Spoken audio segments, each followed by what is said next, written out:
Philippines after meeting with China's foreign minister. They're facing hyperinflation, runaway inflation, high food costs. These were all pre-existing. They've all gotten worse. They've suffered a tremendous amount of damage to their military infrastructure. Then, as Fox's Trey Yingst reports, it comes after an 11th night of American attacks. Another night of heavy U.S. strikes hammered Iran, this time the target list expanding. Reports indicate deeper strikes into Iranian territory as the United States works to secure the Strait of Hormuz. CENTCOM released a statement saying over the past 3 months, Iran has attacked more than 30 commercial vessels. Oil prices, they're up again, more than 4%. WTI back to $88 a barrel, $20 higher than when July started. And the price at the gas pump's gone up 17 cents since last Wednesday. War Secretary Pete Hegseth went to the Senate asking for a bigger budget. $1.5 trillion is what the president seeks and what we need to defend the country. But the hearing got testy at times. Do you want radical Islamists to have a nuclear bomb I don't want to hear your speech because I have limited time. Hegseth sparred with Senator Jeanne Shaheen and other Democrats critical of the Iran conflict. A congressman, maybe Arizona's next governor. I was overwhelmed when I started seeing those vote totals come in. It's awesome. Andy Biggs got more than 70% of the vote, beating fellow Congressman David Schweikert. So Biggs will try to unseat Democratic Governor Katie Hobbs in November. Another Trump-backed candidate, Mark Lamb, won the GOP primary to fill the seat of Congressman Biggs. Lamb, a sheriff, is on a trajectory to win in November as the state's 5th congressional district heavily leans Republican. And in the 1st congressional district, former NFL kicker Jay Feely won the Republican nomination to replace Schweikert. That's Fox's Madeline Rivera. On the Democratic side, Congressman Greg Stanton beat back a challenge from a progressive socialist. America's listening to Fox News. Well, it's official. My friends have all switched to Pure Talk because I told them they could save a bunch of money on a super reliable high-speed network with unlimited data. And because they're my friends, they trust me. As for the rest of you, well, Pure Talk understands that even though you might like me, you're not just going to take my word for it, nor should you. For that reason, and for a very limited time, Pure Talk is offering any of their plans for just $15 a month for the first 3 months, including their top-tier unlimited plan that normally sells for $65 a month. Think of it like a test drive, a super simple way to save $150 while you kick the tires on Pure Talk's blazing fast network, and a fine way to see for yourself why I switched from big wireless, along with a few 100,000 of my closest friends. Dial pound 250, say Mike Rowe, and be connected to Pure Talk's friendly U.S. customer service team. Again, dial pound 250, say Mike Rowe, and let the savings begin. WFOM and W292 EV Marietta, a Dickey broadcasting station. This hour is presented by Subaru of Gwinnett. You'll love the difference. The Morning Xtra, only on Xtra 106.3. Morning, y'all. Tug and Los until 10 on Xtra 106.3. Glad that you're here. Halfway through this work week. Stand on your tippy toes. I say it every week. Stand on your tippy toes. You can see it. It's off in the distance. It's calling your name. That weekend that you so love. You get through today. That's for two. And everything's golden. Dude, it is downhill from here. Front Office Los, what's up, man? How are you? Man, I'm just surviving the shoulders and back. Okay, all that hurts. Yeah. Yes. Stayed at it until about 10:30 last night. But outside of the painting, the wife's in California, so it's just been, all right, today is the day I'm crossing my fingers that every alarm goes off because both the girls have to be over at North Forsyth in a couple hours. Yeah. So, yeah. This is the, hold on with all the fingernails and just make sure that everything in the house doesn't go crazy. Well, look, if anybody can pull it together, to be you. I'm certainly hoping so. And those girls are squared away, man. I need them to be responsible in about an hour and a half. Yeah, they're going to be fine. They're going to be good. I'm going to start texting in a little while. Right. Well, you have You're going to see me banging out the text messages. Absolutely. Are y'all awake? Do you ever use the we use Find My iPhone occasionally, like when we need to get Jacob and he just will not answer his phone, we'll hit off the Find My iPhone sound. Not a bad idea. Dude. It pisses him off so bad. He hates it. It's just I've got a teenager and I've got a preteen. Like she's going to turn 12 next month. And she hasn't done this before. This has been more of like this summer. She's starting to sleep. Yeah. Like a teenager. Yeah, absolutely. Well, it's funny because mine's 22 and he's never stopped sleeping like a teenager. My oldest daughter last night told me, because I was trying to get a hold of her like, hey, what do you want for dinner? Are you hungry? And I went to go check on her, and she was asleep in her room. This was like 5:30. Yeah. And then finally around 8:30 is when she woke up. Now, granted, she had a practice, so I get why she was tired. But she flat out told me, Dad, you probably could have run a train through my room and I wouldn't have heard it. Never heard it. Yeah. When they play sports like our kids do, dude, they always are exhausted. They're wiped out because of the energy that it takes. And, and now, even though my son's not playing baseball this summer, he's, taking the summer off just to heal up. But he's coaching and still working out and still hitting every day, So it's still burning that same amount of energy. I just know he's always sleeping. That when it comes to getting home this afternoon, like I've got to go run over and pick them up at the high school. And I'm on kid duty. I think I've got 4 today. So I'll be doing some drop-offs after we're done with the show. Okay. But I know as soon as I drop them off, they're going to basically scavenge through the kitchen. They're going to eat through that entire thing, and then they're going to nap. They'll be out for a while. Yeah, that's right. And I don't know about you, but Jacob's very particular about what he eats. I mean, he keeps up with every calorie, keeps up with every, how much protein, how many carbs, how much fiber, all of it. He does that through an app. And it's not like we can just be like, hey, you want to go grab pizza? Because he's like, I don't have it in my docket for today. Exactly. He's like, That's good discipline. Yeah, I've been really impressed. He will be disciplined when nobody else is. You know what I mean? Like my wife and I we'll make. You have a cheat day and you decide to make the whole box of hamburger helper. Yes. and he won't. He goes and he's got his, because he you drive past that Golden Corral and you say, you know what, maybe today's the day. And then it just pulls me in naturally. I get it. And let me tell you, Mama loves Golden Corral, so she raised me on Golden Corral, so I love Golden Corral. Haven't been in a day or two, but one day I know that protractor beam will reach out and get me. But a restaurant like that that's not necessarily where you're getting the best. He will say, y'all get what you want. I've got because he preps meals. Like starting on Monday, it's all laid out. He knows and it's all made and in containers in the refrigerator. I haven't been to a Golden Corral in 20 years, and it's not because I'm going to disparage Golden Corral. No, of course not. Who would do that? We ate there so often as a ball club. Yeah. As a college baseball team, when you were done, because a lot of times on the road, it's different when you go to NCAA tournaments, because now that's a flight and the NCAA pays for it. When you are playing within your region, you take a charter bus everywhere. Yep. And that charter bus would drive past a Golden Corral no matter where we were in Texas. They'd find one. And whenever we pulled in, first off, you could see the staff like, oh, God. Here comes 25 guys, and some of them are 6'5", 220. It's like, you're going to be feeding some people. Yeah, a holler leg, as my daddy would say. But I ate so much of it that it pretty much ended the Golden Corral run for a while. Burned you out. Yeah. Yeah, I get it. It's funny because when Jacob was at Charleston, he said they ate pretty good. You know what I mean? Mid-major, D1, pretty good. When he transferred to the JUCO, it was not quite as much. Little Caesars on the bus on the way home. And he said over at Augusta, not much different. It's still, because we're like, are you going to be able to maintain this during the season? He's like, probably not. Probably not. He was like, I'll be able to maintain it when I'm home, but on those weekend road trips, I have any other choice. NCAA tournament, steakhouses. There you go. Because they're paying for it. Yeah. Everywhere else, Golden Corral, Little Caesars, Burger King. There'd be the pizza pickup. Whatever you can get. Cracker Barrel was a big player. Huge, yeah, man. Oh, yeah. I do love some Cracker Barrel. Yeah. I don't get by Best there. pancakes in America. Okay, there you go. Yeah, they do. It's legit. They do have the best pancakes in America, in my opinion. I would say best sausage, too, man. I love, there's sausage. Chicken and dumplings. I mean, I can go down the list. You know what's funny? I've never eaten anything but breakfast there, ever. I've never had a meal that wasn't breakfast at Cracker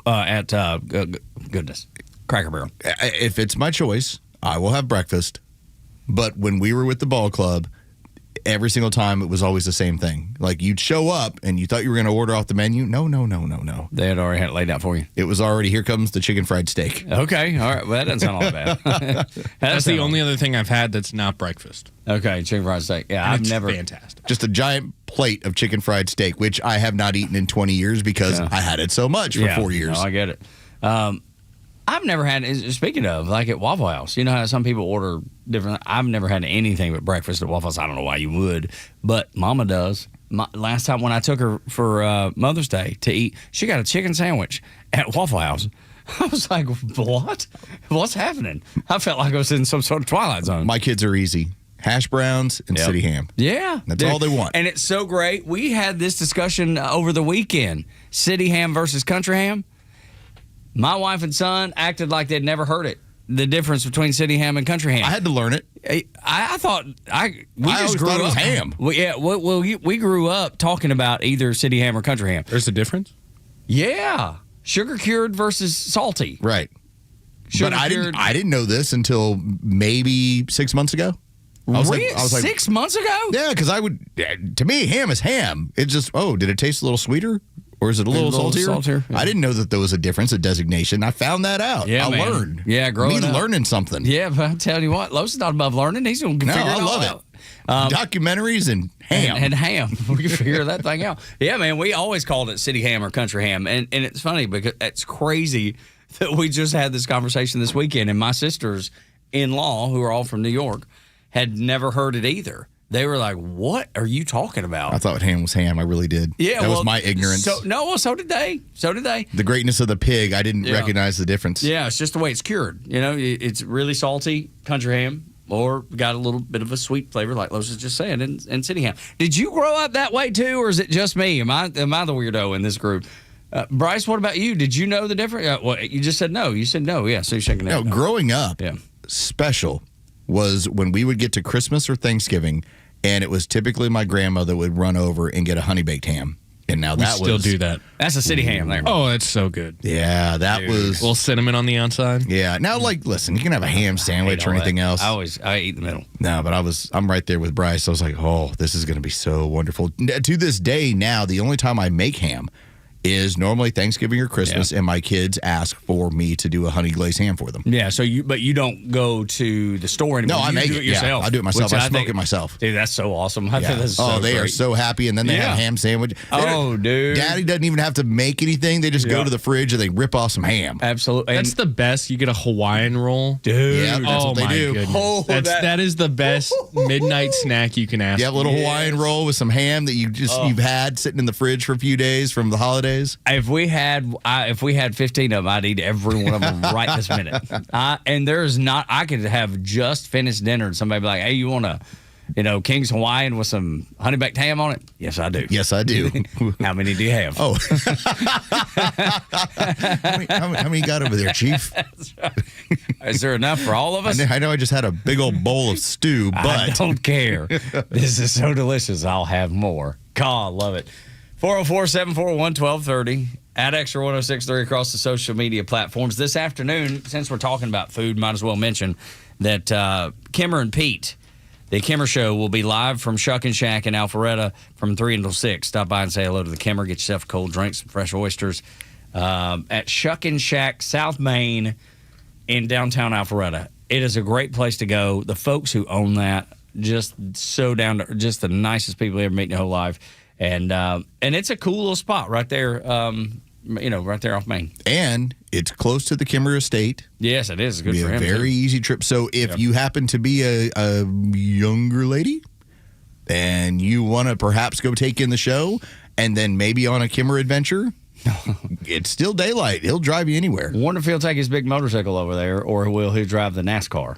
True. Either one. I bet we'll get a text and find out here in a little bit. Yes. Either way, he announces his presence with strong authority. That's exactly right. Kimmer is on site. Huge tailpipes. It's got to be the motorcycle. I would think so, too. If the weather's good. If the weather's good. And, well, what is it today? Have you We're getting there. We're getting there? Okay. Wait, slow down. This man, he's got some storylines and headlines to give you in a little bit. All right.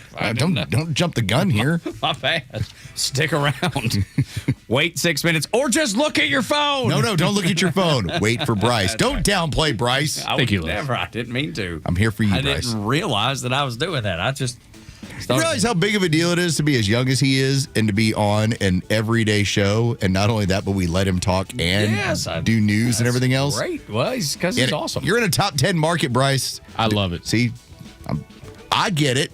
Mr. Tuggs just had the whole red carpet rolled out for him. He got off the Navy ship in Chattanooga, and everybody else said, "Come on in, Tug Cowart." That was not at all how it happened. I don't think he ever had to do weekend overnights. I did not, but I did have to do. I did, Bryce, for $7 an hour. I'm glad you get to talk. I did news. That was my first gig in radio out of the Navy. Was at WYYU, WBLJ, and WQMT in Dalton. I was the afternoon news anchor. That was what I was hired to do. News, weather, traffic, all that. I went and covered city council meetings and county commission meetings. I covered Dalton Utilities board meetings. I have no idea they're like, make notes. I was like, I don't know what they're talking about. They're talking about. We're using water. That's right, dude. I would love your news updates. There's a vote or something going on. Dalton Utilities trying to decide if it's going to cost you more to turn on the tap at the house. They're concerned about some of that, the leakage from the carpet mills getting into the creeks. It's going to be terrible. And now Dalton's being sued by Rome. That's your news. I'm Tug. Have a good day. 6 o'clock hour brought to you by Subaru Gwinnett. The Talkmaster Neil Bort's the one and only. This dude never did overnights for $7 an hour, I guarantee you. Not never. for $7. No, never. It was like $3. That's right. But you don't end up with a Prevost like Neil does doing stuff like that. No, he started at the very top and worked his way up even further. He's up next on Extra.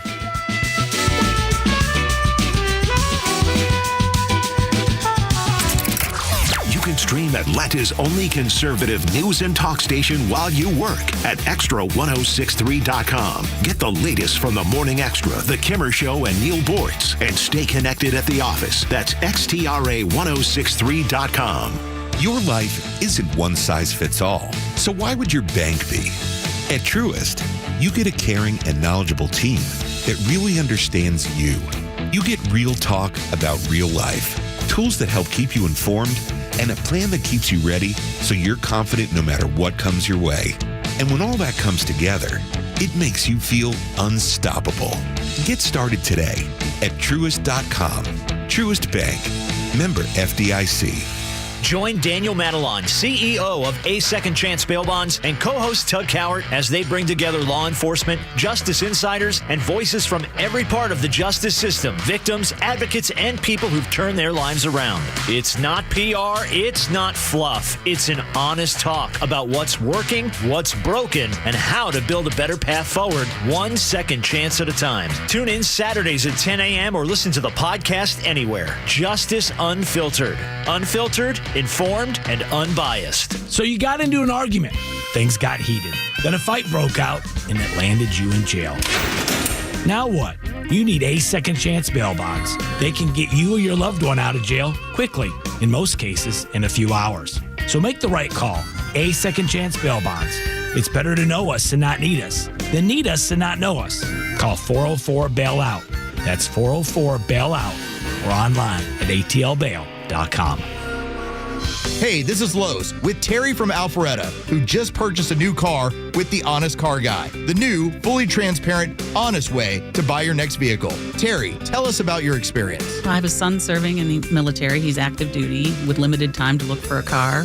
My son was looking for a used Hyundai Veloster, and I had heard about the Honest Car Guy on the radio, decided that might be a route to go, and we made a phone call over the weekend. He screen shared the information with us. We looked over the vehicle, and he took the reins from there, and they were able to walk us through the process of buying the car. We're very clear and transparent, and next thing we knew, we had a car in the driveway. Friends, if you're in the market for a pre-owned car, truck, or SUV, get an honest car buy from the Honest Car Guy. You pay what we pay, plus an honest fee, and we back that up by giving you the bill of sale. That's our transparency guarantee. Call 844-SHOW-ME-1. That's 844-SHOW-ME-1, or visit honestcarguy.com.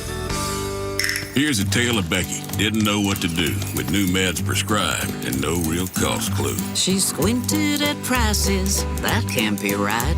Then tapped GoodRx and saw the light. She could get a deal. Book telehealth if she feels. Learn about those meds without any stress. That one little app does all the rest. Even my horse downloaded it. Dang, save time and money on prescriptions. Check GoodRx. GoodRx is not insurance. Step right up, America. Got equipment to sell or looking for something ready to work? PurpleWave.com. At Purple Wave Auction, it's as easy as it gets. Easy to sell, easy to buy. Construction, ag, fleet, and government equipment. All no reserve, all online. Register for free. No reserve. Don't wait. Get swinging over to PurpleWave.com. PurpleWave.com. The stories that matter to you. These are your Georgia headlines. It's Wednesday, July 22nd, and here are your headlines. President Trump endorsed candidates scored major victories in Arizona. In the primaries, Congressman Andy Biggs won the GOP nomination for governor and will face Democratic Governor Katie Hobbs in November. Former NFL kicker Jay Feely also won the Republican primary in Arizona's competitive 1st Congressional District, while former Pinal County Sheriff Mark Lamb captured the GOP nomination in the 5th District. The city of Atlanta is launching a new payment assistance program for customers behind on their water bills. Through partnership with Promise Pay, eligible customers can enroll in flexible payment plans lasting 2 to 12 months, helping them avoid service interruptions while paying off overdue balances. And finally, the FBI says Atlanta's World Cup security operation wrapped up without any major incidents. More than 300 FBI personnel supported security efforts, completing over 11,000 background checks and seizing 95 drones that violated restricted airspace. Officials also say a multi-agency human trafficking operation during the tournament resulted in 153 arrests. It'll be a partly cloudy day across most of Atlanta with a high of 90 and a low of 75. Your Extra 106.3 headlines. I'm Bryce Gobert. Oh, boy. Things are about to get spicy. Things are about to get rowdy. Things are about to get off the rails on the crazy train with Neil Bortz, the Talkmaster. Neil, what's up? Oh, we're going to hit the road for a road trip today. Not with the bus, but with the toad. Oh, okay. Right on. What do y'all tow? Is it a Jeep or a small car? What do y'all do? Oh, that's right. Why don't I tell you exactly what we're pulling behind this motor Lord, toad? you're in the Rocky Mountains. Who can find you? Well, I'm being heard in Atlanta. Okay. Well, right. And so what I need to do is tell you exactly what we're towing behind this thing. So the next time we go through Atlanta, every gangbanger and idiot, oh, well, that must be Bortz. It's towing a... Yes, because our listening audience is made up of gangbangers. I don't think that there's 5 people in the Rocky Mountains listening to us right now. No, that's exactly right. Probably not even 5. But yeah, the gangbangers don't listen to us, I promise. They hate our guts. Although, if they knew how good you two were, they would get the... They'd give us a shot finally. They would, yeah. By the way, Neil, but before we jump into everything, did you get a chance to see the RoboCop documentary yet? Because I went and I watched part of it. No. Okay, because I'm sorry. No, the only reason I wanted to ask is just because it is a commentary at the time on the 80s and capitalism and everything. I didn't realize that RoboCop was that deep when it came out. And so when you do get a chance to finish it, let's make sure we jump into it because it's interesting. I'm waiting for Pitt, but that's not going to come for a while. Right. Okay. I cannot get interested in Dutton Ranch. Okay. I keep hearing that from a multitude of people that are trying to jump into it. They're like, it just doesn't have the same feel. Yeah, it doesn't. Landman is amazing. Is that still going on? Is that? No. I just. Yes, it is. They're coming out with season 3. Okay. But I just glommed onto it, so I'm still watching season 1. Okay, so I'm told that is kind of the quote unquote conservative point of view on a TV show. Did you pick up on that? Kind of. Okay. Kinda. Yeah. I just like Billy Bob Thornton. He's hard not to like, man. Oh, he is. He's got some of the greatest lines. In one of the earliest episodes, this biatch lawyer encounters a rattlesnake, and she said, well, should I run? And from about 40 yards away, he says, well, that would probably be number 1 on my list right now. Well, and I think that's the fun part about Taylor Sheridan is that when he wrote it, he was writing it about people don't understand what that lifestyle is. And so I'm going to write about it from the perspective of people that work in the oil industry. You just know that it goes in your car and it's on your toothbrush and it's on. Oh, yeah. But you don't understand how much work and how dangerous it is to get that stuff out of the ground. Not to brag, but the heirs of my sister, who passed away some time ago, my brother's family and the Bortz family, we have some leases there in the Permian Basin. Oh. Hey, now. You never know. You never know when that call is going to come saying, hey, look, we want to talk to you about drilling on your lease. Yeah. Yes, well, please. Okay, hell yeah, let's talk. Yes, please. Yeah. But anyway, so I've gotten into Lioness. Oh, what is that? Is that AMC or? No, Lioness. That's Zendaya, who I kind of like. Yeah. Nicole Kidman. Okay. And they're red-ass CIA agents over there in Iraq and Afghanistan. Paramount. That's where I've seen it. Okay. Right. Yeah.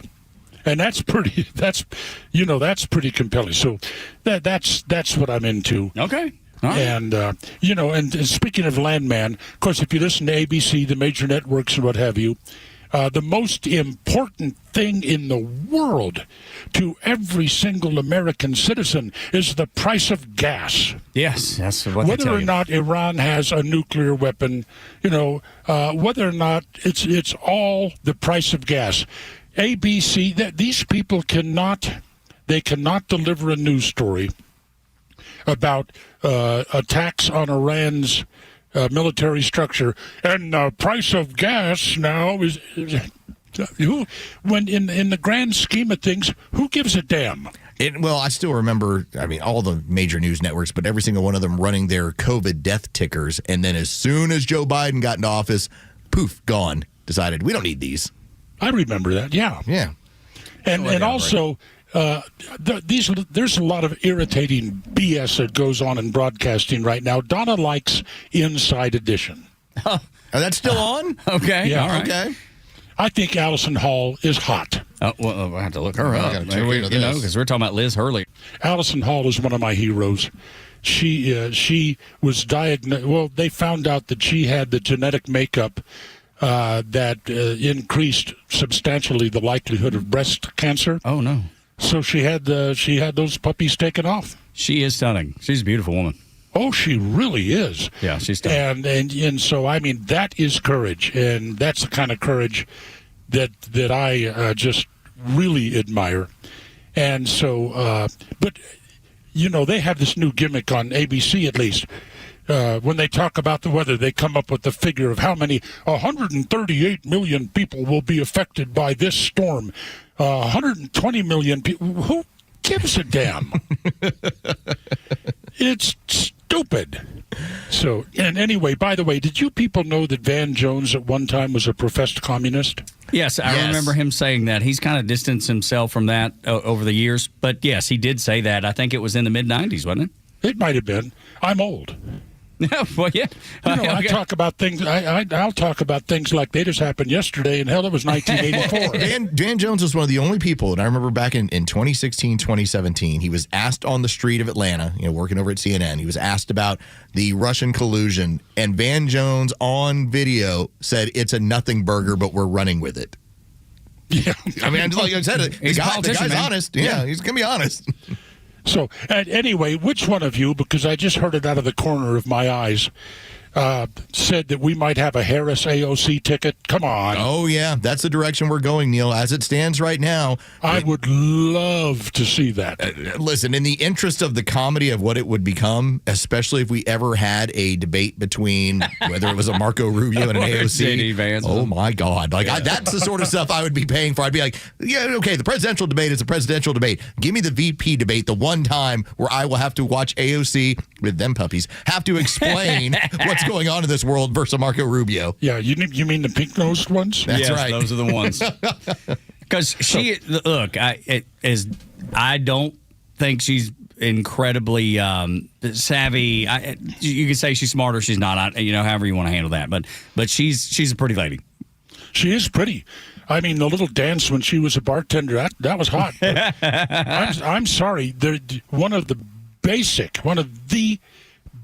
elements of all relationships between men and women is sooner or later you got to talk to them. Yeah, that's right. And talking to her is going to be a challenge. When it comes down in your relationship with AOC, however that should come about, sooner or later, you would have to talk to her. And at that point, it's over. Yeah, I agree. I agree with you. And would you people, look, I'm a great admirer of you and your show, both of you. You do a tremendous. Stop this Vance Rubio crap. It's going to be Rubio Vance. I don't think it is, Neil. Yeah. It has to be. I get it. Listen, you can make the argument, and I've said this. And it would be a good argument. It's logical. It's a good argument. If you want to talk about who should be at the top of the ticket, I would definitely accept that Marco Rubio makes more sense. Love the guy. At the same time, they are buddies. And I believe that if J.D. Vance wants that, you're going to get Marco supporting him rather than competing against him. Okay, Tug, ¿cuántos años tiene usted? Neil, I don't speak any Spanish. No, he does habla well. I know, I don't habla well. That's the problem. I did habla. How old are you, Tug? I'm 49. And you, Los? I'm 46. Damn kids. Children, just young children running around here. There are some of the things that you would like to see happen before you go tango uniform. What do you mean see happen? You have things that you would like to see happen I've got goals in America before you, and there are some for me, as well. But my list is not as extensive as yours. Well, you've probably accomplished most of yours. No. I'm talking about what I'd like to see happen with this country. Okay, all right. So what's your list? I want to live long enough to see Marco Rubio take the oath of office. That'd be awesome. I'd be there. I'd love to see that too.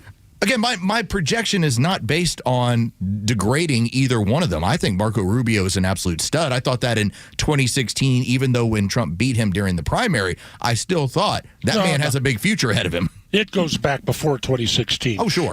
Have either one of you ever followed my advice and said, cough up, look at Marco Rubio's farewell address to the state legislature in Tallahassee, Florida? I don't remember looking. No, I've not seen that. So I'm going to make myself a note because I don't remember us talking about that, but I'm sure we did, and I've just forgotten. I had a little mild drama this week, just mild, but it was enough to get the spidey senses going. My brother has a house, a summer house in the hill country of Texas, very close to the Guadalupe River. And he had gone to Dallas to take care of some business. What business he has, I have no clue. He's trying to get home to his wife and down there with all that flooding going on. And he and I were texting each other. He was having a tough time getting home, getting around these floods. And when Donna and I, we watched some video. Donna loves to watch the Weather Channel videos. And at any rate, I look at those and I say, how the hell does a cloud hold that much water? That thought ever occurred to you? Not really, but I guess it's a science. Yeah. You see that flood in these buildings and cars? How the hell does a cloud hold? So I think it's many clouds, isn't it? I mean, there's lots of them. Well, it's maybe many clouds, but then I came across this little statistic. 1 inch of rain on 1 square mile. How much water do you think that is? Just take a wag. 1 inch and 1 square. Oh, get off the computer. Well, no, I'm literally writing it. He writes this thing down. I have to write things down to see it. If I don't, then my brain don't work well. I think it's a gallon. I'm going to go with 10 gallons. 1 inch of rain on 1 square mile. 10 gallons? I'm just wild guess. 20 gallons. 17.4 million gallons of water. Impressive. Wow. You came up with that? Is that a statistic that's going to light your... Yeah. I'll be thinking about that the rest of the day. I'll be like, 1 inch, 1 square mile, 17 million gallons. Million gallons. Might not ever cross my mind again. 10 inches of rain on 10 square miles? Yeah, that's a lot. 17 billion gallons of water. Neil, did you ever have a TiVo back in the day? Yes. The digital yes. recorder. Okay. So my wife used to always ask me, she'd be like, how does it work? What is it recording? What's a system? And I would just tell her, it's magic. I kind of look at rain the same way. Like I could really dive into it and think about what you said. I'm like, I'll just go with magic because it's just easier to think about. It's easier to process. Well, Texas is situated where it gets the moisture off the Gulf. Yeah. And the other winds coming across, And but I mean, it's just constantly sucking that moisture out of the Gulf of Mexico and dumping it on Texas. Yeah, that the Texas Hill Country, when the rains really get through there, the amount of flooding, because I grew up right on that edge of the Hill Country in San Antonio, and the amount of flash flooding we would get was just incredible when it would come down that way. Yeah, you know Chabonneau Park? Oh, yeah, absolutely. In fact, my parents' home is probably about 4 or 5 miles away. My parents' home, Chabonneau Park. Chabonneau Park. Well, look at there. 103 Windmill, if you must know. Oh, you give that away, but you won't say what car you're driving. Well, they're not with us anymore. Okay. Their current address is the Fort Sam National Cemetery. Oh, yes, well, absolutely. God love them. Yeah, drive on by. You know, yell at Neil, see if it gets back to him. That's right, absolutely right. What do you think about this new fella, Andy Burnham, that's taking over the prime ministership? Hey, listen, he is saying that we have to take government control of all of life's essentials in Great Britain. Think of what kind of a system that would be. But whatever is essential in your life, well, let's see, what is it? That's, of course, electricity, it's power, it's transportation, it's food, it's housing. These are all essentials.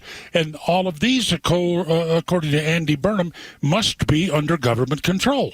Yeah, so he's going which hard means left. government ownership. Yeah, he's taking a hard left, and you thought that Europe couldn't get, or Britain couldn't get any more left. You were wrong.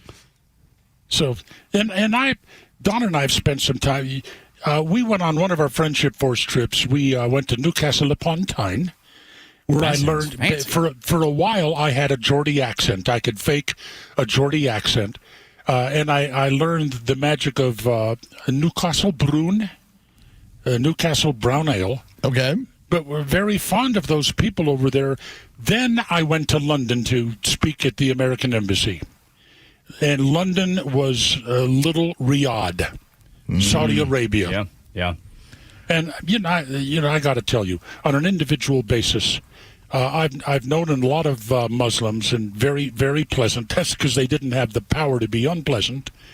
But I just don't like being around Muslims because I know what their dogma is. I know what their religion commands them to do. And one of the things their religion commands them to do is that if they ever get the opportunity and think they can get away with it, is to cut my damn head off. Yeah, that's problematic. Right there. I mean, for those of us that like heads, that's a problem. Specifically mine. That's right. Dealing with somebody that's the answer is always going to be a challenge. Can I take a couple of shots at Donald Trump? If you like, sure. By all means. By the way, I love the way he's pounding the crap out of Iran right now. Yeah, it's good. And the other thing is, Neil, that I'm hoping now that the Houthis have said we've gone to war with Saudi Arabia, some of those weak-kneed Middle Eastern countries are going to have to step up and actually participate instead of it just being us, as always. Oh, yeah, we all stand in real fear of the Saudi Arabian military, don't we? No, we don't. But they have enough money to raise up a military or buy a military, buy a person. I don't care what it is. Participate. We're liberating pretty much the world, but them too, and they need to get off their ass and do something. Indeed. And how can we not ferret out and destroy these Houthi people? And their blowfish. well, that's a different... different entirely. Yeah, Darius Rucker is very upset with you right now. That's right. I love Darius Rucker. He's great. He's retiring in 2 years, he said. What? Yeah, he's announced that yesterday. I did too. The biggies retire. That's true. He said he's going to do one more. He's going to do a country tour and then another Houthi tour, and then he's going to call it. I would like to think of this show as like your Vegas show. It's like, listen, you get with Kimmer once time, you come over one time, all right, Hey, listen, guys, when you can retire, do it. Yes. I can't wait. I'm going to be so good at it. I haven't been gainfully employed in 13 years. That's wonderful. I'm going to use you as my blueprint. I really am. You got to have to buy a Prevost motor. Well, okay, now you're just insulting me. I had to sell that house and do this with it. I'm never going to be able to do that part unless you want to help me out with making financial decisions, and I will welcome that because you've done quite well with that. The first outing in our Prevost, that was over 10 years ago. The first one in the first Prevost. We were at a RV place. I can't remember where it was. It may be the very one that we were in this year. But hey, this guy comes over. He's looking at the bus, and I've been looking at that thing, and I figure it must cost at least $100,000. Yeah, it does. Yep, you're right, sir. Your math formula is correct. Yeah, yes. Nicely done. You nailed it. Which one of you is actually excited about college football? Oh, both my of us. gosh, can't wait. Why? Very much because so. I love Georgia football. It's my favorite. I do too, and Aggies. I love, but it's not college football anymore. No, it's professional football teams now. No, you're right. Yes, it is. But it doesn't. I can't just get rid of the passion. I can't just throw my Georgia hat that I'm wearing today in the garbage can. I just can't do it. No. I can't quit it. I'm addicted. I need help, Neil. I need help. Somebody needs to do something to save. Save America Act? Okay, fine. Yes, How let's about get the that done Save too. College Football Act? Can we not just do both? Now, here's the challenge of this, and I've brought this up with a number of politicians who've sat in these chairs that are big college football fans. The issue I run into is that because we are not talking about a sport that's been collectively bargained, anything you put on it as far as restrictions, you're ignoring the free market. And so I'm torn between, I want to make sure the sport continues to exist. I want it to be strong. At the same time, if it's not collectively bargained, you're just putting in essentially, here's all you can make. Well, why? Because that's what we've said. Well, that's the challenge here, in my opinion. Until we get it worked out. Why? Because you've decided you want to play college football, and that's the rules. But made by who? That's the slippery slope, because I think that a quarterback, if they're of any substance, well, then they're probably going to command more money than a kicker. But how much more do they get to command? And what does that look like? And how much? And what does that mean when Georgia wants to spend more than Georgia Tech? They can only command more money than a kicker if they're paying them.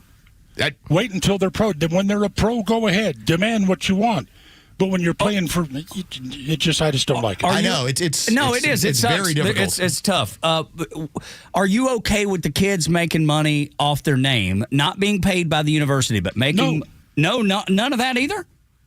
Not like signing autographs. If they go to an autograph signing and they get paid $2,500 to write their name on some jerseys, you're not okay with that? Oh, yeah, that's the Johnny football trick. Oh, yeah. That's right. Let me tell you something about these autographs, okay? Okay, yeah. Because I may or may not have been in a position at one time in my life to sign big posters advertising athletic events. And during that time, I may or may not have spent hours signing that particular athlete's name to those posters and then watching them get sold as real autographs. Oh. Not saying that he did, just saying hypothetically. I said may or may not. May or may not. And there's some uncertainty. If I had been doing that, I might have wished, well, hell, why can't I get some of the money out of this? This is why, if ever you get an autograph, you want to have the person sign it in front of you. Absolutely. Yes. But so back to the point, though. I'm just fine with kids making money off their own name. If they want to endorse a car dealership, I just don't like the idea of the university employing them. You know what I mean? I don't think that's I don't think that's a good plan. I don't know where the fine line is. And nor do I. That's why this is a good, important discussion. Hey, Florida's getting ready, if there's no delays, to execute 2 murderers in 24 hours. Well, I got to tell you, that's breakneck. Going from college football to where do those executions happen? Because you don't give me a lot of time, and I got a lot of stuff to cover here. We just cleared out another 10 minutes because you're on a roll. Where does the state of Florida execute their death row inmates? Well, it used to be in Stark. That's off of I-16. The hell kind of question is that? No, off of I-10 between Jackson and... Where are they cutting people down at? No, it's Tug, like in Texas, it's Huntsville, Texas. Everyone knows that's where capital punishment is not only that is done. I know Huntsville. That's the home of the Sam Houston Institute of Technology. That's right, Sam Houston State University. Which the funny part about Sam Houston State? No. It's not Sam Houston State. It's the Sam Houston Institute of Technology. Okay, all right. Yes, get it right. I'm getting it down, but. For the Sam Houston Institute of Technology, you will maybe notice, if you ever are on that campus, that you can't tell the difference in the structure between the university and the prison. They're the same. Wow. You know what that prison does every year? That is a big screaming hit. What's that? It's the Huntsville Prison Rodeo. Oh, well, that sounds actually that could be entertaining a little bit. No, you ought to look at those guys. Don't care. Well, yeah, they got to lose. I know. I'm going for all the glory. They just don't care, and it's the damnedest rodeo you ever saw. Excuse me. Uh-oh, buddy, I just got him all fired. It's the brisket. I'm having brisket for breakfast. It was early to be eating brisket. I mean, I love brisket as much as anybody, but wow. I remember. At Texas A&M, go to the restaurant, you sit down at the table, they put a big jug of barbecue sauce down, they throw a loaf of bread on the table and a slab of brisket, give you a knife, go to town. Love it. C&J's, by the way, C&J's. Best brisket you ever tasted, Bryan, Texas. C&J's, Bryan. Yeah. Is it B-R-Y-N? Yeah. Bryan, Texas. I've only been to Texas one time. I went to Houston, and it was for a concert on the University of Houston campus. I was there for a day and a half and then gone. That's my only visit. I don't like Houston, but it's the first concert I ever went to in my life. I still say that Tug would love, at just one point, he has to go to a Texas A&M football game just to get the whole scene at Bryan College Station. I would love to. Yes, he'd love it. Neil Bortz, I feel like there's a road trip calling her name. If you like Los and I like you say you do, you might want to go to a ball game with us. I'm just saying. Well, I'm not feces over there anymore. Well, but what if we came up? I mean, I was. They put me in the college football program. Aggies of influence. Yes. There's my pick. No longer. I'm just Aggies you might have heard of, but don't count anymore. Well, you count to us. And what if we could come up with tickets? Like, what if Los and I figured out some scheme, some scam to get us up in there? Would you go with us? Get you up into the press box. I might get talked into it. Okay. Okay. We should know some people. We can find out, some club access. We just want to go to a game with you, man. It wouldn't matter if it's Aggies or Georgia. It doesn't matter. I don't want to sit in the stands with Aggie. Well, I'm not going to kiss you if they score. No, I would prefer you didn't. Tug would be like, "Where's that smooch?" And that's something the Aggies couldn't get away with right now either. And at a football game, if you have a date and the Aggies score, you kiss your date. I love that. And if she turns her head and does not kiss you, the Aggies around you will grab her ass, pick her up, and carry her outside the gates and leave her there. I love this. Now, you could not get away with that now. No, you probably couldn't, but I still like it. Especially, if you've been turned down as many times as I had prior to getting married, usually I got moosed at these football games, so. Oh no. That doesn't sound good. Yeah, if an Aggie ever shows up with an unpleasant-looking date, the other Aggies just moose. Well, they holler at. Well, ugly person. Oh, it was vicious, just vicious. Sometimes you got to jump on the grenade for the boys. That's right. You just have to. But yeah, I just looked up. She wants them all to go home. I'll take care of this.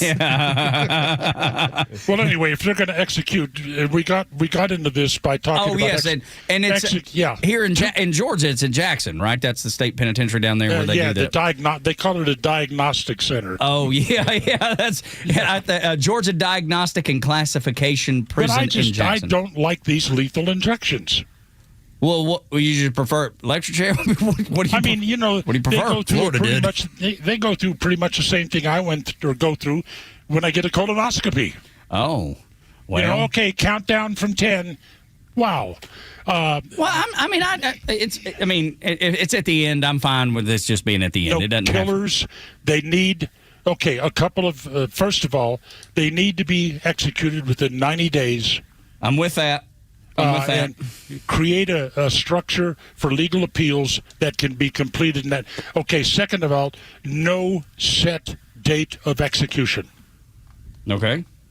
Let them wake up every damn morning thinking, is this the day? Wondering. Yeah. And they don't know until somebody comes on into their cell and says, let's go. My mama said, and she said this as long as I've been alive, she's like, they need to bring back public hangings. You want to start deterring some criminal behavior, bring that back. Put it on pay-per-view.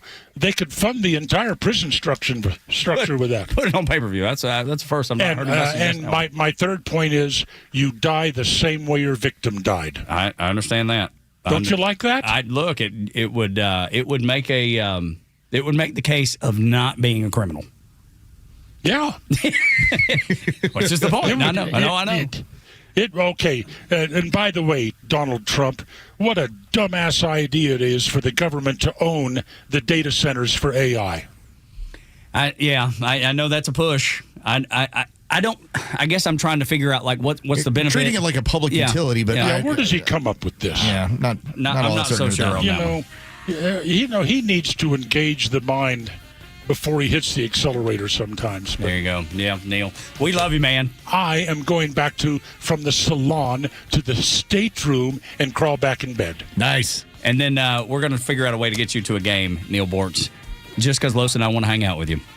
I love going. We can go to the Slut Hut and get a Frosty. That's right. That's what we'll do. Boy, I can't wait. My wife will love when I call her from there. Ask AI about the Slut Hut. I will. Neil, thank you so much. I don't even feel comfortable repeating that, so I won't. But I always love Neil because he will. It doesn't matter what it is. He will. There's that moment we all have where we say, is this worth it?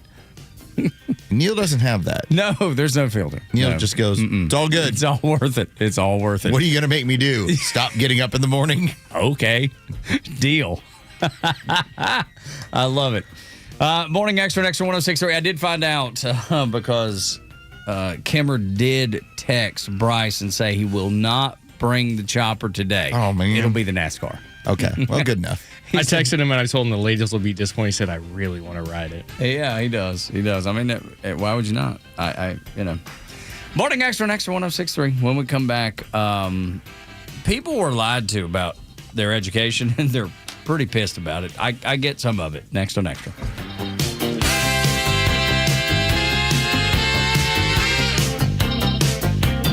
Xtra 106.3 Sports, powered by 680 The Fan. Good morning. Here are your sports headlines for Wednesday, July 22nd. The Atlanta Braves dropped the second game of their 4-game series with the San Diego Padres last night at Truist Park, 8-3.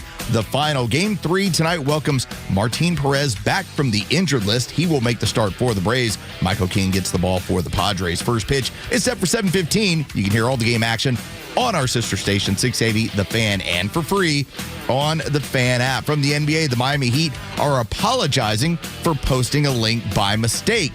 That's scheduled that the LeBron James introductory press conference would be held next week. They had posted that on their YouTube channel. The club said the link was posted by mistake by their social media department. James is a free agent and is rumored to be down to playing for several teams, the Heat being among them. With your sports headlines, I'm Carlos Medina. Hey, it's the Kimmer. How's it going? If you've spent the last 20 years or so building a life in your home, raising a family, and hosting holidays, making memories, maybe it's time to think about the next 20. That's why you can trust Jeff Shea, like I do, at Peach State Windows more than 50 years. Jeff has helped Georgia homeowners improve comfort, efficiency, and value while preserving the character of your home. Many homes across Marietta, East Cobb, Roswell, surrounding areas built to last. They just need the right upgrades to keep performing for decades to come. How about this right now? 8 double-hung vinyl replacement windows installed for just $39.95, or boost curb appeal with a fiberglass French entry door installed for just $69.85. Both options improve energy efficiency, security, and overall appearance, and include a lifetime warranty plus 0% financing for 12 months. PeachStateWindows.com, 770-485-8011. Peach State Windows, helping Georgia homes get ready for the next 20 years. For generations, drivers across Atlanta have turned to Jim Ellis Chevrolet for a better car buying experience. Why? Because at Jim Ellis Chevrolet, it's about more than selling vehicles. It's about taking care of their customers. Whether you're searching for a rugged Silverado, a family-friendly Equinox, a sporty Blazer, or one of Chevrolet's innovative electric vehicles, Jim Ellis Chevrolet offers the selection you're looking for with a professional, no-pressure environment where your time is respected and your needs come first. Finding your next Chevy has never been easier with the Jim Ellis Expressway. You can shop online, value your trade, explore payment options, and save time at the dealership. When you're ready to drive home in a new Chevrolet, trust the dealership that's been serving Atlanta drivers for decades. Visit JimEllisChevrolet.com or stop by Jim Ellis Chevrolet on Peachtree Boulevard, just inside the perimeter. Jim Ellis Chevrolet, together, let's drive. Jim Ellis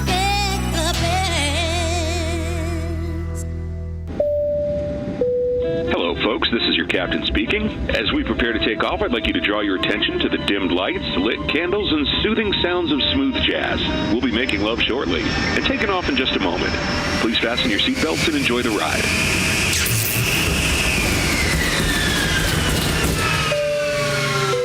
And this is your captain speaking again. As you can see, we're experiencing engine failure. Looks like we're not going to get this bird off the ground tonight. Sound like your sex life? Did you know that 50% of men over 50 struggle with some form of ED? If you're struggling with ED, we understand the feelings of embarrassment, stress, and sadness.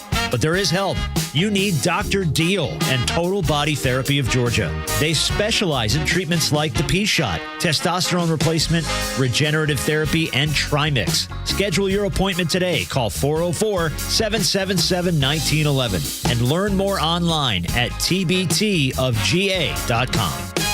You've heard me talk about Rough Greens and the Jumpstart Trial Bag. Well, Dr. Black has outdone himself with the Rough Greens 90-day challenge. A healthier, happier dog in 90 days, guaranteed. In a couple of weeks, our dog Uno was completely different. Think about this. What would 1, 2, or maybe even 3 more healthy years with your dog mean to you? Those years are not given. They're built every day, one bowl at a time. And it doesn't matter if you're already feeding them something really, really great. They're still missing the live nutrition your dog's body was designed to run on because it's all cooked away in kibble food, gone before it ever reaches the bowl. Rough Greens gives it back. Keep the food they already love. Just sprinkle Rough Greens right on top. That's it. Packed with live probiotics, enzymes, omega oils, and over 20 vitamins and minerals that will help your pup live longer. Join the thousands of happy dog owners who have already made Rough Greens part of their dog's daily feeding ritual. More years together starts today. Get 50% off for your first 90 days. Go to rough90.com. That's RUFF90.com. Rough Greens makes any dog food better. Field service engineer positions offered by Electa Incorporated in Atlanta, Georgia.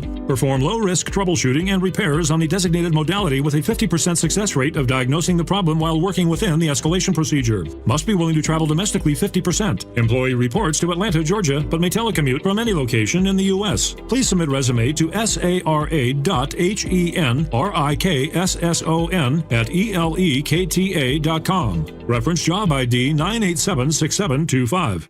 All right, I'll say what you're thinking. Christmas in July? Yeah, it doesn't make sense, but neither does this. Because this isn't a clearance rack. It's our Solomon Brothers collection. Diamond essentials, tennis bracelets, earrings, everyday pieces done the right way. And for a limited time, all of it 31% off. So don't analyze it. Don't wait. Just come in. Solomon Brothers Christmas in July sale. 31% off everything. I'm Patrick Brown, former Army Ranger in the United States Army. Like many service members, I had to make difficult choices when leaving the military, and the most challenging thing was finding purpose in a new phase of life. Housing, employment, education, way too many decisions and no idea where to start. That was until I met the Warrior Alliance. They made it simple. They listened and quickly connected me to the services I needed. And like a trusted friend, they even followed up to make sure I was squared away. Change a veteran's life today by donating at thewarrioralliance.org. Helping warriors navigate to success after service. It's July 22nd, and this is your Fox Daily Snapshot. Today is National Hammock Day. If you're a person who loves to lounge outside and enjoy the fresh air, then today is your day. Made from netting or fabric, a hammock is a simple way to relax in Mother Nature. All you need to do is tie up your hammock between 2 points, usually trees or posts, carefully lie down in the sling, and then fall asleep as the gentle breeze rocks you back and forth. Also on this date, in 1959, the film Plan 9 from Outer Space debuted. Written and directed by Ed Wood, the movie has been called one of the worst films ever made and has taken on the status of a cult classic. And in 1999, Woodstock 99 got underway at Griffiths Park in Rome, New York. The concert was meant to celebrate the 30th anniversary of the original Woodstock, but it was instead beset with problems, which resulted in the mega concert ending in violence. I'm Tushar Saxena, and that's your Fox Daily Snapshot. Need a break from all the political talk? Tune into Holy Crap It's Sports with Pete Davis every weekday at 5:20 on The Kimmer Show. It's your daily dose of what's hot in the sports world, from the field to the locker room, with Pete's unfiltered opinion and a side of laughs. It's smart, it's funny, it's sports with edge. Holy Crap It's Sports. Catch it at 5:15 only on The Kimmer Show on Extra 106.3. fighting the communists with truth every day on the only conservative news and talk station in Atlanta. Extra 106.3 FM and the Extra app. This is WFOM and W292EV Marietta, a Dickey Broadcasting Station. Locally owned and heard throughout Georgia on the Extra app. Bombing Iran for an 11th straight night. I'm Dave Anthony, Fox News. Further putting the ceasefire and negotiations in the rearview mirror. The president always prefers to negotiate and reach a deal on these things. And we're prepared, willing to do that. We've tried to do that now for a year and a half, but we're also not going to sit by and let ships be blown up or Americans be attacked. Secretary of State Marco Rubio speaking this morning in the Philippines. He says they have to keep the Strait of Hormuz open, but Fox's Trey Yingst reports. The strait remains largely at a standstill with just 3 commercial vessels passing through on Tuesday, according to Kepler shipping data. The other area of focus remains on Iran's nuclear program that President Trump says will be targeted in the days ahead. Normally, I wouldn't say that. If I thought they could do something about it, I would never say that. But we'll be hitting that area pretty soon, and very heavily. Oil prices keep rising back up more than 3%. Gas is up again today, too. The price at the pump 17 cents higher than a week ago. War Secretary Pete Hegseth went to the Senate pushing for new military funding, and it got testy. You don't have a strategy. You don't have a long-term plan to actually win this war. Win the war. Senator Gary Peters among the Democrats who sparred with Hegseth. When will you show Why don't you show some leadership and stand up to your fellow Democrats who won't fund the troops, who stand and play partisan politics while you don't give us the money? The ex-Venezuelan leader captured by the U.S. in January, Nicolas Maduro, who calls himself a political prisoner, returns to court today in New York City. Alongside his wife, Celia Flores, for a pretrial hearing in his federal drug trafficking case. Today's hearing is expected to involve discussions around evidence discovery, future motions, and possibly set a trial date. Fox's Ashley Strohmeyer, a congressman, wins a chance to become a governor. Let's make this the year that we turn Arizona red again. Andy Biggs beat fellow Congressman David Schweikert in the Republican primary and will try to unseat Democratic Governor Katie Hobbs in November. Another Trump-backed candidate, Mark Lamb, won the GOP primary to replace Biggs. America's listening to Fox News. Well, it's official. My friends have all switched to Pure Talk because I told them they could save a bunch of money on a super reliable high-speed network with unlimited data. And because they're my friends, they trust me. As for the rest of you, well, Pure Talk understands that even though you might like me, you're not just going to take my word for it, nor should you. For that reason, and for a very limited time, Pure Talk is offering any of their plans for just $15 a month for the first 3 months, including their top-tier unlimited plan that normally sells for $65 a month.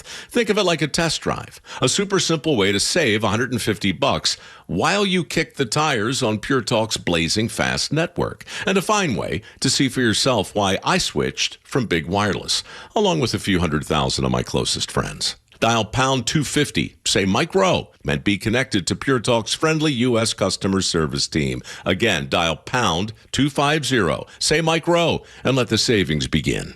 The news and talk I can trust. Extra 106.3. Oh, Lord, I just wish some days that I could live at Front Office Los's house. And it is Disco Wednesday. As you can tell, Bryce takes over the music on Wednesday and always plays disco, so it's wonderful. But to the point of just occasionally being able to live at Front Office Los's house. Because if you do things the right way, when you live inside the home of Front Office Los, you're rewarded mightily. In my opinion, mightily. I believe it would be motivating for me, and I was not the most organized kid. You know, I was not a kid that kept my room perfectly tidy. There's things laying around. I mean, it wasn't a disaster necessarily, but it was relatively tidy. I think I could have gotten to the point of being tidy and organized if I lived in Los's house and I had the offer that has been handed to his daughters. I offer smoked ham in exchange for rooms being clean. And yes, I would do that. And stuff like that. I know I would. They'd be like, hey, if you'll keep that room tidy, there is a smoked ham waiting on you. Dude. And smoking ham is not a complicated procedure. But it's tasty. But they don't know that. Yeah, they have no idea. They're like, I just know it tastes fine. Good. I just know it tastes good. Exactly. And they got those little King Hawaiian rolls. That's right. It's not like making ribs where, I mean, that's about a 3-hour process, 3.5 hours if you do it right. What's a ham take? Because I've never smoked. 45 minutes to an hour. Oh, see, but, yeah. But that's the thing, too. It really depends if you're looking to glaze it, which you then have to spend a little bit more time applying the glaze and everything else. And if you really want to do it right, then you got to use the cloves. You got to skewer the ham beforehand and insert cloves to get that little bit extra. Yep. And that probably takes a minute to do that, too. I don't know. I like the glaze. I can do without. It's fine either way. But the cloves are key. Cloves are key. With you, dude, get that aroma. Get that extra little kick to it. Great. Bryce, can you imagine living in I want to live at Los's house. That's everybody does. Can you bring some in next time you make it? I think what we should do, I got to look at the schedule. But if we have decent weather, we have to just do a pool day. Yes, we do. Like smoke a ham. And a pool day with some Hawaiian rolls. Let's go. Dude, every 12-year-old's dream. Dude, we're not easy to please. I mean, we're not hard to please. This is an easy group around here. I mean, some people demand, high-end caviar and, fancy restaurants. No, we want vodka Sprites, Hawaiian rolls with smoked ham, and the pool. Our company just recently announced a friend of ours down the hall, Matt Chernoff and Chuck Oliver, how they just signed extensions with Diggy Broadcasting. Huge. And I'm willing to bet that there was no offer of smoked ham and Hawaiian rolls. I don't know how they angle for that. That's really way to go here. Because it's whenever it's time to angle again, like the negotiation, that will be brought up in mine. I'll be like, Los has offered me. He offered me a smoked ham. Mr. D, what can you offer? I mean, I talked to a guy one time, and he talked about how he would have his representative ask for the craziest stuff, and every now and then he would get it. Like, do you have an example? Like bowl M&Ms? Some sort of small RV or something weird like that. Wow. I've never heard of anything like that ever working. I mean, I've heard of people asking for just the danger is if you ever were to ask Mr. David Dickey for, let's say, a golf cart. The problem is that Mr. David Dickey can come up with a golf cart through one of our companies in a second, and you're going to be like, man, all I got out of this was a golf cart. I don't know, dude. I'm dying for you get a golf cart with a smoked ham on delivery. I mean, come on. It's got that little table on the back. You can attach a rolling grill to it. One of those big smokers. I mean, he's going to look at that. I would love to have a golf cart. Our owner would look at that and be like, really? That's what you're asking for? Okay, no problem. Oh, yeah, okay. Sign here. He's a car guy. He's probably got two of them in the back of the house. Kept perfectly. Oh, they're still wrapped up? Yeah, because he, hadn't had a chance to use them lately or something. He's like, just take one of these. And just yes, I will. Thank you, sir. And just to add, I'm sure he would also, by the time it shows up at your house, that he would have already had it detailed with for sure. Dickey Broadcasting logos. Yeah, absolutely. Which is fine by me, dude. I would drive an extra 1063 golf cart. Me too. Absolutely. I told my wife the other day, I was like, I'm just dying for a golf cart or a four-wheeler or a go-kart or a dump truck or anything. She's like, what would you do with any of those? And I was like, I don't know, but it'd be awesome to have them.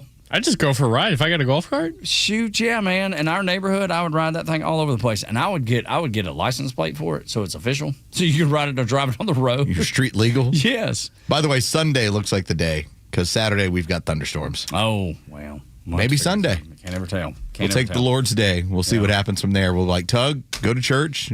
And then come on over. I got a soccer game at 1:45, but I'll be there after. Okay. All right, then. We're a later afternoon group anyway. Yeah. Perfect. Right. We've done the morning. The later afternoon group, in my opinion, is the more fun group as far as all the other families. Love it. I love it. There's so many things going on here at the same time. You need a Vacation Bible School felt board to keep up with it all. Pull out the rope. Yeah, that's right. Did y'all ever use the felt board in Vacation Bible School where there would be like the little it'd be King David and it'd be Jesus. And you put them on the felt board. To help you understand the structure. Yeah, exactly. Yes. It's exactly right, dude. That's what you need around here sometimes to keep up with the crap we're talking about. I don't know if that's a good thing or not. Probably not. But anyway, we're glad that you're here. We're grateful even that you are here. A little later today, make sure you join the Kimmer and Pete Shuck and Shack, South Main and Alpharetta. Great restaurant, great show, great fun for everybody. And also this hour, we got a chance to catch up with Mike Collins yesterday. Right. Republican representative for the Senate taking on Jon Ossoff. And so if you missed it yesterday, I understand a lot of people get into work by the time we were in that later portion of the show. We will bring that back for you so you can listen to Mike Collins and what he looks as some of the vulnerabilities of Jon Ossoff in order to win that Senate seat. Got my fingers crossed. He's the most vulnerable. Jon Ossoff, the most vulnerable senator, according to the Democrats. Of any Democrat in the country. So we have to. This is one that we cannot lose. We cannot lose this. We can't. It would be, to me, embarrassing, but such a gut punch. Especially in the way that they won it in 2020. Yep, absolutely. Not that they're illegitimate or anything. No. We're finding out New Jersey is. Oh, dude, what about that? What a crazy story to find out. 6,000 plus? It was a glitch, Tug. Yes. A glitch that allowed But that never happened. 6,000 illegals. That's what they always say, Bryce. Yes. You notice how every single time we ever have one of these stories, it's always to the benefit of the Democrats. Never anything else. Which is why it was so important to have when it had the Supreme Court that was able to strike down gerrymandering on the basis of race. Again, you can gerrymander based on anything else you want to come up with. You want to come up with geographical area. You can gerrymander according to Republicans and Democrats. You just can't gerrymander according to race. And that stripped away one of the important aspects that the Democrats have used for years in order to secure elections. That's what has them on the run right now, between what's going on in their own party and what's going on when it comes to having to fight the Republicans, or at least the good Republicans. Yeah. And couple that with USAID. I mean, those are two daggers, dude, that really have just torn away that infrastructure. And the USAID stuff comes up in the Marco Rubio essay, paper, research, whatever you call it, when it comes to Cuba and communism and partnering with all the organizations like Code Pink and BLM and the Black Panthers and Antifa.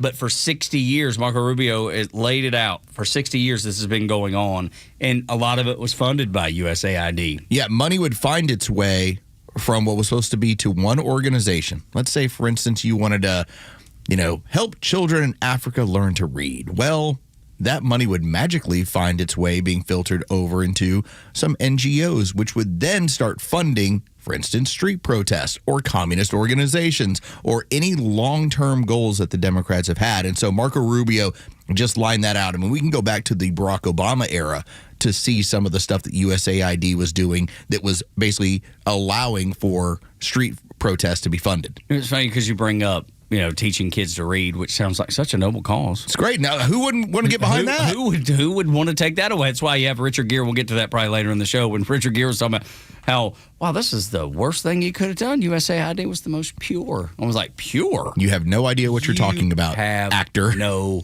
clue. That's why nobody listens to you, and they shouldn't. But when you think about that, it's easy to fall into that trap of, yes, USAID, I want to help kids. Of course I do. It's and then aid, they would buy, right? It sounds like aid. Yeah, and then they would buy iBook, maybe. And then, let's say it was $100,000 for this program, and they would buy 5 books, maybe, if that, and then the rest of it, just like Los would say, would be cycled right back to the NGOs, and then ultimately into Democrat coffers for campaigns and street protests and whatever it is. Well, it's been a year since Mike Benz, who broke this stuff down, who formerly worked cybersecurity during Trump's first administration, he went on Joe Rogan's podcast, and he lined it out and showed you the documentation of how money that was intended from USAID would find its way being laundered through the Cayman Islands and then being used in order to pay for rent-a-riots. And I want to be clear, because I know it's easy for Democrats or people who are liberal-minded to be like, wow, he's a Trump. He's critical of Trump all the time. And by the way, I'm not saying you can't fund whatever your street protests are. What I'm saying is I shouldn't have to fund your street protest. You do whatever you want. But it's clear that they had to, because nobody else is funding it. No. They had to use taxpayer dollars. They had to, either that or they were just maybe smarter than everybody else, and they're like, hey, why don't we have everybody else pay for what we want to do? And so that's why you do have, when it comes to a fundraising issue, it's massive, the disparity between the RNC and the DNC right now, and that never happens. Morning Extra at Extra 106.3. The first thing to know this morning, people were lied to, and they're mad, and I kind of understand some of it. He tuned in to the morning show and said, give me the truth today. She poured her coffee, grabbed her phone, whispered, Lord, light up the way. They could hear the leftists talking. He said, this is my daily fight. If they take me to the office, they won't take my common sense alive. Raise your hands up. There was the morning. Let's go. It's a Wednesday. It's perfect. It's like church day music. You want it opens. We got them. And I love it, too. Anytime I can get a good, feel good, put your hands in the air, think about the Lord, I'm in. People were, I guess they feel misled. And part of it I understand. People are mad. And what happened is they were told for their whole life, go to college, get a degree. Doesn't matter what the degree is, useless or not. Get a postgraduate degree in something useless. Rack up a whole bunch of debt.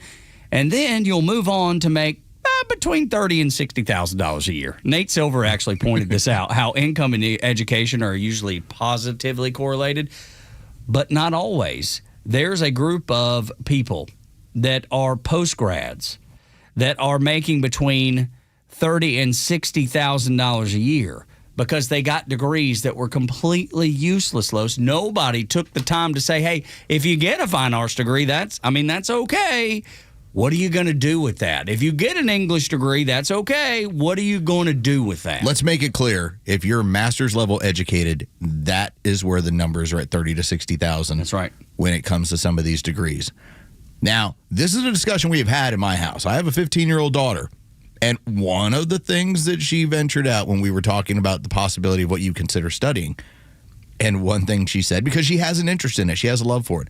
She's like, well, maybe I have an interest in theater. I was like, maybe you don't. That's a hobby. And by the way, this also from my wife who votes Democrat, who, as fast as I did, told her that's not going to help you. That's not going to pay the bills. It's not going to do it. Now, again, if you choose, and a lot of times this happens in radio, when we would have any of the summer interns who would come in, and I would ask them, well, what are you studying? They're like, journalism. I go, I need you to start studying something business-oriented starting in the fall. That's right. Immediately switch your major. And I've heard you say it. And my point was always the same.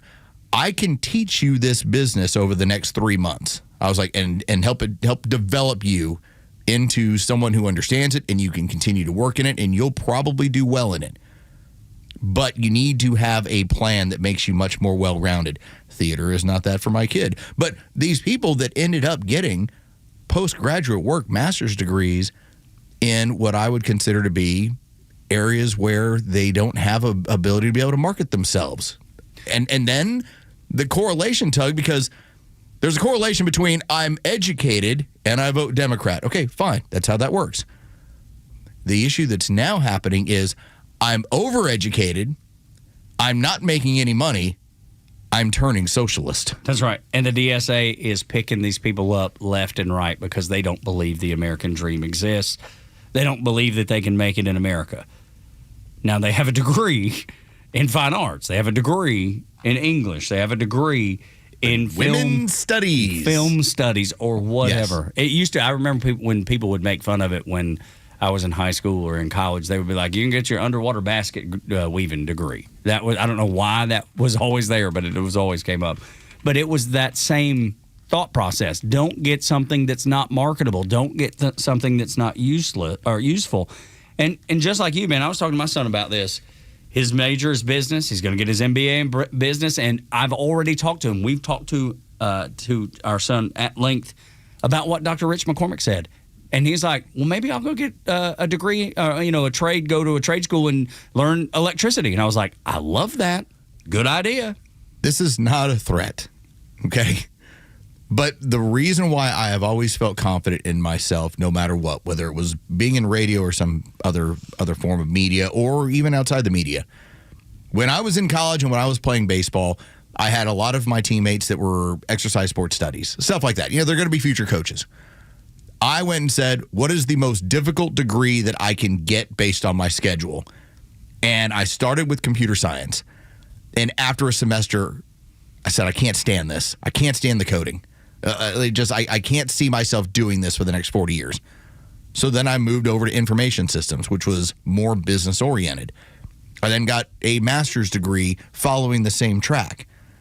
And so what I have always told interns and what I have always said is that if this does not work out, I'm not stuck. I'll just go jump in with another company. I'd go do something else. Business oriented. Yeah. I go into marketing, go into sales, go into whatever you feel like.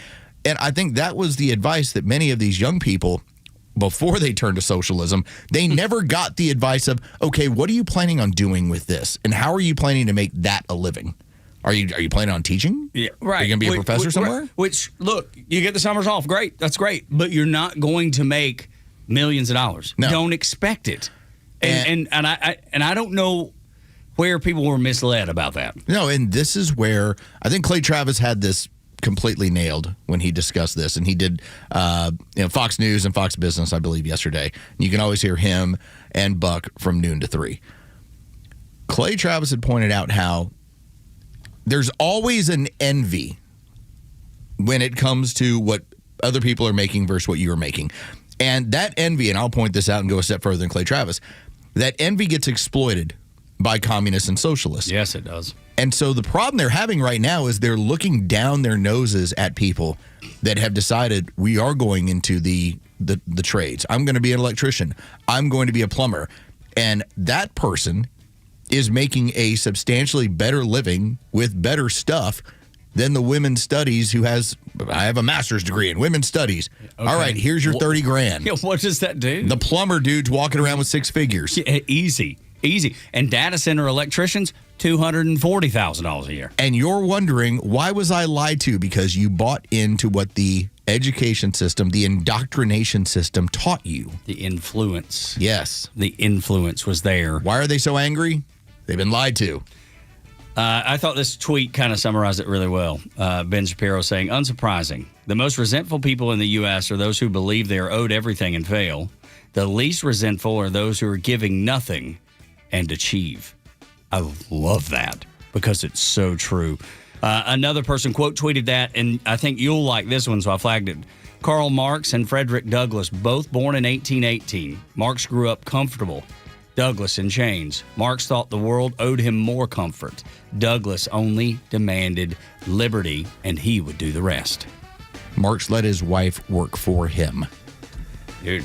He would write all of this every now and then just to get a little bit of money. All of this goes hand in hand, dude. Lazy. Every bit of it. Yeah, and it comes down ultimately to ego and laziness and what I'm owed.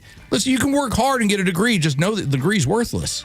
And, dude, there's even a chance you'll work hard and get a good degree that is applicable, and you'll not succeed immediately. But that don't mean you won't succeed if you keep working. My mom always said, you've not failed until you quit trying. And the university system has no problem taking your money to hand you something that does not end in long-term comfort. That's right. They're happy to, because that pays their bills. When we continue on Xtra 106.3, U.S. Representative Mike Collins joined us on the show, and we wanted you to hear from him because this Senate race against Jon Ossoff is so important.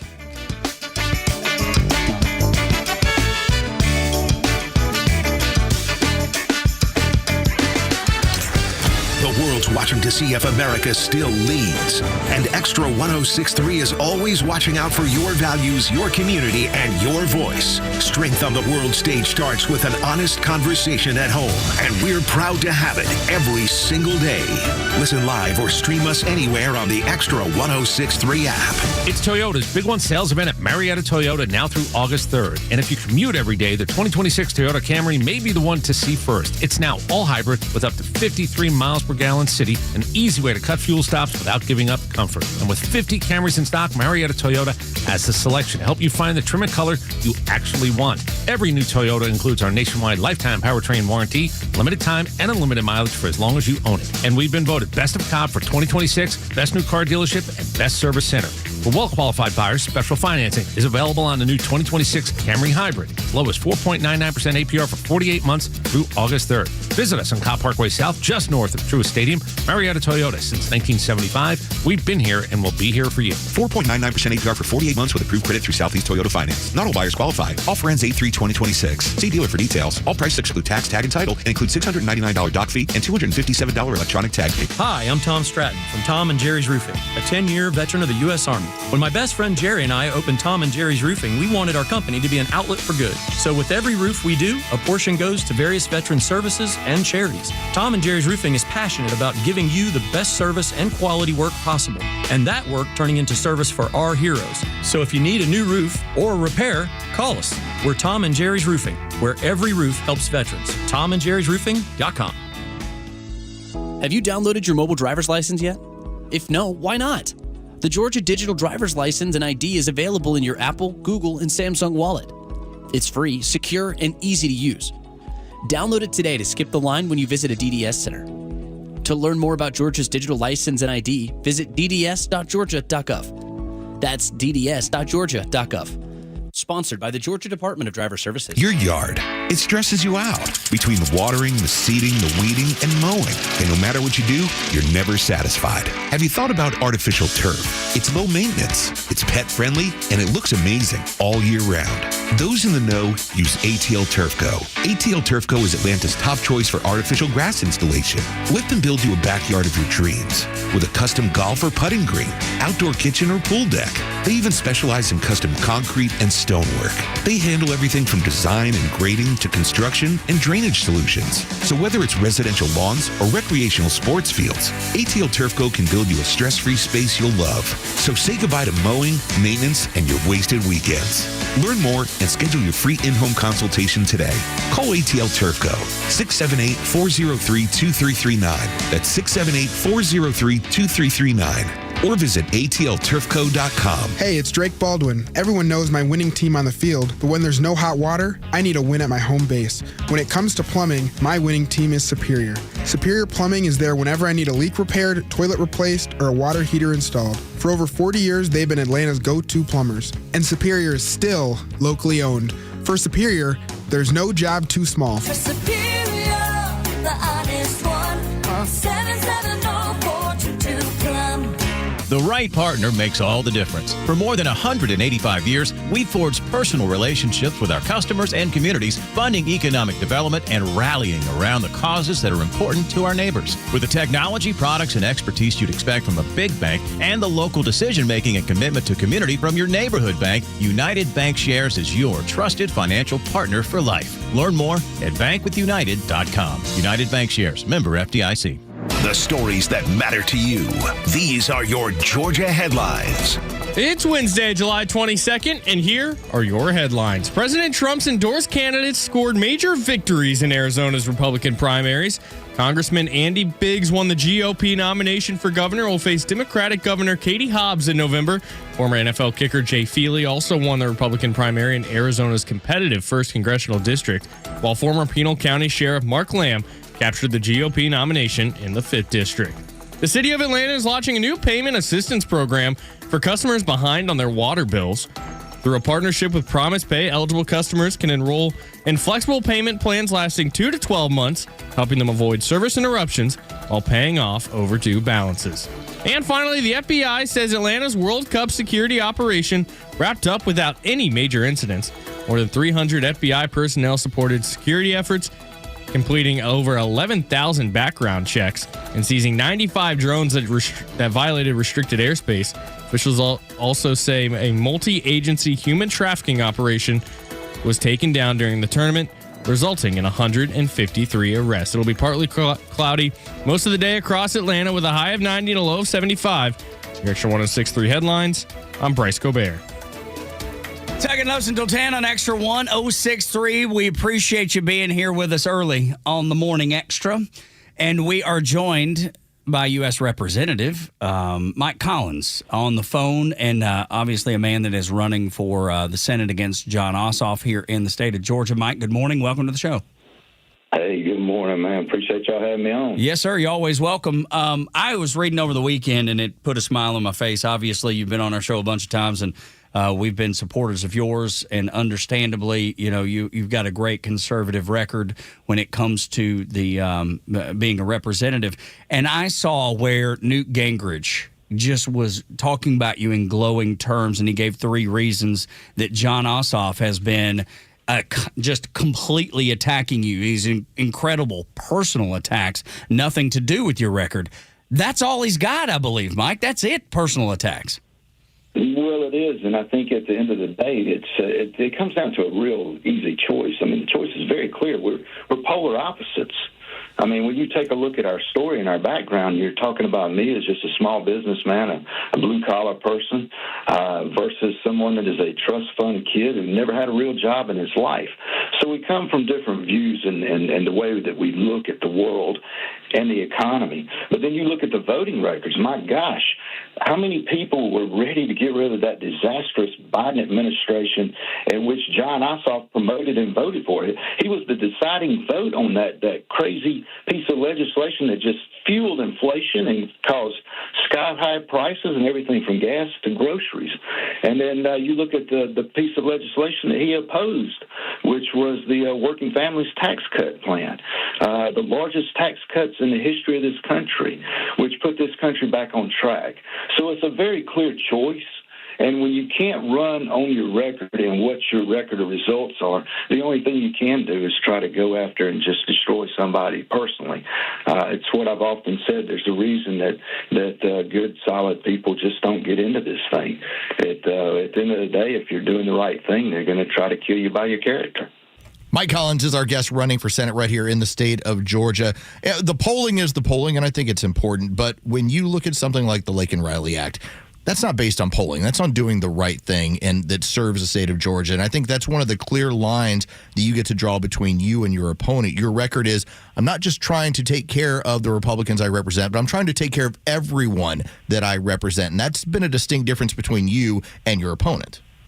Oh, of course. And you look at the legislation that I've passed and gotten signed into law, they were bipartisan pieces of legislation. I mean, I've got legislation sitting in the Senate now that's bipartisan. Well, the way I look at it, if it's good common sense policy, I don't care who helps me get it across the line.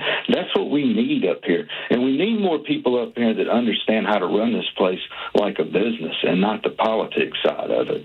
Mike Collins, our guest, senatorial nominee for the Republicans, squaring off against Jon Ossoff here in about 3 or 4 months or so. When I sit back and I see what's happening in the Democrat Party, and I even see very, very liberal people like Van Jones talking about how the party has been hijacked, where do you think that Jon Ossoff falls on this? Because when I hear him talk, it seems like he's going right along with all of it, and he's just fine with it. Sure he is. Of course he is, and he has to, because that's where his money's coming from. I mean, it's coming from that far-left activists, those out of California and those Mandami pro-Hamas people out of New York. And he votes that way. When you look at his record, let's talk about Israel for a minute. There's a clear distinction in the two people that's been up here to vote on Israel. I voted to support Israel every time. As a matter of fact, I'm the one that was in the hall that got attacked by those pro-Hamas people and stood them down or stood up to them and talked them down. I don't have a problem with that. But where has Jon Ossoff been on that? He's voted against Israel every time. So he fits right in line with this pro-Hamas socialistic agenda that they have been promoting and proudly promoted. Mike Collins is our guest right here on the Morning Extra. You can always check out his site, MikeCollinsGA.com, where you can take a look at the event schedule. You do have one coming up in my neck of the woods over in Cumming coming up this Saturday. What have you heard from those people on the trail? When you get a chance to get in front of Georgians and talk about what the difference would be in a Mike Collins level of representation, what they're currently getting, what are you hearing out on the trail from those people? They need help making life more affordable. You look at the 4 years of the Biden administration and how, just take home prices, for instance, how they've skyrocketed and why they have gone up so high. One of the biggest reasons they've gone up so high is because of this influx of these illegal immigrants that poured into our country. There again, that's another difference between me and Jon Ossoff. Jon Ossoff promoted and pushed and allowed all of these illegal immigrants, nearly 20 million people, to flood into this country. They want to be safe. They want to have opportunities for their kids. You know, that's one of the big things that with President Trump coming to town, and we're going to talk about the education, the Trump accounts that are going to allow people to put money in there for the kids to have prosperity. You know, I actually had legislation inside the Working Families Tax Cut Plan that expanded the 529 savings accounts. That was me. They're allowing people, these young people, to go out there and take advantage of these 529 accounts to go and chase whatever they want to do, whether it's trade schools or not. And so, you know, that's what they want. They want security, they want affordability, and they want opportunities. And what has John Ossoff done? He's made your life less safe, more expensive, and left this state worse off.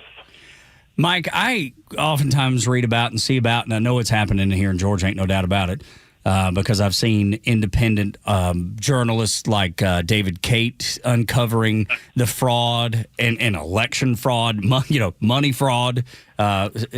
Just everywhere you turn across the country, that's happening, but it's happening here in Georgia too.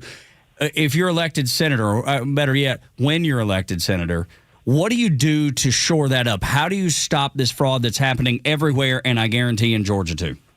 Well, what you do is you continue down the path that we're on right now to make sure that the waste, fraud, and abuse is cleaned up in the state of Georgia. And me, personally, I'd love to see us go back to paper ballots, but that's a state issue. But from a federal standpoint, we need to make sure that we get this SAVE Act passed, so that you get voter ID. That's the most common sense, the easiest way to fix a lot of this. You know, you talk about, you go in to show your ID. What's the ID that you mostly show? Your driver's license. What's the big topic that we've been talking about for several months? These illegal immigrants that have come in and even gotten commercial driver's license. So you're giving them IDs when you're allowing them to do things that they shouldn't be in here in the first place. But the biggest thing we can do is get that Save America Act passed and put on the president's list. It needs to be done now. But we've got to continue down to make sure that we clean up the waste, fraud, and abuse that's been out there promoting a lot of this corruption. Mike Collins is our guest running for Senate right here in the state of Georgia. I wanted to ask you about the divide that we continue to hear about that's going on within the Democrat Party. The energy is with their socialist wing, the DSA, and yet you do have some of those candidates out there trying to kind of glom onto it, but also trying not to look like they are socialists. How much of that discussion has been going on in D.C. about kind of an implosion in the party and whether or not that gives Republicans a better opportunity in the midterms? Well, I mean, we're just getting out of the way and let them implode. You know, the worst thing we can do is let these people get in power and continue to stay in power. You know, you take like John Ossoff, for instance. This guy is tied to those folks. They are funding him. They get him reelected this time around. You don't think they won't call that note due? You think crazy voting, like voting 3 times to allow men to play in girls' sports is crazy? That doesn't match up to Georgia values. Or letting men to go in women's restrooms. But that is just going to be the tip of the iceberg. This guy will go and do whatever he needs to do because they're going to demand it if they can get him back in there this second time around. So, you know, we've got to just continue to point out where these people they're sticking their heads up and make sure that the American people understand that's not America. We don't need to go down that road. Are you concerned, Mike, at all about that, the growth of communism and socialism, and just all of the energy on the left seems to be there? And I keep saying to people, don't give me it can't happen here because it certainly can. I don't know. I will say I don't know what the momentum is. What is the true momentum of that leftist movement in the United States? Is it 10%? Is it 5%? Is it 25%? I don't know. Well, I mean, can you tell? Yeah. Well, I don't know the percentage myself, but I mean, you know, you see the perception. They actually know they're going to get themselves in front of the news. But I think a lot of it is what we've always said. Man, we worry about our kids getting indoctrinated instead of educated, and we've got to make sure that we educate our children on what America really is.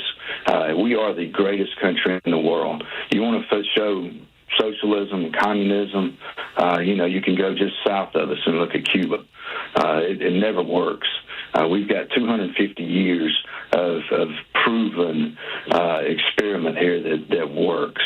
And so, let them keep getting on news. The more they do that, the more we can point out the differences. And I feel confident at the end of the day that the people of the state of Georgia are going to choose and make sure that we get rid of John Ossoff in the U.S. Senate. Mike Collins is our guest on the Morning Extra, running for Senate right here in the state of Georgia. Wanted to ask you about a topic from last week where Donald Trump made the announcement that when it comes to our veterans, their previous service would be able to apply for commercial driver's licenses to get some of those trucks being run by veterans, by Americans. You, sir, you've run a company, you built a trucking company. What did you think of that and how that helps employ veterans moving forward? I think it's fantastic. I mean, our veterans have done so much for us. And the industry that he's talking about, the commercial driver's license, they've been over there driving trucks, dodging bombs and bullets. I feel confident they know how to drive on our roads. They're very structured and disciplined people, and the biggest thing that we've always had is being able to verify. And of course, our insurance companies require all that. So the more we can help them get into this industry, the better off this industry will be. Any industry they get into, really. But it'd be great to have them to be able to just move right into the trucking industries from their service.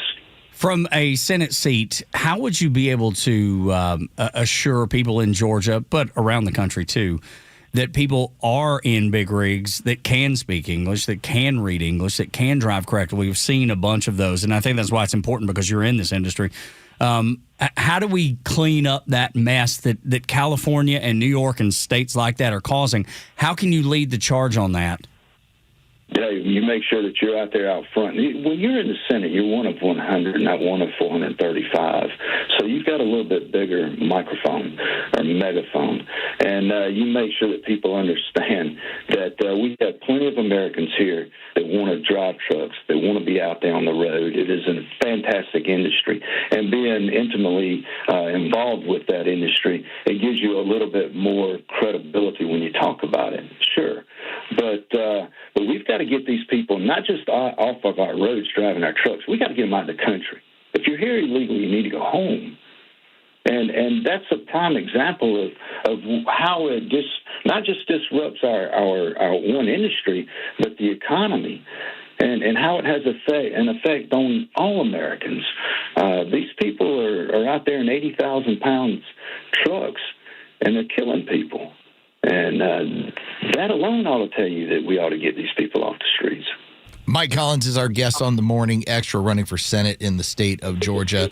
Let me ask you about your opponent, John Ossoff, because it was as of a month and a half ago, Tug and I were talking about the opportunity that I believe he presented to someone like yourself. Once he decided that he was going to hitch his wagon to Keisha Lance Bottoms and to campaign together, and knowing what kind of failure her administration was right here in the state of Georgia, when you saw that, did you see that as an opportunity to link failure with what's been failure in Washington? Yeah, I think they go together. They match up real well. And we'll continue to point that out. You're talking about somebody had a disastrous mayoral tenure, one of the worst in the state it's ever had. I look forward to linking them together. They are linked together. They enjoy it. And what her failures are, he owns it. He enjoys her company. So we're going to make sure that people see that. I mean, you're talking about somebody that let the city burn. Yeah, she, without a doubt, and I think most people are going to remember that. I would like to think, but there are the people who are going to vote for her regardless, just because she got a D by her name.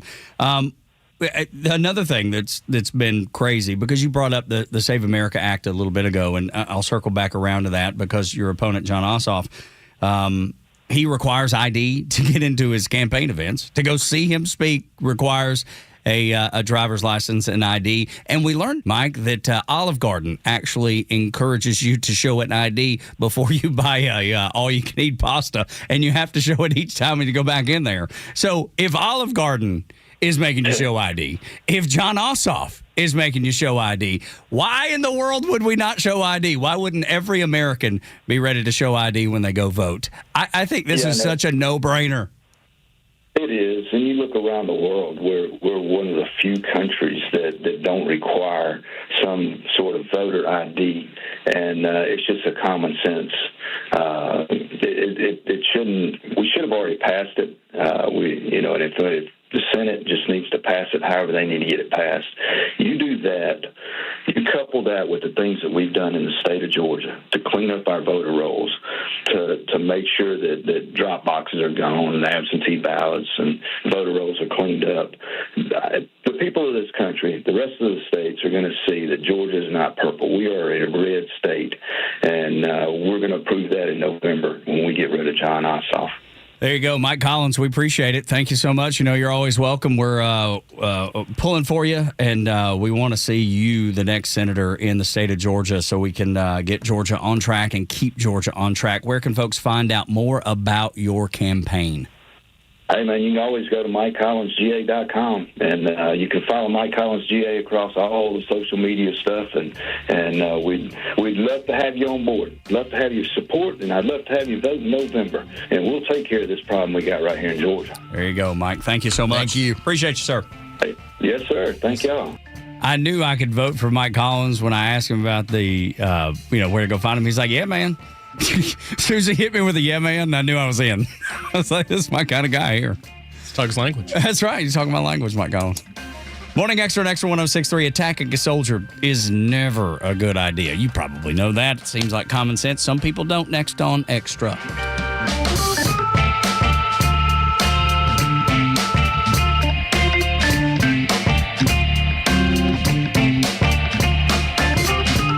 Let's talk about Howard Brothers looking for the right tools, the right equipment, and expert advice for your next project. Well, do what a lot of people have done for over 70 years. Head on over to Howard Brothers, because for over now 70 years, they've been helping homeowners and pros get geared up for outdoor projects. Locations all across North Georgia. You know them, you've been through them, and they always have a team that's ready to serve. Some of these people have been there 10, 20, even 30 years. They have the expertise. So when it comes to outdoor power, service, hardware, grills, all of it, they have all the expertise to get you set up properly. Howard Brothers, your one-stop shop for lawn care success season after season. Find one near you at howardbrothers.com. Xtra 106.3 Sports, powered by 680 The Fan. Good morning. Here are your sports headlines for Wednesday, July 22nd. The Atlanta Braves dropped the second game of their four-game series with the San Diego Padres last night at Truist Park, 8-3. The final Game 3 tonight welcomes Martin Perez back from the injured list. He will make the start for the Braves. Michael King gets the ball for the Padres. First pitch is set for 7:15. You can hear all the game action on our sister station, 680 The Fan, and for free on the Fan app. From the NBA, the Miami Heat are apologizing for posting a link by mistake. That's scheduled that the LeBron James introductory press conference would be held next week. They had posted that on their YouTube channel. The club said the link was posted by mistake by their social media department. James is a free agent and is rumored to be down to playing for several teams, the Heat being among them. With your sports headlines, I'm Carlos Medina. I'm so sick of all these cheesy lawyer billboards. You might be too. If you're injured in a car crash, you don't hire a lawyer because they're sweet or strong or the biggest. You hire a lawyer who is recognized by their peers as one of the top lawyers in the state. You hire a lawyer who's going to listen to you, fight for you, and has the case results to prove it. That lawyer is me, Bruce Hagan, the people's lawyer. I've been proudly selected by my fellow lawyers as one of the top 100 lawyers in the state, and for 21 consecutive years as Georgia's super lawyer. Hagan-law.com, Hagan-law.com. Hey, it's the Kimmer. How's it going? Think about everything your home's done for you over the years and where you've celebrated milestones, welcomed friends and family, built a lifetime of memories. Maybe your home has earned an upgrade. How about Jeff Shea and the team at Peach State Windows installing beautiful fiberglass French entry doors for just $69.85. Plus, how about a lifetime warranty and 0% financing for 12 months? 770-485-8011. PeachStateWindows.com. Peach State Windows. Your home has earned it. The summer's got you thinking about hitting the road, and with back to school right around the corner, you need a vehicle built for the road and safe enough for the family. And Subaru of Gwinnett has it for you. Like the 2026 Subaru Outback, which will take you as far as you want to explore with standard symmetrical all-wheel drive plus up to 32 miles per gallon. And if you're up for adventure, it'll get you off the beaten path with up to 9.5 inches of ground clearance, more than the Honda CR-V or Toyota RAV4, or the 2026 Subaru Forester, the SUV for all you love. It's the right size SUV for all the adventures ahead, with a spacious and comfortable interior for everyone you want to bring along. And no matter where adventure takes you, it starts on Satellite Boulevard in Duluth with the amazing staff at Subaru of Gwinnett. They'll help you find the Subaru that you'll love and be there every step of the way for everything you need. Start your shopping online at SubaruofGwinnett.com. Be what you are. Don't have parades. We don't need a gay pride month. Just be what you are and let other people be what they are and don't make a big deal out of it, please. Catch Neil's commentary every day on Xtra 106.3 and the Xtra app. Tug and Los until 10. We're grateful that you're here. 404-741-1230 at Xtra 106.3 across the social media platforms. Easy to stream us on the Xtra app or shout out, country call out to the extras. Appreciate y'all on the YouTube channel. Hello, extras. I love that. It's that may be my favorite. But aside from maybe the isolated David Lee Roth vocals, those yells and shouts, that's exactly what I'm talking about. Always ready. The yeehaws right there, close, man. Yeah. How can you not love that, dude? I mean, I wish that was I always keep my phone on mute, but if I didn't, I would want that to be the ringer. You know, really good if a text message came in from your wife and that's the first thing you did. That's your son's. It'd be so great, wouldn't it? It'd be so awesome. David Lee Roth would never yell at a soldier. He knows better than that. By the way, maybe he doesn't. I don't know. Do they still actually make ringtones and stuff like that? Can you still do that on your phone? I don't know. I think you can customize it. You can. I know you used to have to pay for them. Yes. Yeah. I have not. My phone's been on mute since the day I bought it. Yeah. As soon as I started working in radio, I'm like, I haven't had a ringer on my phone for 20 years. So just kind of how that goes. Yeah, I never, ever, ever use a ringer for anything. And nothing for the text, anything. I can see it. You pick up your phone enough, you'll see a missed call. You don't need it.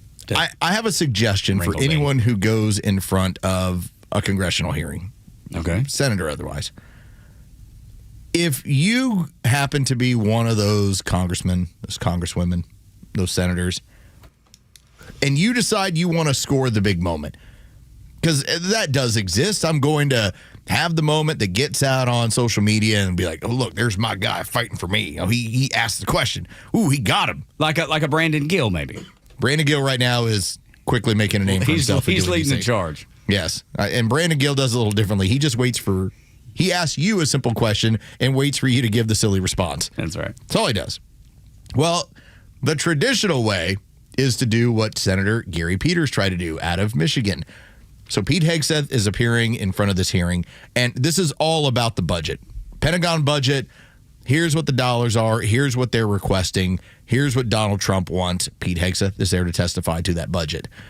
And Gary Peters decides that he's going to use this as his moment.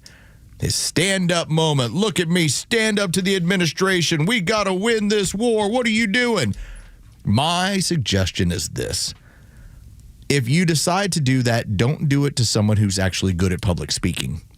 Because we've seen where Scott Bessent has done his deflection on people and made you look bad. Marco Rubio has asked, "What is this a hearing? I thought you were going to ask questions here." This is what happens. Well, Pete Hegseth decided to obliterate Senator Peters. The war. The men and women are going to be able to do it, but they need to have leadership. When will you show leadership? When will you show leadership? Why don't you show some leadership and stand up to your fellow Democrats who won't fund the troops, who stand and play partisan politics while you don't give us the money? You want to stand up here and talk about the troops? You won't show any political courage to actually fund our department because you have Trump derangement syndrome and can't actually commit to anything meaningful. So I put this on you, Senator. Secretary Hegseth, you have trillions. You have over $1 trillion. But I'm not going to fund. No, I'm not going to do that. I want you to win the war, but I'm not going to fund. Yeah. So as Hegseth quickly turned it on him and gave him the... Oh, yeah, you got a billion trillion. Yeah. Oh, you talk about the troops, so where's the money for them? Oh, you got lots of money. He just is that. And you just hear the energy leave his voice as Pete Hegseth proceeds to suck the life out of him. It went from projection to like a balloon losing its air. It's just my suggestion. Now, like when it came to Brandon Gill was just enjoying his time, in my opinion, with the director of the Smithsonian, and she couldn't answer much of anything because it was ridiculous. Some of the... She sounded just helpless. They have set up... I'm trying to think of a nice way to say it. They've had very weird displays. Now, the Smithsonian, keep in mind, that is all the museums that we have in D.C., and they're all taxpayer funded. That's why you have to schedule a time to go, but they're all free because we pay for them. And so it could be any one of, I think the Smithsonian at this point has like 5 or 6 different museums. So when they end up having a particular feature, and it has to go, you would imagine, through the Smithsonian director. So Brandon Gill's just asking about, oh, really, is that white supremacy? As he got into that sort of topic. Because politeness was one of the things that they said was polite. And being on time is another. Being on time. In the same way that we understood that working out is toxic masculinity. All right, these people make up points to win arguments because you're sitting back going, I don't want to be toxic. That just sounds like it's bad. It's like, no, they just try to make everything bad to win arguments. In this case, nothing else. Pete Hegseth just basically gave him you want to do that? Okay, I'll do it better than you can. Let me lend a hand here, sir. Morning Extra at Extra 106.3 when we come back. If you don't run for office to protect your values, they will to destroy them. Next on Extra.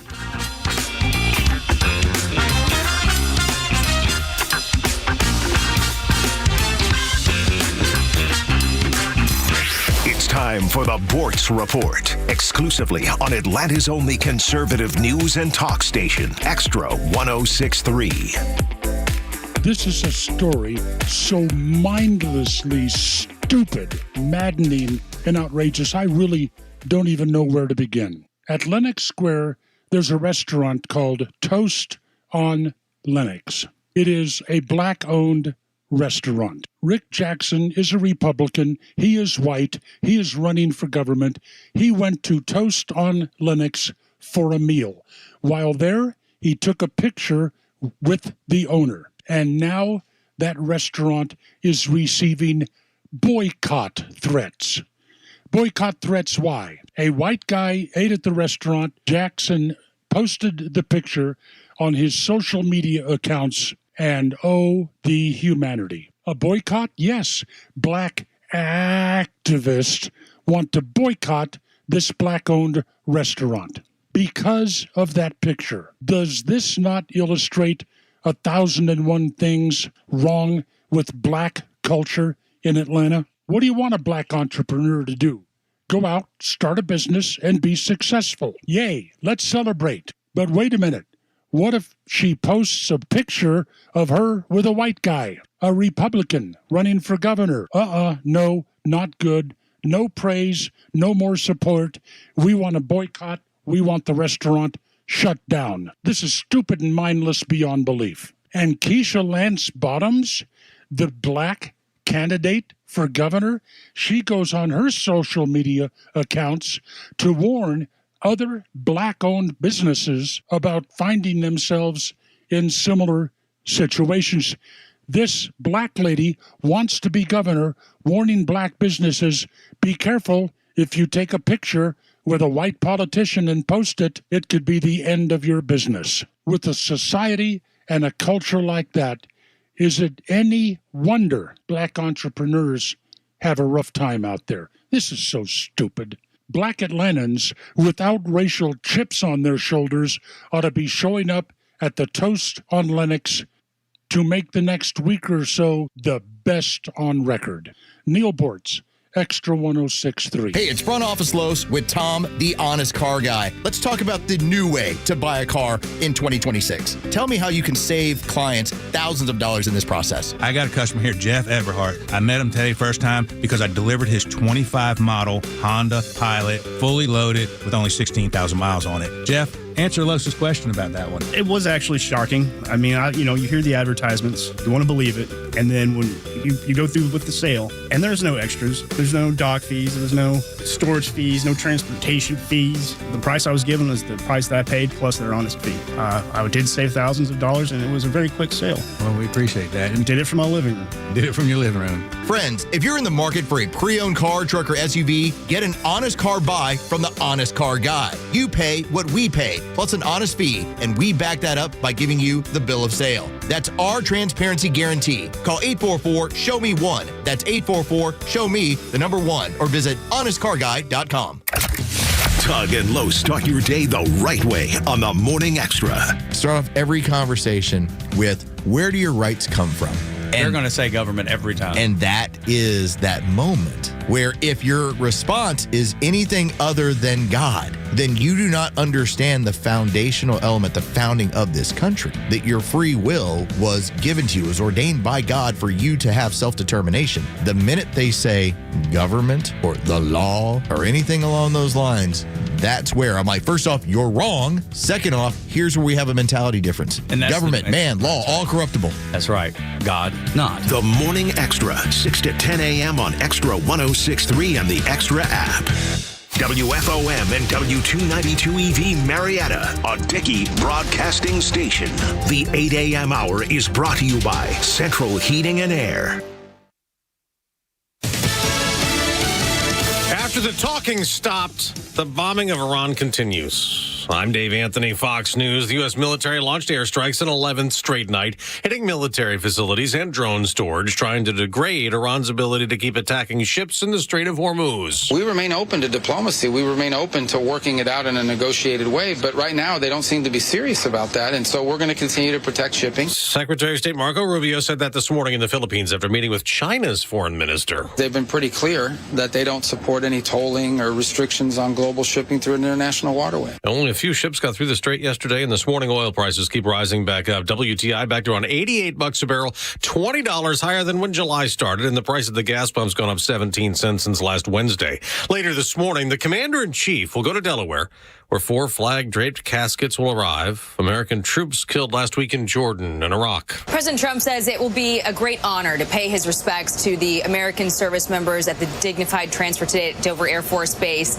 Last night, the Department of War announced another soldier killed in last weekend's enemy attack. Sergeant Angel S. Ramperstad, 28 years old, of Ozone Park, New York, bringing the total number of service members killed in the conflict to 18. Fox's Jackie Heinrich at the White House. A Trump-backed Republican congressman could be Arizona's next governor. I have every bit of confidence that we're going to win. We're going to get our message out, our message of restoring the American dream to Arizona. Andy Biggs will try to unseat Democratic Governor Katie Hobbs in November. Biggs got more than 70% of the vote, beating fellow Congressman David Schweikert in the GOP primary. 2 other Trump-backed Republicans also won primaries. Mark Lamb trying to replace Biggs in Congress. Former NFL kicker Jay Feely is vying to take Schweikert's House seat. A Democratic congressman in Arizona fended off a challenge from the left. Greg Stanton beat a Democrat socialist in the primary. America's listening to Fox News. Well, it's official. My friends have all switched to Pure Talk because I told them they could save a bunch of money on a super reliable high-speed network with unlimited data. And because they're my friends, they trust me. As for the rest of you, well, Pure Talk understands that even though you might like me, you're not just going to take my word for it, nor should you. For that reason, and for a very limited time, Pure Talk is offering any of their plans for just $15 a month for the first 3 months, including their top-tier unlimited plan that normally sells for $65 a month. Think of it like a test drive, a super simple way to save $150 while you kick the tires on Pure Talk's blazing fast network, and a fine way to see for yourself why I switched from big wireless, along with a few 100,000 of my closest friends. Dial pound 250, say Mike Rowe, and be connected to Pure Talk's friendly U.S. customer service team. Again, dial pound 250, say Mike Rowe, and let the savings begin. This is Tucker Carlson. You're listening to Atlanta's only conservative talk station, Extra 106.3, worldwide on the Extra app. Tug and Los until 10. No, this is not No Doubt. A lot of people would think, oh, this is Gwen Stefani's song. I know this. No, you don't. Or, if you know the original, And Bryce is good at pulling classic disco for you on Wednesdays. Am I allowed to do a giveaway? Yeah, I mean, so we give away a fanny pack if someone calls in and knows who sang this? Yeah, for sure. Yeah. But Sure, nice. we'll give you a fanny pack. Nice, clear. But if you ever have to go into a stadium, you have to clear bag policy. Good listener Stephanie and her husband hooked up a bunch of them just because we talked about it. Or if you want to put soda in it with a straw, a very long straw. You could do that, yes. It would probably work. Yeah, I would think it would. It would be a really long straw. Or a goldfish. You could put a goldfish in there. That'd be kind of cool. That'd be awesome. A goldfish on the go. See, think about that. The way, because this ties right back to disco. Remember back in the day, disco platform shoes, they would put little goldfish in the heel of the boot. I would suggest if you're feeling a certain way, pudding. Just a whole bunch of pudding in there. And you just keep that spoon around, you just unzip, and you just take a little bit of pudding. Man, that's good. That's right. That's delicious. On a hot day. Gosh, so good. So good. Ring my bell, so good. I don't know anybody that doesn't love the song or wouldn't like a fanny pack with pudding in it. I mean, it's just, you're winning today. You woke up on this Wednesday morning winning. You're headed to work winning. I love that. There's nothing better than winning. Tug and Los until 10, 8 o'clock hours brought to you by Central Heating and Air Conditioning, your Atlanta carrier expert, 770-GET-HEAT, centralheat.com. Braves last night, things didn't go all that well. It was fun there for about 4 innings, and then it became less fun, and then less fun, and then less fun. And I think I finally called it about the after the 7th inning stretch. Yeah, the final Tatis homer was my checkout point.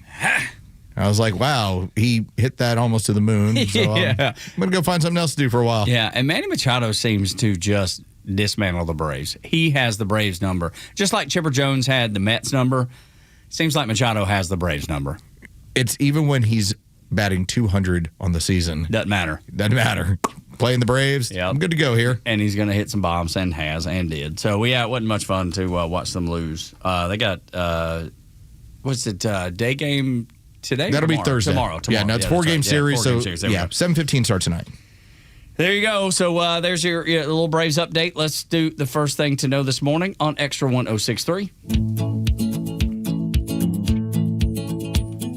Way out west, there's a show, the Morning Xtra,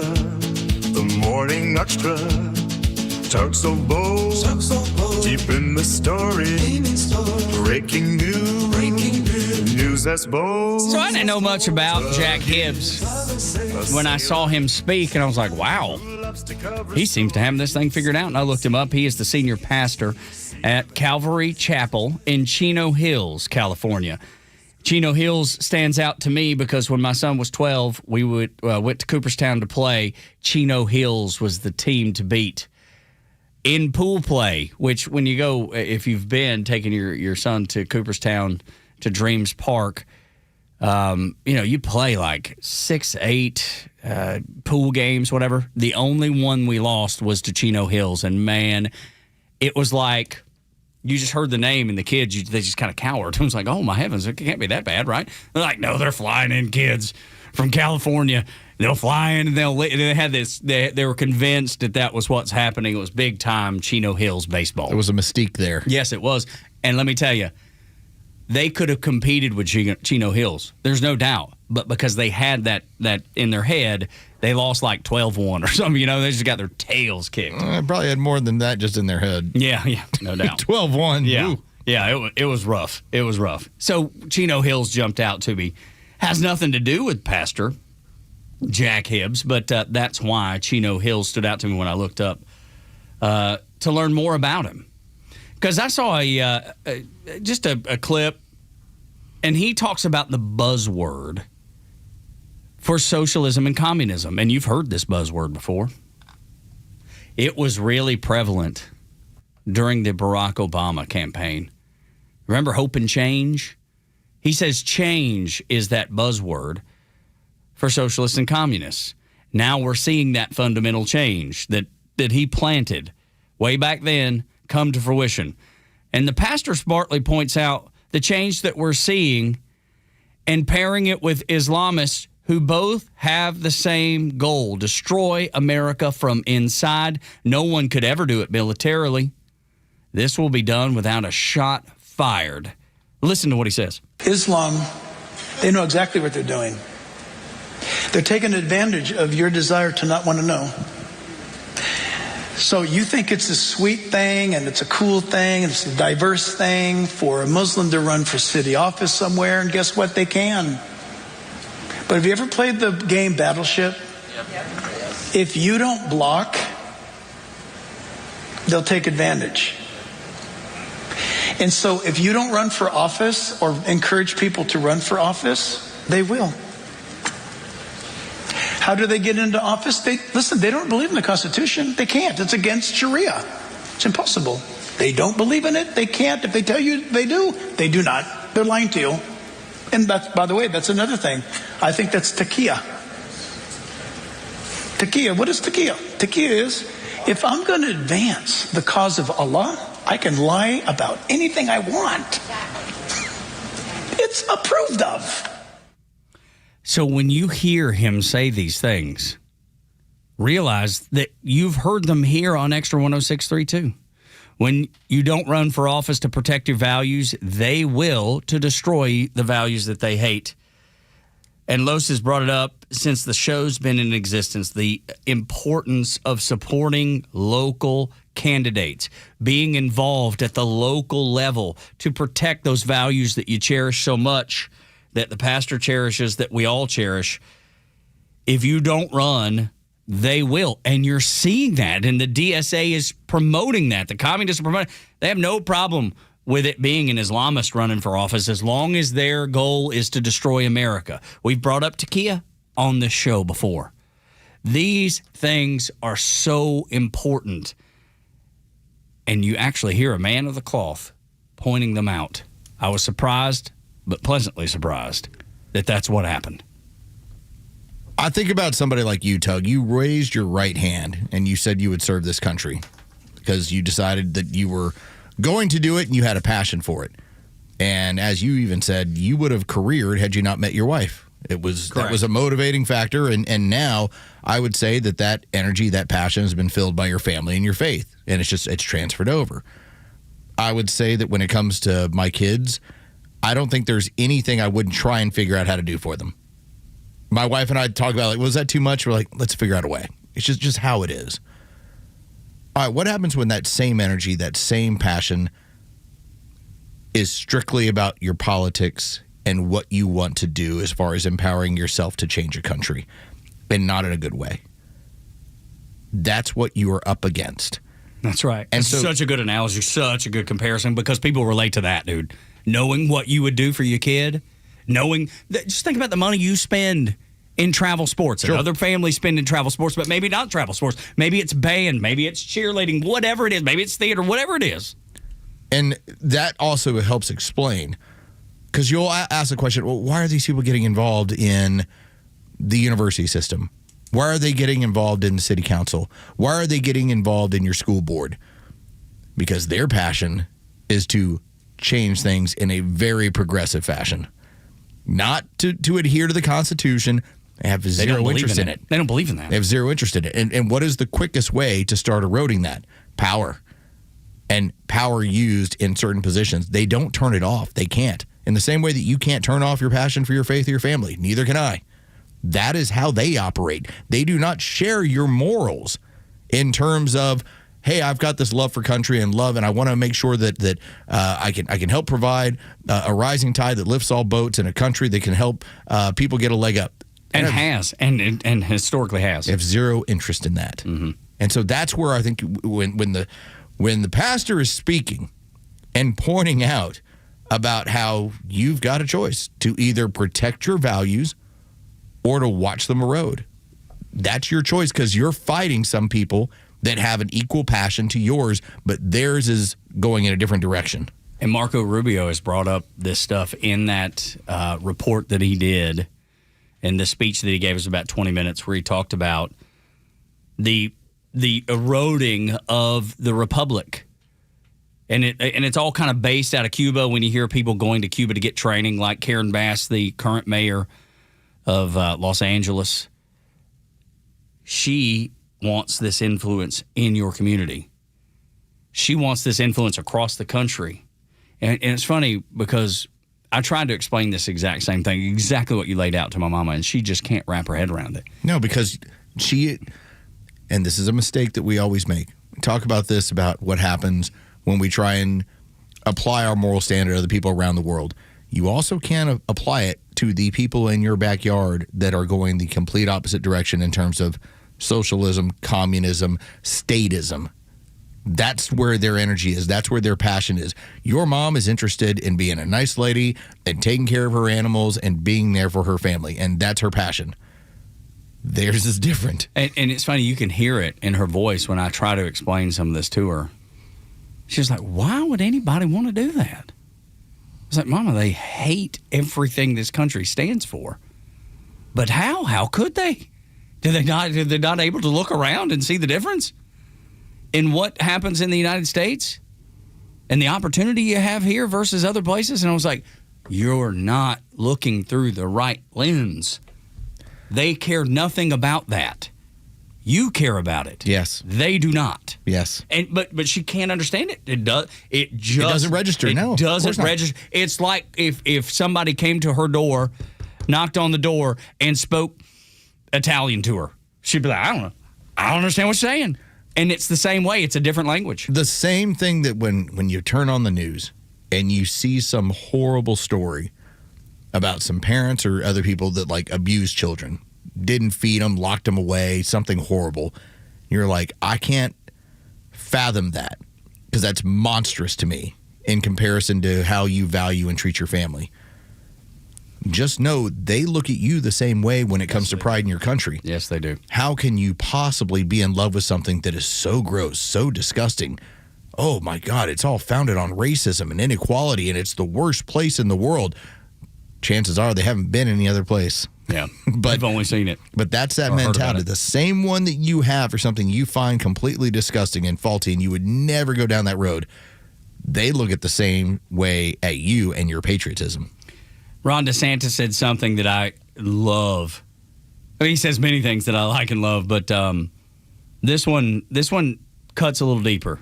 He said, let's make being American mean something again. This is like a very presidential way of discussing why illegals don't have the right to come to the United States. DeSantis, he's going to be a key figure, in my opinion, in saving America from this crazy leftist revolution that we started talking about. Crazy thing is, everything he said is very common sense, or at least it used to be. Let's do whatever's best for the country. The left crushed that idea when they opened the borders. Listen to Ron DeSantis. No, we have limited housing supply. We have limited services, schools, all this stuff. It does impact the communities when you have open borders. Now, in terms of the broader question, why are you doing the immigration? Is it a foreigner has a right to come? Some of these people say that they're entitled. I reject that. No foreigner has a right. Just as imagine if I went to France and said I have a right to be in France and work, and they would laugh at you, right? And so we're not citizens of the world. We're Americans, and that needs to mean something. I don't think mass immigration, we can't just reproduce like Mogadishu in the United States. That's not going to work. What Europe has done shows you the wrong way to do immigration. We have been in a situation where if there's situations where that can help the American people, we're the best place in town. We have an ability to leverage that. But I think the way it's been applied, particularly with Biden and to a certain extent Obama, to be honest with you, has not been conducive to assimilation and has not been geared towards helping the American people do better. And I kind of felt like most of American history, it was always about, what's going to be best for the people that are already here. I think President Trump is trying to reformulate that. I think the media is going to attack. They're going to demagogue, and we'll see how it all plays out. But making sure we're upholding the rule of law, making sure that our citizenship really means something, and making sure that we're incentivizing people to do it the right way, I do think are important. Values. He's talking about values again. He's talking about the values that the United States represents and that you believe in and that my sweet mama believes in, those values. What do bringing people here do to benefit the country and benefit the people that are citizens of the United States? All right, I took that in a very particular direction. And I'm glad Ron DeSantis said it, and I know that he won't say it the way I will. We need to make sure that if you're here legally, it sucks. All right? First and foremost. Or if there's any question about your status, it is not fun to be here because you can't vote, you can't get medical care, you can't get help, you can't get any money. You're certainly not given a cell phone, and certainly there's no administration that's putting you up in a 4 or 5 star hotel. It has to suck because it should mean something to be here and to be a citizen of the United States of America. And that is, this ends up being this monstrous fight when we talk about what we're up against. The Democrats, with their fading popularity, know that their only way to secure power long term is through illegals, is through bringing a bunch of them in and getting a chance to mess with the census. And here's how we're going to secure our power. Do you realize, Tug, they have as many as 20 seats that they shouldn't have for the 2020 census? Yeah, because of they are able to benefit from the overcounting of the population of people who should be here. Yeah. And so it is imperative that we make it a point, not just taking the pride and the value of being an American. We need to make it to where if you're here, you're not getting help. It doesn't exist. And certainly I hear always from the left, well, they can't get driver's licenses. Well, they can't get Social Security numbers. Yes, they can. Well, they can't get access to medical care. They do all of it already.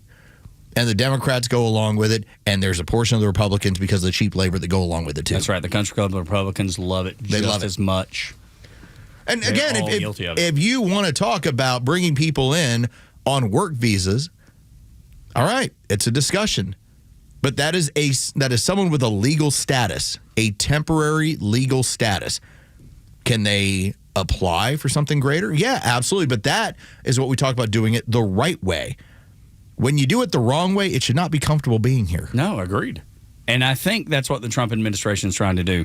That's why you're seeing a lot of self-deportations, and there's lots of stories out of Ohio right now of Somalis that are leaving because of the challenge it is to get services up there, especially after all the fraud. Make it damn near impossible. That's exactly right. When we come back on Extra 106.3, 8 o'clock hour, brought to you by Central Heating and Air Conditioning, your Atlanta carrier experts. 770-GET-HEAT, centralheat.com. One group who always gets run over by progressives. We'll do story time with Front Office Los on Extra 106.3.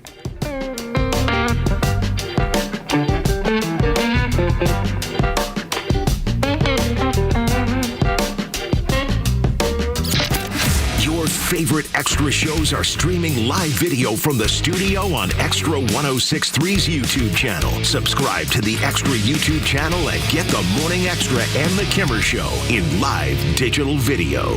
I'm Patrick Brown, former Army Ranger in the United States Army. Like many service members, I had to make difficult choices when leaving the military, and the most challenging thing was finding purpose in a new phase of life. Housing, employment, education, way too many decisions and no idea where to start. That was until I met the Warrior Alliance. They made it simple. They listened and quickly connected me to the services I needed. And like a trusted friend, they even followed up to make sure I was squared away. Change a veteran's life today by donating at thewarrioralliance.org, helping warriors navigate to success after service. Gentlemen, listen up. When it's not hard, it's really hard. Did you know that 50% of men over 50 have some form of ED? It's true, and I'm one of them. ED followed me everywhere. Heck, even my initials are ED. I'm Dr. Eric Deal from Total Body Therapy of Georgia, and I know ED. It can lead to feelings of embarrassment, stress, and sadness.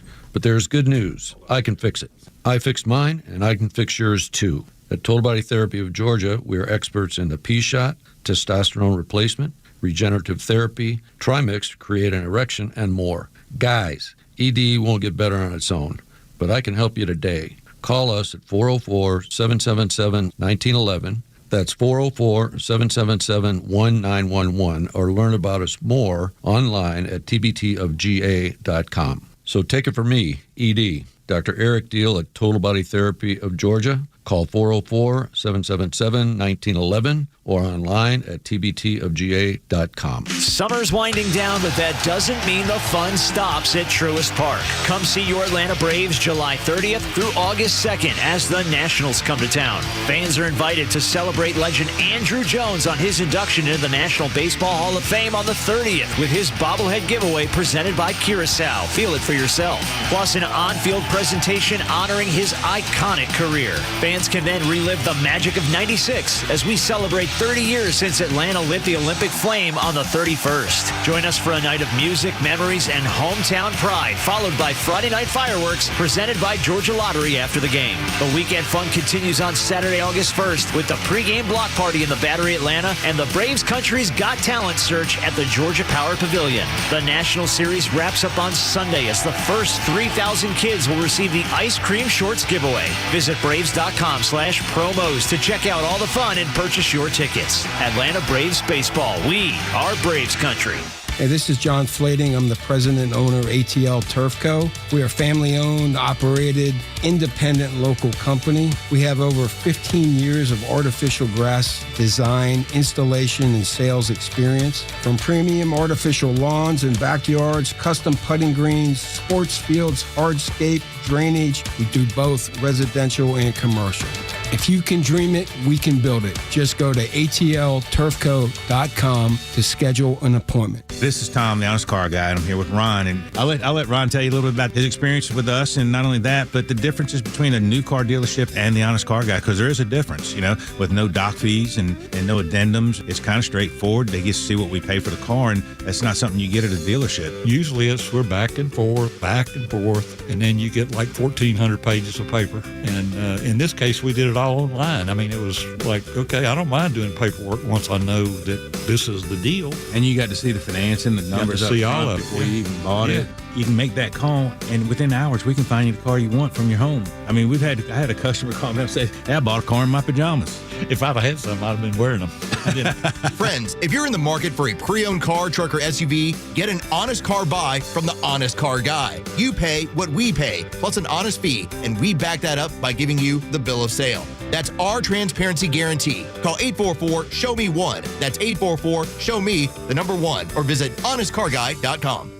Hey, I'm Tom. And I'm Jerry. And we are Tom and Jerry's Roofing. Yes, that's our real names. And together, we have 70 years in the roofing industry. But taking care of you and your home is our priority and our passion. But our other passion is taking care of veterans, and that's why every roof we do gives back to the vets. That's right, Tom. First, we take care of your roof, and then we take care of the brave men and women who protect us. So if you have roofing issues, from repairs to replacement, call Tom and Jerry's Roofing and help us give back to America's heroes. Find us at tomandjerrysroofing.com. That's tomandjerrysroofing.com. The stories that matter to you.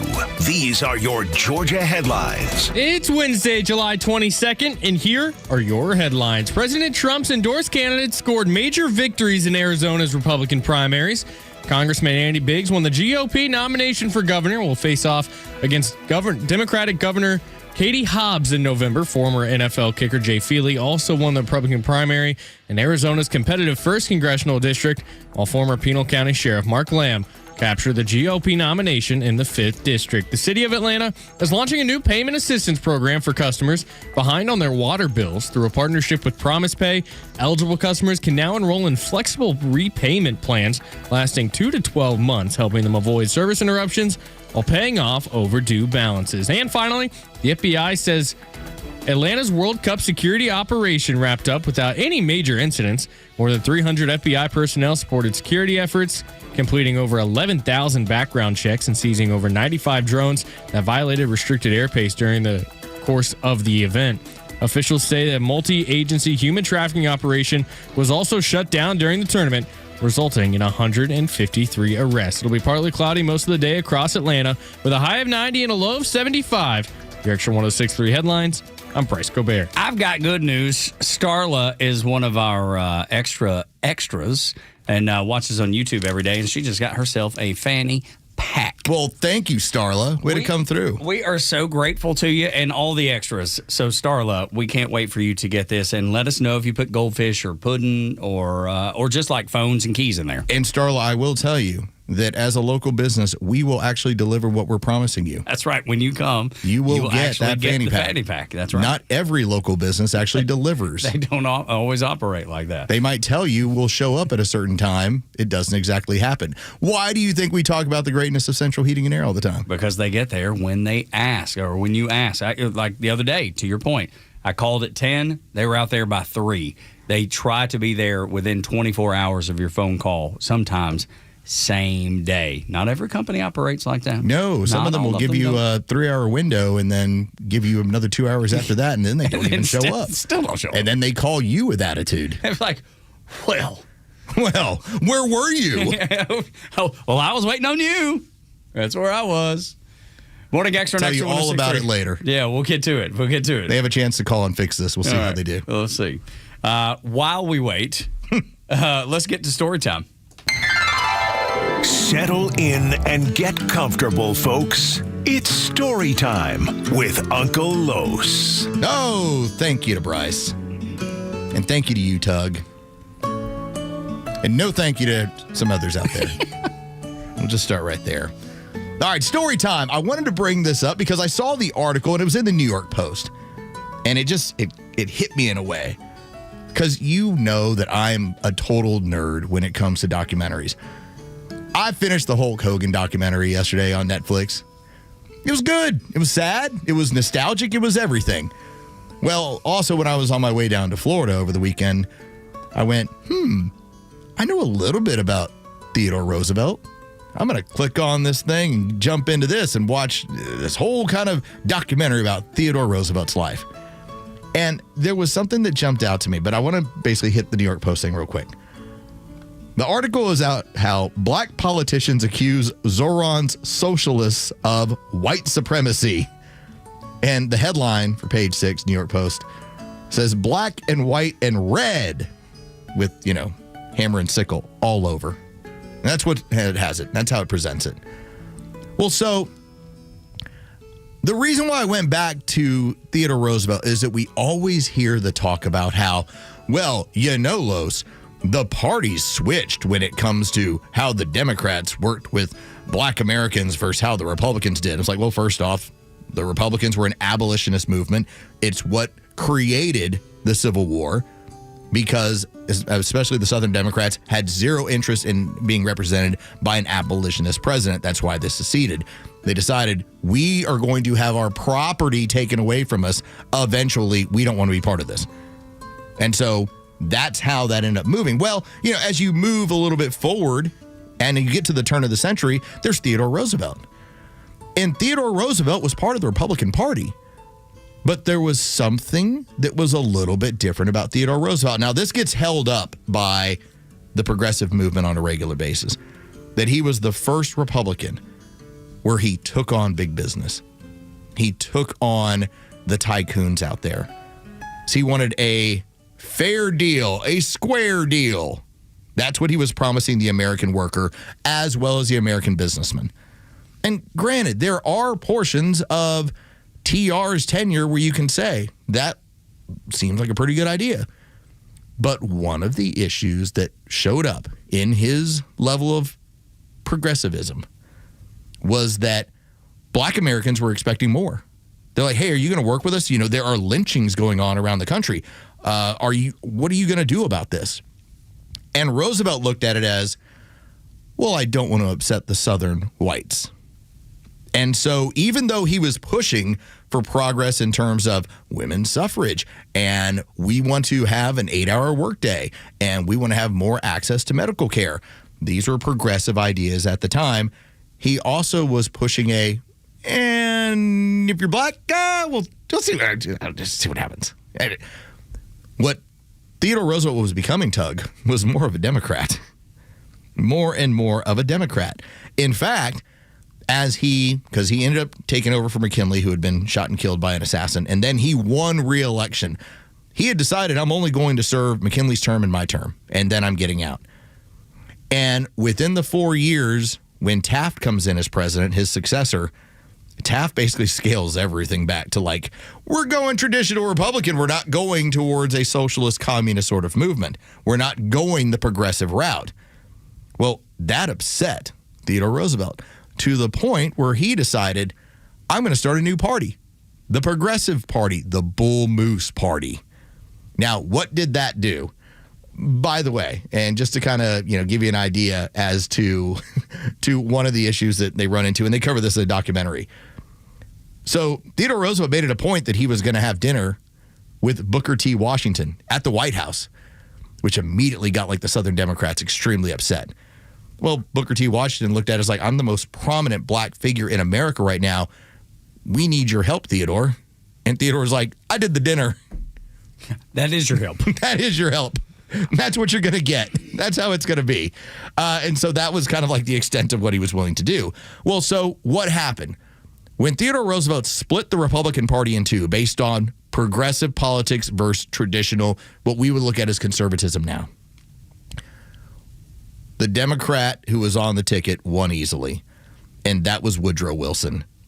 And Woodrow Wilson was even more progressive than Theodore Roosevelt. In fact, one of the very first things that he did when he got into office in 1913. And Wilson, one of his first acts, was pushing for segregation within the federal agencies. Immediately, can't have blacks and whites working together, can't have whites working with anybody else other than whites. In fact, so when it came to offices, lunchrooms, bathrooms, drinking facilities, within the federal government, split. We're not going to allow this. The continue of progressivism included what ends up being one of the craziest things out there. Mr. Bryce, thumbs up or thumbs down? Have you ever heard of the movie The Birth of a Nation? All right, there's the thumbs down. Birth of a Nation is widely recognized as basically being a KKK anthem. All right, it is a film, and within the film, it's based on D.W. Griffin's film, Birth of a Nation, based on Thomas Dixon's novel, The Klansman. Woodrow Wilson screened it in the East Room of the White House. It ended up being the very first movie ever shown at the White House. It depicted Reconstruction South, black people as savages and incompetent, and glorified the KKK as the saviors of the South. So I point out all of that as the progressivism movement of the early 1900s, the early 20th century is starting to grow. And who did it hurt the most in American society? Black America. They were the ones that while women were getting voting rights, okay, as we're moving towards that, black Americans were left on the sidelines. And so when you see this push towards communism, socialism, progressivism, that's, progressive used to be what we would use back in like 2008, 2009, because we didn't know it was communist yet. But yet. But every single time this movement has pushed forward within this country, the first people that get left behind are black Americans. And so when you get the headline, and again, the headline that you'll find over the New York Post, black politicians accuse Zoran socialists of white supremacy, black and white and red all over. They immediately, if they know their history, go, not interested. And even if they don't know their history, they're looking around going, wait a minute, this isn't benefiting us one bit at all. That's exactly right. In that article, when I read it too, black Democrats are seeing the writing on the wall with Mamdani, realizing that other minorities are going to be prioritized over them. Specifically, they talk about it. And the Islamists specifically are the ones that they're going to prioritize.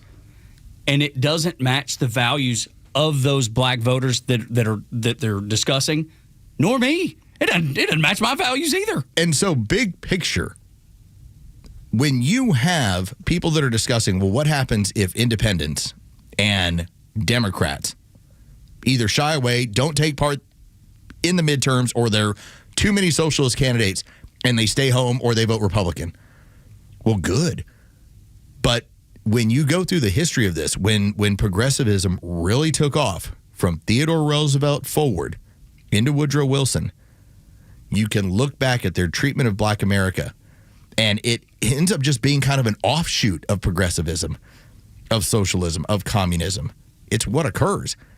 And so, in part because there's a view within them. It's like, well, I'm the superior person who's making the superior decisions. Those underneath me, you're inferior.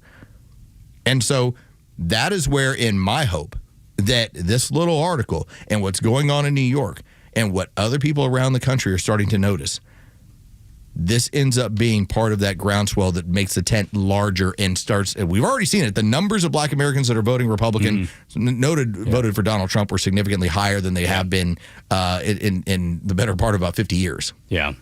And as I look at this, like they call it white supremacy, I would say that this is not just a Black issue. This is an American issue because they want to eliminate private property.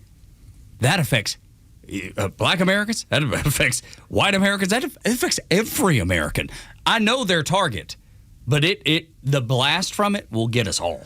In this country, the ability to create comfort for yourself is based on the ability for you to work. Now, taxation strips away at that. It begins to hurt you in terms of taking away some of that potential comfort. But that idea of creating comfort and being able to create income means that you can now access and pay for private property. Well, what happens when you can't have private property? Well, then now you're just a cog in the machine. Yeah, you're working for the government. You're making a little bit of money. But what is that used for? A limited amount of resources, and certainly never on any sort of private property.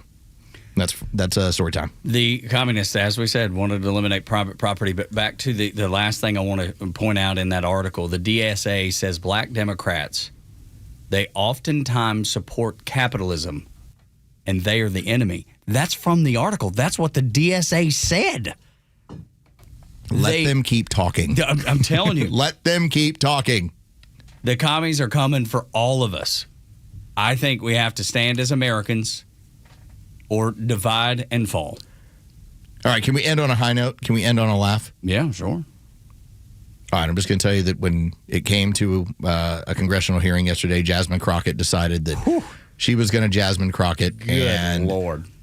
Again, I just gave you an entire story time about progressives and race. Jasmine Crockett decided to give it to you about soccer. The World Cup that captured the imaginations of the entire world when they saw all of these people of color that was playing for all these teams. And ultimately, if you recall, the last two teams, it was Argentina and Spain. And it seemed like the vast majority of the world was rooting for Argentina, or actually against Argentina, right? And why was that? Just give me an explanation if you could guess. If you'll just let them finish the answer. Spain had the best team. Maybe that's why they were rooting for them. There's also a racist history that exists as relates to Argentina. You're recognized. Thank you. Thank you, Jack. All right, what she asked was so confusing. What she was trying to allude to was a history of the Nazis, finding their way to Argentina. Yeah. But she was so confused by the history that then she turned it into basically, if you were rooting for Spain, you were racist. That's right. Dude, you're just grasping at straws. Just anything. How can I drive this back to dividing people? Well, listen, she's out of a job here very shortly. Yes, she is. I mean, that's a laugh of, I'm so confused. Yeah, she has no idea. I didn't read this correctly. She has no idea what's going on. A 21-year-old, 22-year-old staffer wrote it for me, and I've messed it up that badly. Well, and she starts out messing it up. She fumbles. Is that right? She's asking because she has no idea. She has no clue what is being presented. She doesn't know the point she's trying to make. At no point did I tell myself on Sunday, I know Argentina hasn't had a shot on goal, but in the interest of former Nazis, I really need them to. Unreal. Morning Xtra. At no point did I go, I hope Spain wins because my grandmother's family's from there. No. 8 o'clock hours brought to you by Central Heating and Air Conditioning, your Atlanta carrier expert, 770-GET-HEAT, centralheat.com. When we come back, a Hollywood Looney Tune is crying over the most corrupt organization that America has ever seen. Next to Xtra.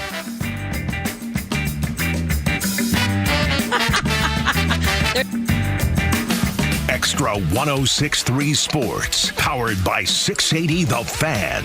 Good morning. Here are your sports headlines for Wednesday, July 22nd. The Atlanta Braves dropped the second game of their four-game series with the San Diego Padres last night at Truist Park, 8-3.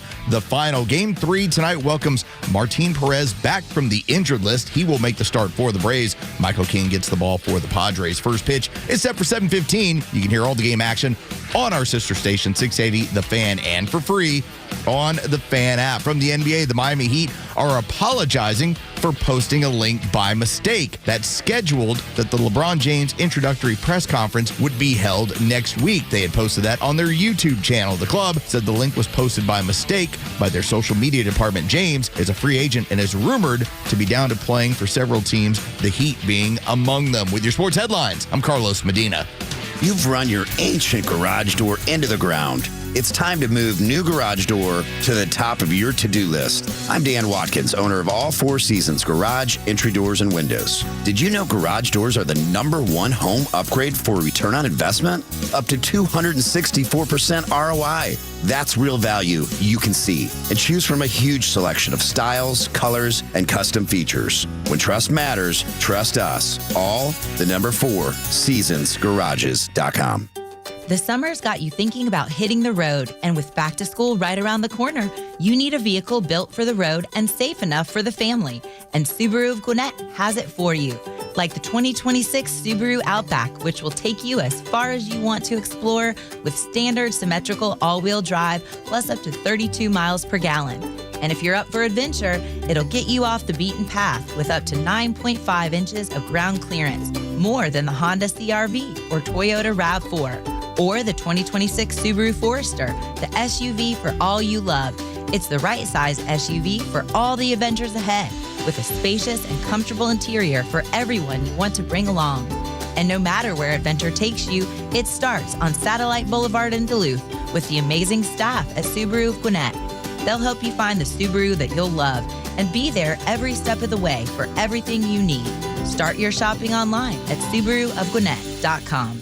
The right partner makes all the difference. For more than 185 years, we've forged personal relationships with our customers and communities, funding economic development and rallying around the causes that are important to our neighbors. With the technology, products, and expertise you'd expect from a big bank and the local decision-making and commitment to community from your neighborhood bank, United Bank Shares is your trusted financial partner for life. Learn more at bankwithunited.com. United Bank Shares, member FDIC. It's the most wonderful time of the year at Staples. They've got back-to-school supplies as low as 25 cents, up to 40% off select tech, and more at staples.com/back-to-school. Staples, that was easy. This is House Call for Health. It's World Brain Day. The World Federation of Neurology says more than 3.4 billion people have neurological conditions around the world. And that makes brain disorders the leading cause of disability, partially because there are barriers to access care, including the cost, lack of trained specialists, long wait times, and sometimes a persistent stigma around these conditions. This year's focus is making brain health accessible to everyone, everywhere. The Federation notes brain health matters because it's more than just a medical priority, it's a necessity. You need a healthy brain to perform essential daily functions like learning, caring for your family, working, and participating in society. This year's World Brain Day has 5 key messages. Brain health is for everyone. Earlier access changes lives. Prevention starts in everyday life. Bring brain care closer to home, and awareness must lead to action. For more health news, go to foxnewshealth.com. House Call for Health, I'm Lisa Brady. Fox News. The American dream is alive and well with the Victor Armendariz Show. Raised a first-generation American, Victor is a Mexican who grew up witnessing his father achieve the American dream. You will not get spin here, just the facts and opinion from someone who absolutely believes in American exceptionalism. The Victor Armendariz Show. Always available at thepodcastpark.com and streaming free on the Extra 106.3 app. Tug and Los until 10 on Extra 106.3. We've talked about it so much, you know. I'm not sure that everybody knows how corrupt USAID was. We've talked about the money laundering. We've talked about the kickbacks. We've talked about what Marco Rubio said USAID was used for. Money sent to Cuba and then laundered back to the Democrat Party. Money sent to Ukraine, laundered back to the Democrat Party. Mike Benz, Los quoted him earlier when he was on Joe Rogan's podcast talking about the laundering of money from USAID back to the Democrats, back to NGOs, back to leftist causes and outlets, all in the name of destroying the United States. It's crazy. We were funding our own execution. I want you to hear what one Hollywood Looney Tune by the name of Richard Gere had to say about USAID. USAID was probably the most pure thing that America did up to that moment.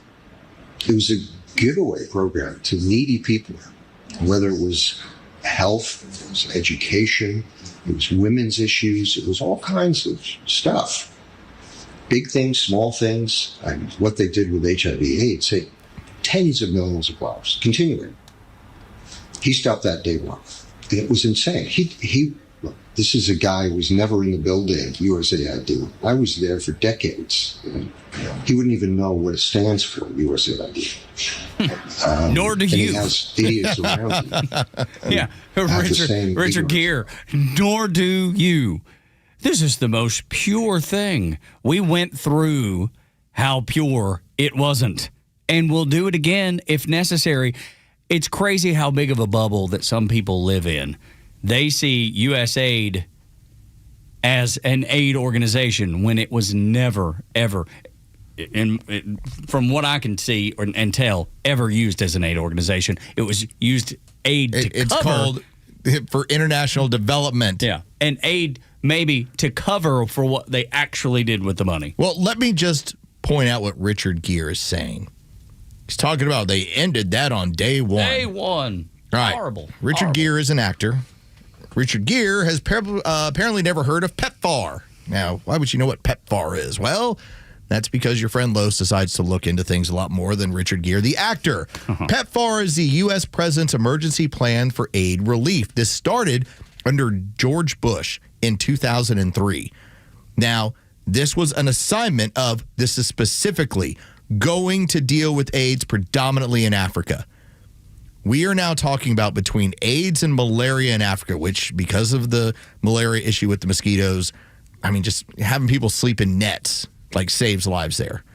In fact, I remember when that was the big push. It's a huge deal to have both malaria and AIDS as much as you can under control.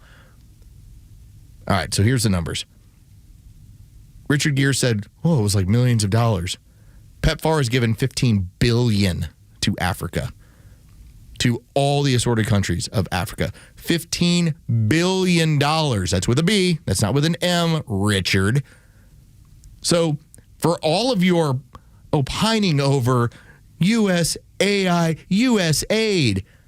one had nothing to do with the other. In fact, one had already replaced it. Of course he doesn't know that. He's just an actor. And has no desire to find out, Los. Why would he have to? Because his TDS won't allow him to read past what he's been told or what he learns on MS Now or The View, because I'm sure he watches both. And by the way, if we just look at what PEPFAR has done since 2003, a cumulative number for the countries around the world that are dealing with these sort of issues, it's $100 to $130 billion over about a 25-year span. All right? We didn't need USAID. In fact, USAID was small potatoes.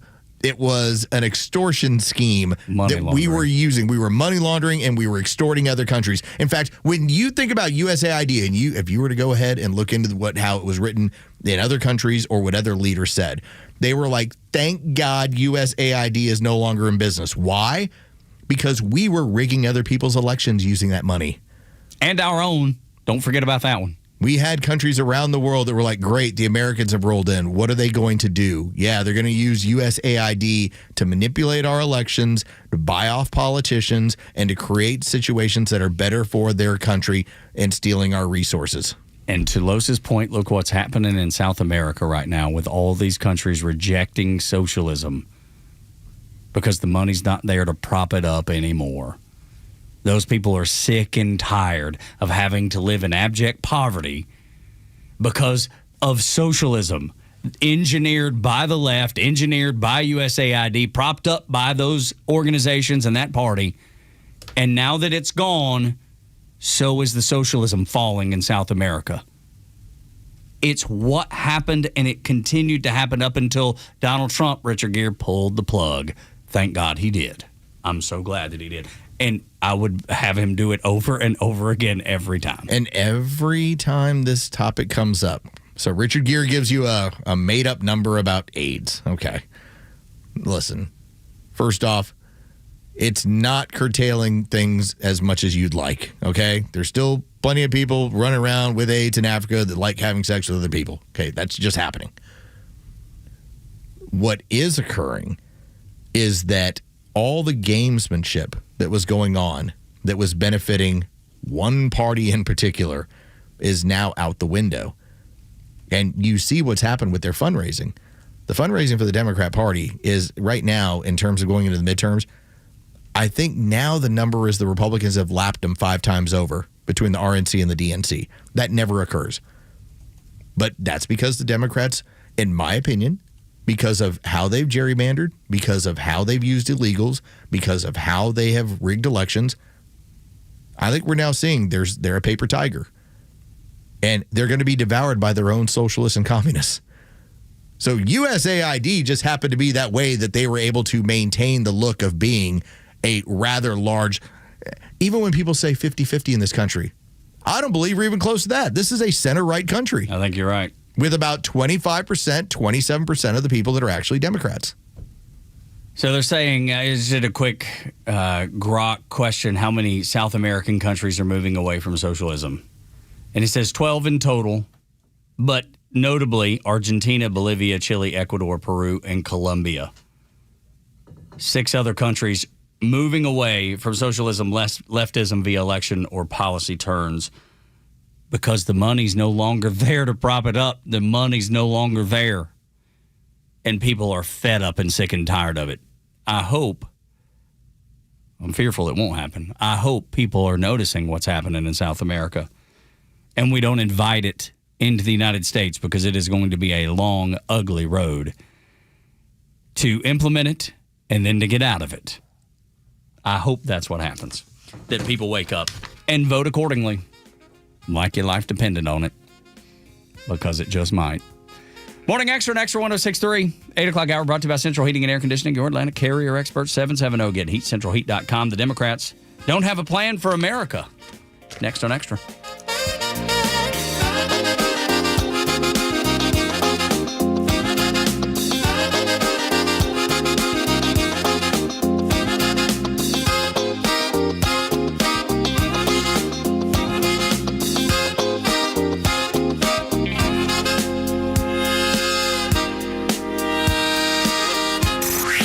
Time for the Bortz Report, exclusively on Atlanta's only conservative news and talk station, Extra 106.3. This is a story so mindlessly stupid, maddening, and outrageous, I really don't even know where to begin. At Lenox Square, there's a restaurant called Toast on Lenox. It is a black-owned restaurant. Rick Jackson is a Republican. He is white. He is running for government. He went to Toast on Lenox for a meal. While there, he took a picture with the owner. And now that restaurant is receiving boycott threats. Boycott threats, why? A white guy ate at the restaurant. Jackson posted the picture on his social media accounts. And oh, the humanity. A boycott? Yes. Black activists want to boycott this black-owned restaurant because of that picture. Does this not illustrate 1,001 things wrong with black culture in Atlanta? What do you want a black entrepreneur to do? Go out, start a business, and be successful. Yay, let's celebrate. But wait a minute. What if she posts a picture of her with a white guy, a Republican, running for governor?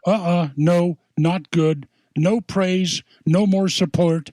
We want to boycott. We want the restaurant shut down. This is stupid and mindless beyond belief. And Keisha Lance Bottoms, the black candidate for governor, she goes on her social media accounts to warn other black-owned businesses about finding themselves in similar situations.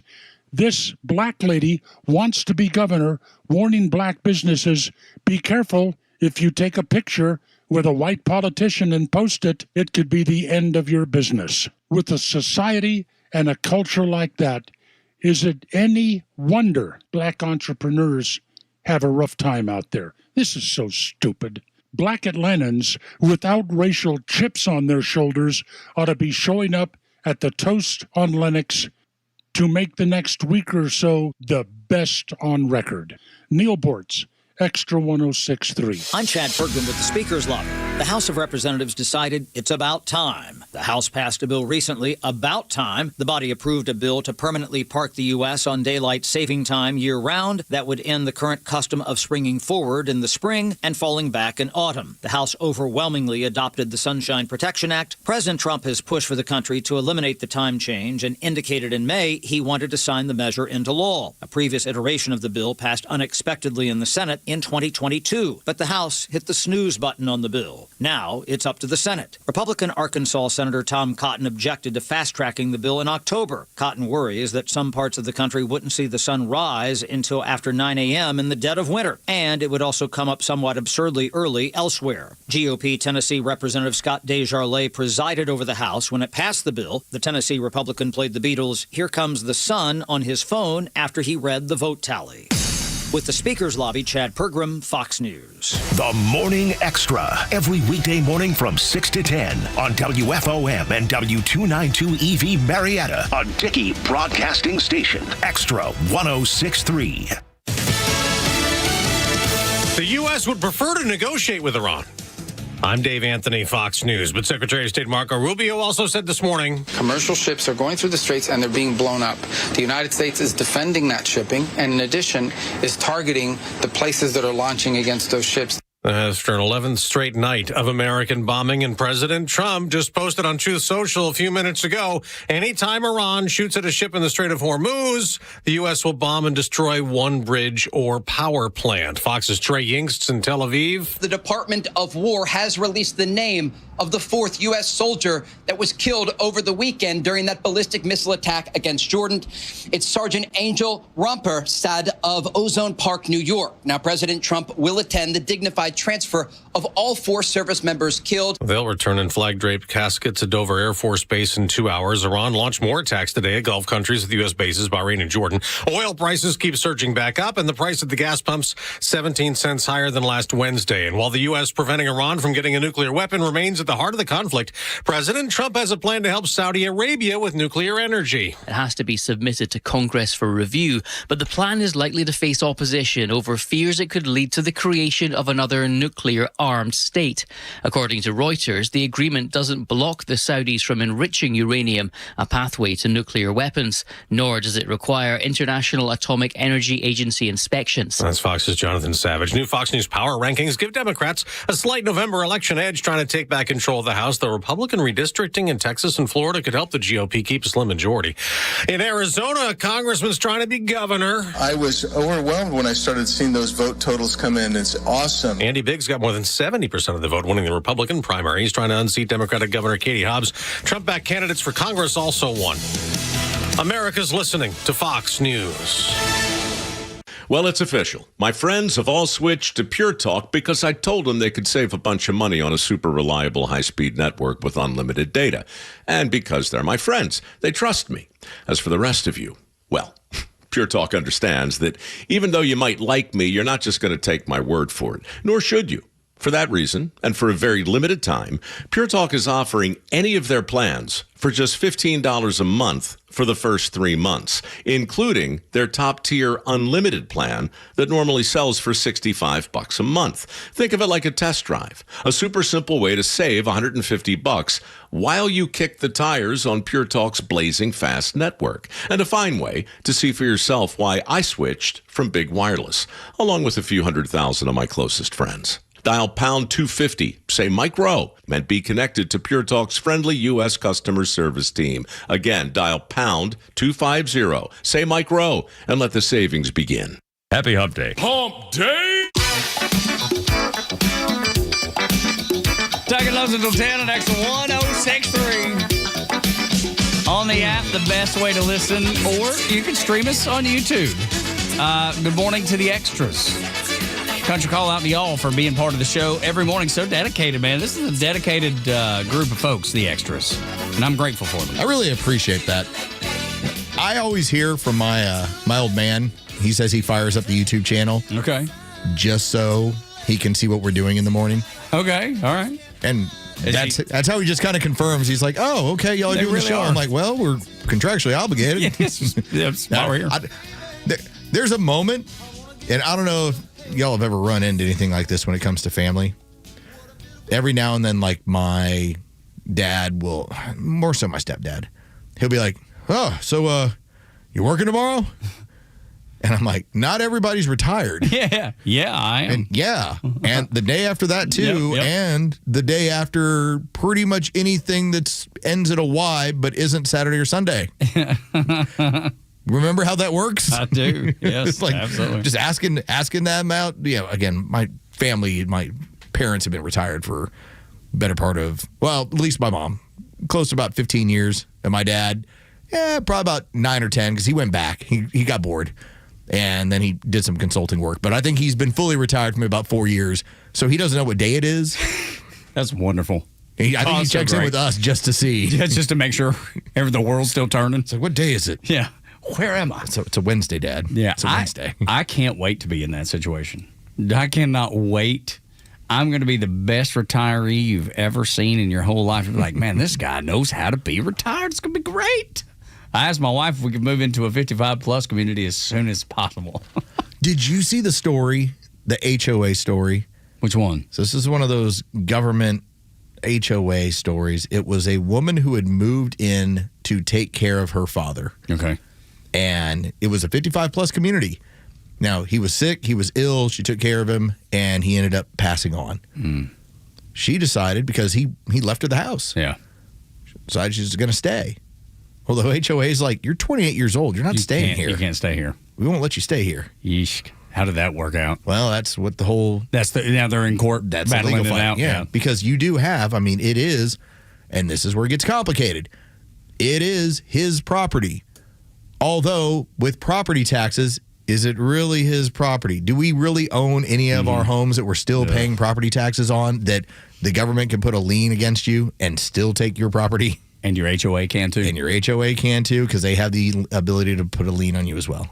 Oh, man. How is that for fun? Dude, that's terrible. So terrible. So you better not end up in a 55-plus property just to then have something weird happen and they kick your son out. Yeah, right. I don't think Jacob will ever, maybe I'll be wrong. Maybe he'll be like me. But I bet he's more like my wife, who's like, no, I don't want to move to a 55-plus community. I'm telling you, it sounds great to me. Listen, they have all the canasta. Yeah. And all the pickleball. Rummy, and pickleball. Mahjong. Yeah, Mahjong. Absolutely. Mahjong, you can handle. Which my wife went and played last night. Downtown Alpharetta, her and her group of girlfriends, there's probably 5 or 6 of them that go and play. They love it. If only my wife was not out of town, then I would I need to find a Texas Hold'em game that I can play and not feel bad about, because the only one I know of on the regular, they actually have one at a Good Old Days and Goodfellas, Bryce. Yeah, that's the spot then. But that's a 7:30 on Monday, it's at least an hour and a half. Yeah, it's a late night. And by the time you shower, because that's part of it. Yeah, especially because they allow the smoking. Yeah. By the time you Which shower, doesn't bother me. it doesn't bother me. I'm just saying that, like, when I get home, it bothers other people. So you smell like a chimney. I'm like, yes. And I've enjoyed every second of it. It was so much fun. So you got to go through that process. Well, there's Stars and Strikes, but that place, it's fine. It's a regular game. Yeah. And there's one that's over in Cumming City Center, but I think they're only Thursday. Maybe Wednesday. Yeah. I gotta look into it. Yeah, I don't know. I just want an early game with a chill crazy, place. Dude, y'all, I don't have any hobbies. I love poker. Do you? Poker's so much fun. I don't know how to play. I don't know how to play Texas Hold'em. And, you would love it. And I'm not super. It's not too hard to learn. It really is. I mean, it's two Lowe's cards. tried to show me. It's not a difficult game. It's a very strategic game. And you will make people nuts because you might win a handful of hands early. Yeah. And you'll be doing it off of stuff where you're like, well, I have all reds. Yeah. What do you do here? Yeah. I just I there's not any hobbies that I really am like. I want to get that golf cart. I could make that a hobby, riding around the neighborhood on my golf cart. Or you could take up golf. Yeah. Oh, yeah. But what if you rode around the neighborhood in a golf cart, like handing stuff out? No, I love that, dude. That would be a good hobby for me. I would love that. Like you retire, you just grill hot dogs, and you just drive around giving away hot dogs. Dude, this is right in my wheel. Things like this. Oh, here comes the hot dog man. Yeah, there it comes. Here he is. And I know there are going to be some people like, he's crazy, and I get it. I understand. But like, that's just my personality right there. You've nailed it. That's my personality. Riding around, handing out candy and hot dogs and Coca-Colas. Well, not candy. Wait, but it gets a little creepy. Yeah, it does. I guess you're right. Hot dogs are friendly. Yeah, hot dogs are friendly. I don't think I've ever heard a human say that before. That's good. I like it. But yes. I mean, do you lure kids with hot dogs? No, you lure them with candy. No, that's right. Don't hand out candy. No, I get it, except on Halloween. And I don't even really want to do it then. But yeah, like or like Los does at Halloween, the small bottles, little airline bottles. Here you go. Y'all have one of these. They're like, what am I going to do this? It's 3:00. I don't know, but you'll use it at some point. It's going to be good for you. Yeah, that's the kind of hobby.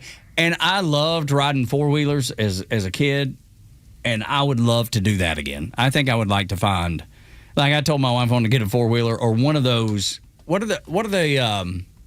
What, like those Spider ATVs? Yes, the ones that are 3 wheels.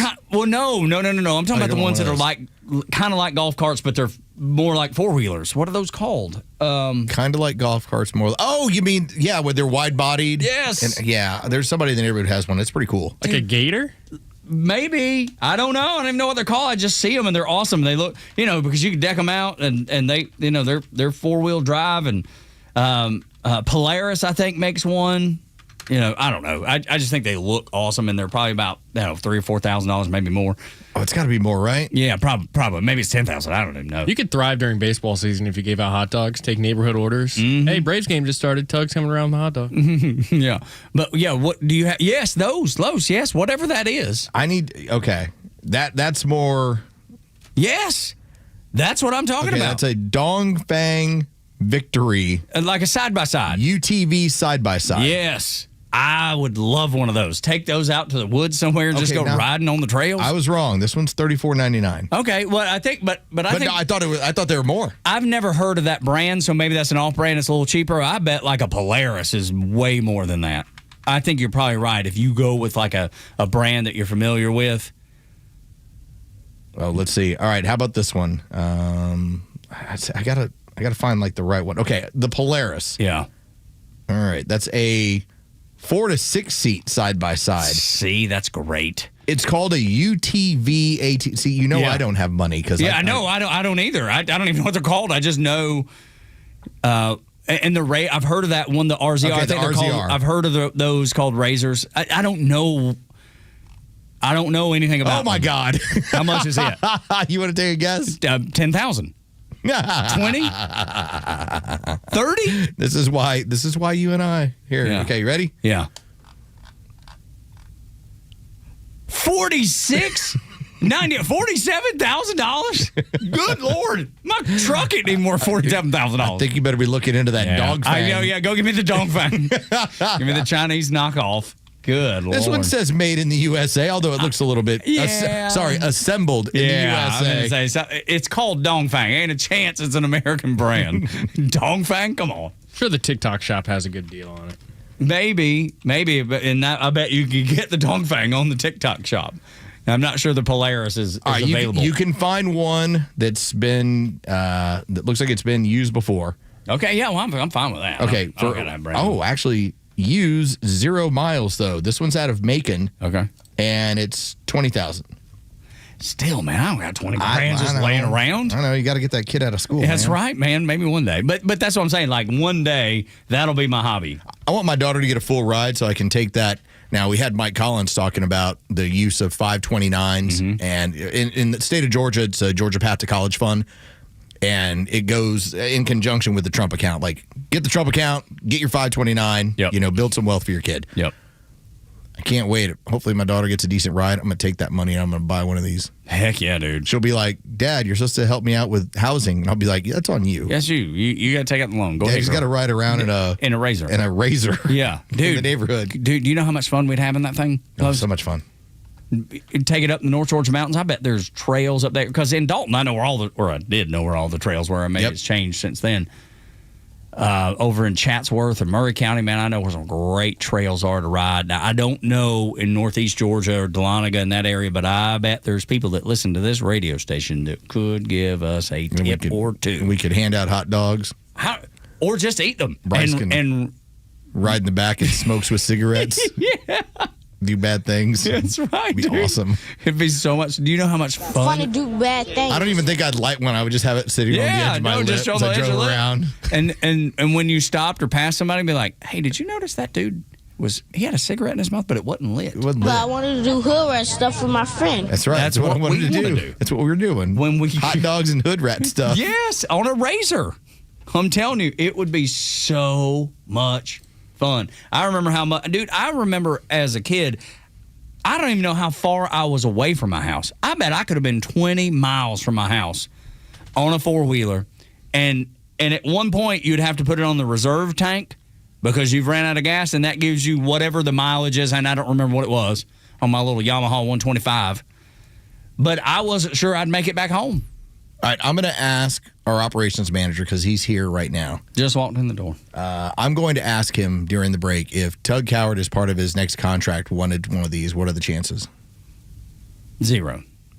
The answer is 0, dude. 0. I'm just saying you have the man's phone number. I would love it. I'd love it. It's been grand.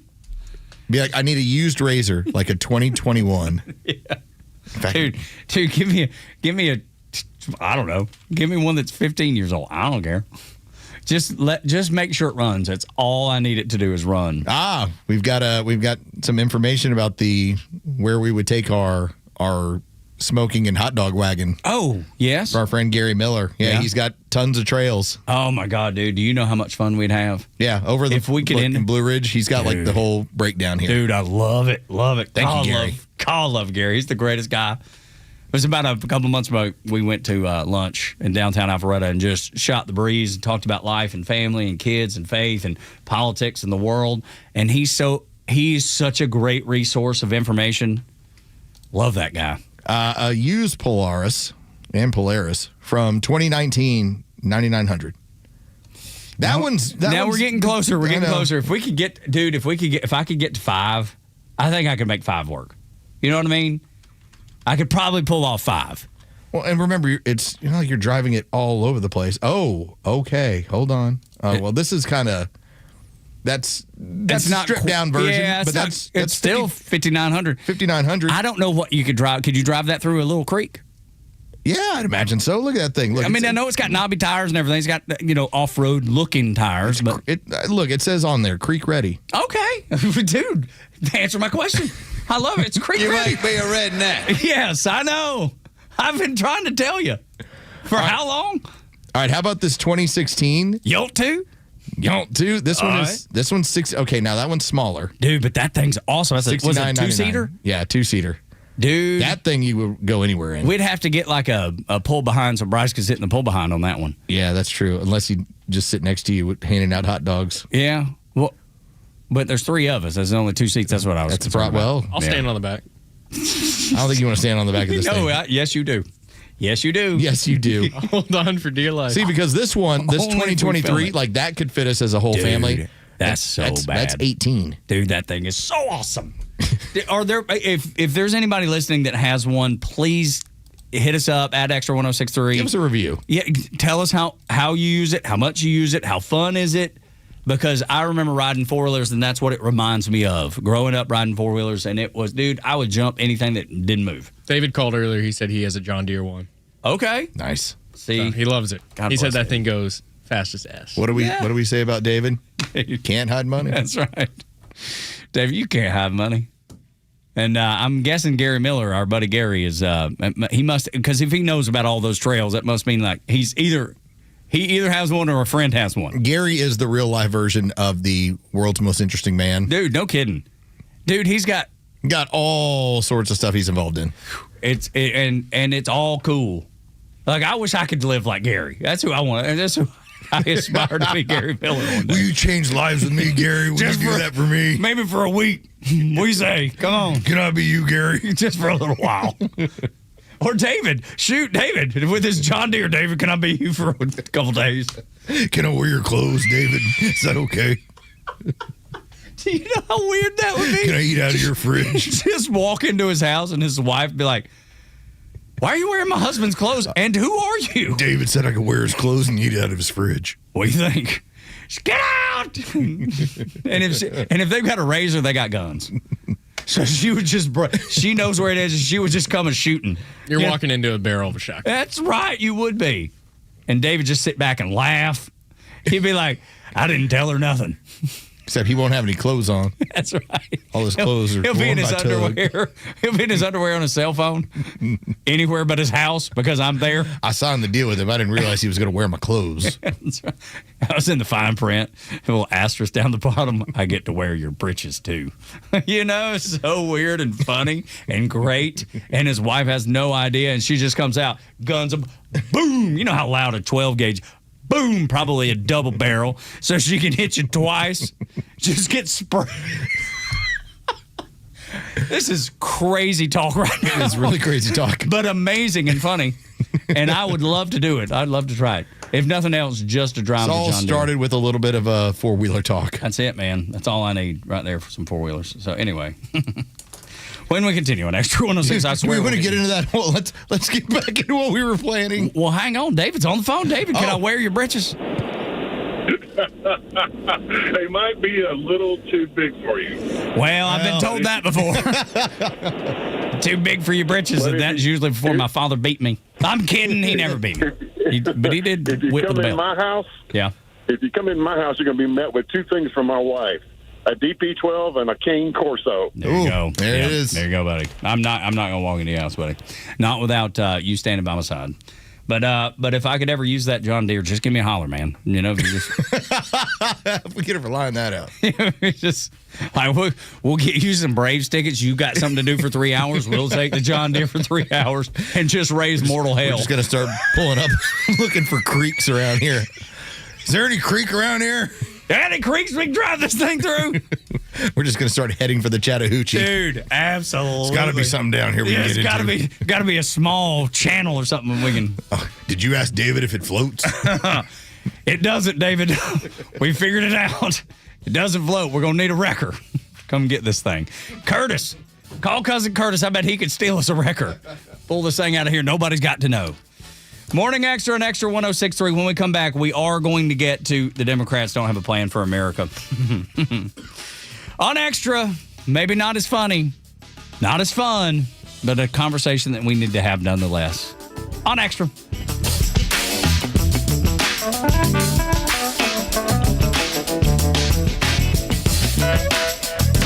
Fighting the communists with truth every day on the only conservative news and talk station in Atlanta. Extra 106.3 FM and the Extra app. All right, I'll say what you're thinking. Christmas in July? Yeah, it doesn't make sense, but neither does this. Because this isn't a clearance rack. It's our Solomon Brothers collection. Diamond essentials, tennis bracelets, earrings, everyday pieces done the right way. And for a limited time, all of it 31% off. So don't analyze it. Don't wait. Just come in. Solomon Brothers Christmas in July sale. 31% off everything. It's Toyota's Big One sales event at Marietta Toyota now through August 3rd. And if you commute every day, the 2026 Toyota Camry may be the one to see first. It's now all hybrid with up to 53 miles per gallon city, an easy way to cut fuel stops without giving up comfort. And with 50 Camrys in stock, Marietta Toyota has the selection to help you find the trim and color you actually want. Every new Toyota includes our nationwide lifetime powertrain warranty, limited time and unlimited mileage for as long as you own it. And we've been voted Best of Cobb for 2026, Best New Car Dealership, and Best Service Center. For well-qualified buyers, special financing is available on the new 2026 Camry Hybrid, as low as 4.99% APR for 48 months through August 3rd. Visit us on Cobb Parkway South, just north of Truist Stadium. Marietta Toyota, since 1975. We've been here and will be here for you. 4.99% APR for 48 months with approved credit through Southeast Toyota Finance. Not all buyers qualified. Offer ends 8/3/2026. See dealer for details. All prices exclude tax, tag, and title, and include $699 dock fee and $257 electronic tag fee. I enjoy a good night's sleep, and I like to breathe while I'm sleeping. My wife appreciates that, too. That's why I wear a CPAP. You want the right machine. You want expert advice. You want all the supplies that go with it. You get it all at CPAPs, etc. in Alpharetta. Machines, masks, tubing, filters, cleaning supplies, all of it, and they ship nationwide. Walk-ins, by the way, are welcome. CPAPs, etc. Alpharetta, CPAPsETC.com. Babe, can you knock out my honey-do list today? Oh, I know. I told you I'd get to it this weekend. Hi, I'm Chris Lalomia, owner of the Trusted Toolbox. I can't fix your marriage, but I can fix your house. With our handyman for a day service, we'll handle those drywall patches, that door that won't latch, the leaky faucet, and the wood rot all around your house. The whole punch list, done fast, done right. You keep your weekend, she gets the house done. Everybody wins. Book your handyman for a day at thetrustedtoolbox.com. One call, one handyman, one day, The Trusted Toolbox. I'm Patrick Brown, former Army Ranger in the United States Army. Like many service members, I had to make difficult choices when leaving the military. And the most challenging thing was finding purpose in a new phase of life. Housing, employment, education, way too many decisions and no idea where to start. That was until I met the Warrior Alliance. They made it simple. They listened and quickly connected me to the services I needed. And like a trusted friend, they even followed up to make sure I was squared away. Change a veteran's life today by donating at thewarrioralliance.org,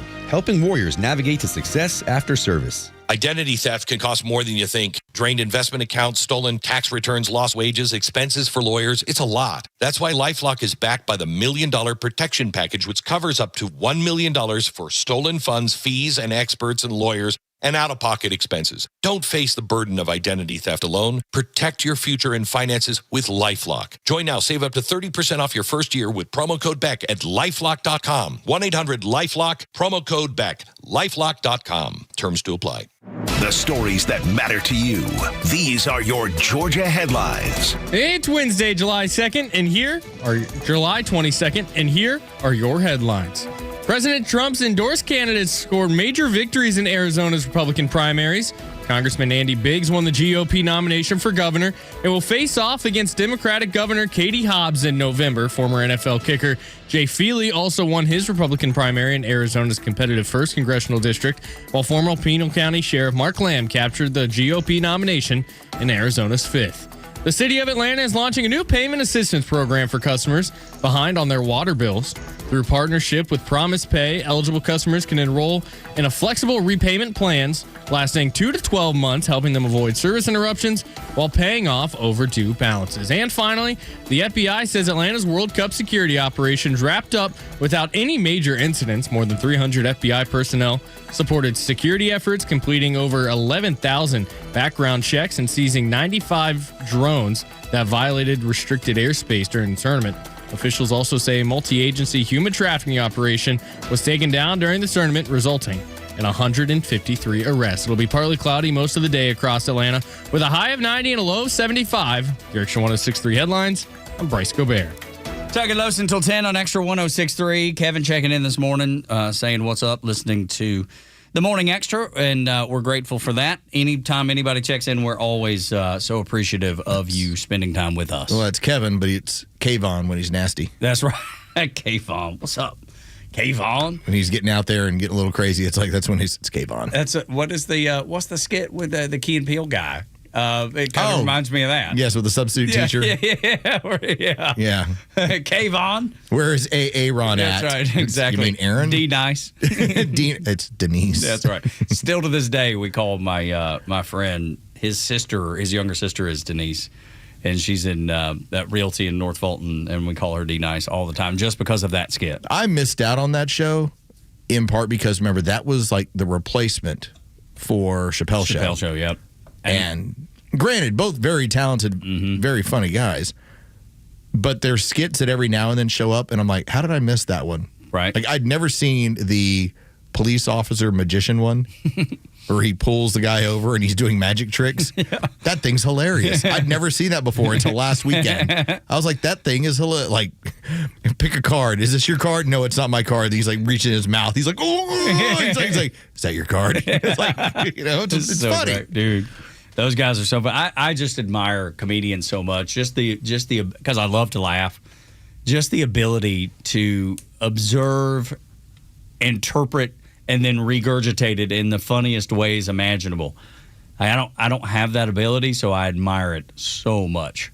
I think that's usually what gets my attention. The things that I want to be able to do, like I would love to be able to play golf. So, like I admire golfers. I'd love to be able to play, sports at a high level. So I admire athletes. I'd love to be able to be a musician. Matter of fact, Jeff said, "Hey, you should take up guitar." And I was like, "Dude, my fine motor skills never developed. I tried that when I was 16. It ain't gonna work." Jeff, watch him play a video game. Dude, it's awful. I hear that it's just brutal. I tried to play one. This is when Fortnite was at its height. Was that maybe a year ago, 2 years ago, something like that? More than that. Okay, whatever. More like 5 years ago. Yeah. Okay. Dude, I couldn't quit looking up. That's the only thing I was doing. I was like, how do you see anything? I was just looking at the sky. This is terrible. And my son was just like, what are you doing? Why are you so bad at this? It was, it didn't go well. Los, have you seen the most recent Protect Our Parks?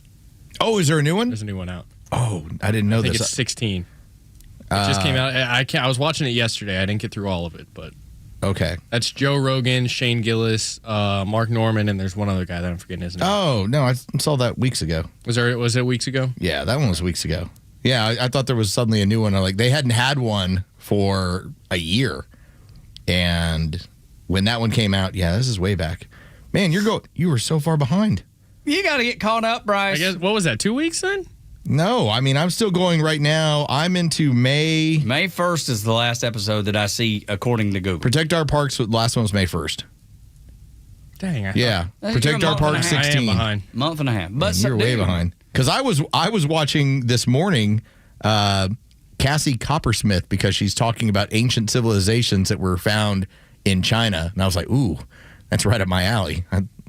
I like ancient civilization talk. Yeah, it's cool, man. I watched the one with Mr. Beast, although I didn't really like it that much. I'm just not on Joe Rogan. Yeah, I'm just not a Mr. Beast guy. I mean, it's fine. I think it's genius that the guy has the most watched show in the world, and his engagement and his tactics, and then what he does with the money it generates. Yeah, he puts right back into the show or into ventures that help a lot of people around the world. Yeah, he does positive work. It's amazing stuff that he does for a 28-year-old guy. Yeah, it's just not for me. Yeah, no, I get it, dude. I understand completely. I'm so hit and miss on that stuff. Sometimes I like it, sometimes not. My problem is I don't stick to anything. The only thing I stick to is music, and I listen to that every day.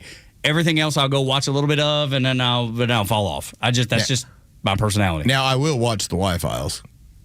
Me and the Y-Files. That's right up my alley. Mr. Beast, he helped 1,000 people hear again. Awesome. That is so much more important than the Y-Files, but the Y-Files is for me. See, there you go. That's right, dude. I just love the fact that you know what you like and you go find it. I don't think most people have that ability. They just found that missing plane. That's another one that I want to get into. Oh yeah, the Pan Am jet. Yeah, from I did 1952 see that. or whatever it was. Yep, and there is I was watching this morning just a snippet of a guy that was a survivor from that. I guess there were only 17 survivors. Crashed off of Puerto Rico, and he was one of them. And it was interesting to see that. Oh my God! What is it? So Mr. Beast has 507 million subscribers. 507 million. Wow. All right, the Y-Files has about 5.9. Still, I'd rather have 5.9 million subscribers. I'm doing quite well. Oh my gosh, 5.9 million subscribers that you can make a living off that. But Mr. Beast has 507 million and make a big living. Big living, and able to give a whole bunch away. The Democrats, they don't have a plan for America because Los, it seems like they do. Representative, now this is Seth Moulton. And he was on. He was actually on MS Now while we were watching it yesterday morning. I didn't know what he was saying. We don't have the closed captioning on. I just see he's on. I tried to turn it on, couldn't figure it out. But what I did notice is as he's talking on the panel, everyone else on that show is looking at him like he just kicked their dog. I was like, what did he get into? Like, this is a morning show. Why are they not all that happy? Well, Seth Moulton. As expected, you're going to, because I've talked about how the Democrats are going to distance themselves from Joe Biden. That's going to happen during the entirety of this midterm. But he went a step further, and I was very surprised to hear it. Take a listen. There are a lot of people in America who feel that the Democratic Party is out of touch. We can't be honest about what's going on, with immigration. We don't have a plan for immigration. We're not able to say what actually Democrats should do to fix the problem. All we are is opposition to Trump. Under Biden, we said inflation is not really a big deal. It's transitory. It's going to go away. And then the whole party said, hey, don't worry. Everything's great. Joe is awesome. He can run for re-election. So the point is we have this history of kind of just like washing over problems and not addressing real concerns that voters have. We got to make sure we don't do that. Okay, but we've got to make sure. Do you think you're doing that now? Because look no further than a state just north of you, Maine, where I kind of feel like that happened 2 weeks ago. Yeah, I think that's honest. I mean, to be honest, it's a problem. It's still a problem. Now, let me point this out about Seth Moulton. Seth Moulton is from Massachusetts. Now, you might typically say, well, okay, he's a Massachusetts Democrat. He's about the closest thing that they have representative-wise to a Republican. He's a former, no, there is no former. He's a Marine vet. Mm-hmm. And Seth Moulton is telling you what is wrong with the Democrat Party. He is the exact sort of person I talk about. And Tug and I, when we bring the audio to the table, of this is the sort of person that finds their way coming into our tent. Because everything he just spoke about, the traditional Democrat is gone. Now, there's some that still live in Massachusetts because Massachusetts still has the legacy of the Kennedys and traditional Democrats. But I even believe that's going to start to become eroded because Moulton is right out of that fabric, and he is saying things that they're looking at and going, you can't say that. Yeah, don't say that. Van Jones, another guy who I don't agree with at all. And he's waving his hand saying, hey, are y'all not paying attention to what's happening in the party? The only thing I would say about having the plan, I know what the plan is. Anything that erodes the American Republic, that's the plan for the left. That's the plan for the Democrat Party. When he talks about immigration, they don't have a plan. Yes, they do. As soon as they get back into the White House, as soon as they have power, they're going to kick open the door again. That's the plan. I don't know how Seth misses the plan. Maybe he don't want to admit to the plan. Maybe he don't want to tell people. Maybe he don't agree with it, so he's not going to lead with it. In the back of his mind, he has to know that too. Okay, so here's the issue that I believe he's speaking about. I believe that as the Democrats are, and because they need the illegals to have amnesty, to have power, they all want to give them citizenship. Mm-hmm. Yep. The problem is they don't know how to pitch it because it's not popular. At all. And so when he says we don't have a plan, it's like we don't have a plan to describe what we intend to do. Or want to do. Because you can't just say, we're kicking the border open, because everyone knows that's a disaster. Right. But it's coming. They're going to do it again. Well, it's how you package. Yeah, right. You're right. Framing is all. It doesn't matter what it's like any politician, really. Remember what they did. They'll tell you what they want to do, but they'll frame it a particular way so it doesn't sound as bad. This was coming off of a period of time, and I think we downplay this stuff, but it's very important to remember time and place and what was going on because that dictates so much of what the direction of history goes. We're right in the heart of COVID. We were sitting there in 2020 into 2021. By the way, more people died in 2021 than 2020. And the Biden administration help push it as we are trying to do everything we can to take care of one another, and that includes bringing people in from the third world that are just trying to escape their situation, the disease. Here's what's happening. And so there was a portion of America at the time that looked at it as this is the right thing to do. look at these people are dying. They don't have health care. They're coming here because they need help from us. Well, that wasn't the plan. And unless you have a global pandemic, I don't believe you can ever just throw open the gates open again. You'll figure out a way to do some stuff. You're going to do it. You're just not going to tell people. You're going to have to. Yeah. Well, remember, they never did either. Yeah. It was just we saw Bill Malhusian reporting, and we're like, what? That's going to happen again. Why is it wide open? Yeah. Well, it's not wide open. Yeah, don't believe your eyes. It's not what you think. That one guy's telling you. He's all wrong. They'll have to create another sort of emergency in order to make that happen again and to at least have Americans for that time being. Because remember, in the first month, it was like, well, that's kind of crazy. But I mean, it's not really happening, right? And a couple months in, then it turned into, why are this many thousands of people that are now showing up in locales that we wouldn't expect them in, like in Ohio? And it's like, oh, because the Biden administration flew them in and dropped them off, as many as 300,000 all around the country. Dude, you have more confidence than I do. I think they'll do it, and they just will not care. No, I'm saying they want to. No, I know they do. What I'm saying is they don't know how they're going to explain it because they took a bath on that. Yeah, right. Remember, that's true. You're sitting back. You don't control the Senate, the House, or the presidency. Power first and foremost. Yeah, they can want to do it. But how do you sell that to American voters? And you had COVID last time. Mm-hmm. I think when Seth Moulton brings up, we don't have a plan because we don't know how to explain what our desires are. Now that's a fair assessment. That's what I believe he's trying to say. Yeah, which is right because it's coming. They're going to do it. They're going to do it. If you wanted to tell your wife that you wanted Hawaiian bread with ham, how would you do that? Hey, sweetie, could I have some? Can you maybe at the at Publix you pick up those King's Hawaiian? They're so good, and if they have this little sweet honey ham, pick up some of that too. Okay, now explain to your wife how you want to have a threesome that also includes Bryce. Okay, now you're Seth Moulton. Yeah, honey. It's what I want, but I don't know how to tell you. Actually, it's not with Bryce. It's actually Charlize Theron. It's actually Liz Hurley. Or Liz Hurley. Oh, good. He's come around. But that's what I believe he's doing. Yeah. It's like, you can easily describe the sandwich. It's just a sandwich. Nobody's got a problem with this. How about you describe something that you know you want, hypothetically, but you know it's going to be met with, what the hell? Oh, didn't we already try this? This is terrible. That is what I believe Seth Moulton is running into. I don't even think they will care. I don't think they will care. Because power is so intoxicating, they're going to do it preach from above. Look at what they did in New York City with Mom Donnie when they were broke and had no money at all. They're like, we need a bailout. We need all this money. And then the money came in. They're like, see, look what we did. We solved the problem. It's great. All right, let's use their logic against them. Here's the next exercise. Trump is President Hitler. He's the worst thing to ever happen to this country. In fact, he's a rapist.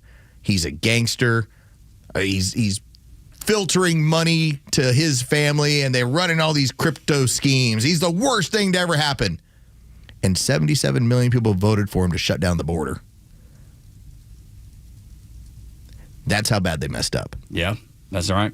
I mean, I don't think they'll care, though. As long as we're accepting all their logic. I'm just saying, remember, it's just power. It's just power. And when you lose that much power, sure, we're the worst thing since Hitler gets elected without a problem, gets a majority, gets a popular vote. Think about it, dude. Just like they did last time, it's about moving the ball down the field. When we use that example, they'll do it again, move it as far as they can, go as far as they can, and then they'll lose power again, and they'll be like, okay, we're out. How do we reload and then go back and move the ball some more? I believe we'd have to wait probably it'll be 20 years again before they do something like that. But because the loss of power was so immediate and so in their face that I don't believe they'll throw open the border wide open again, but they will have other schemes. Oh, yeah. It's coming open one way or another, by hook or crook. It's coming back open as soon as they have a chance. The new guy that sets people up and then just knocks it off the tee right in their face is Brandon Gill. We'll explain what he's done next on Extra.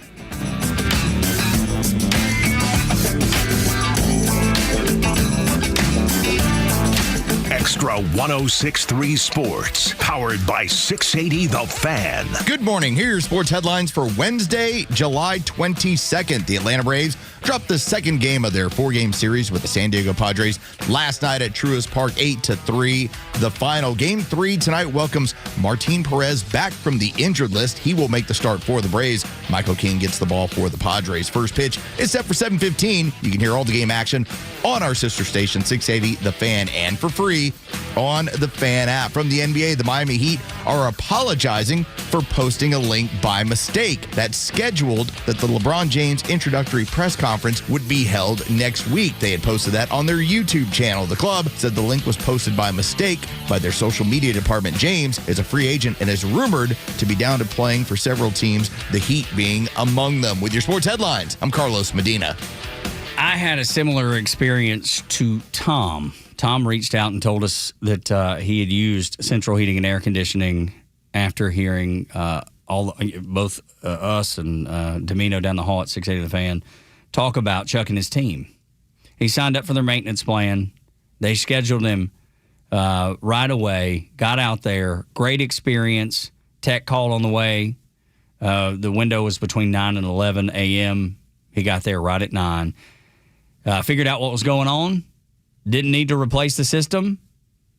And is in a better situation. Like, he's going to get his AC to work for another couple years, likely, says the tech at Central. So there's an example. I called, that was last week. We'd had 2 plumbers out to our house trying to figure out where this leak was coming from the bathroom up above the front door of our house. Guess what's right above that? We had torn out the newly remodeled bathroom. My wife in near tears. But that led us to the ultimate problem. The faucet wasn't leaking behind the tile. It was to the left of it. And what was to the left of that, right above? The AC system. I went up there and checked it yesterday. No more leakage, no more dripping, no more condensation. And guess what?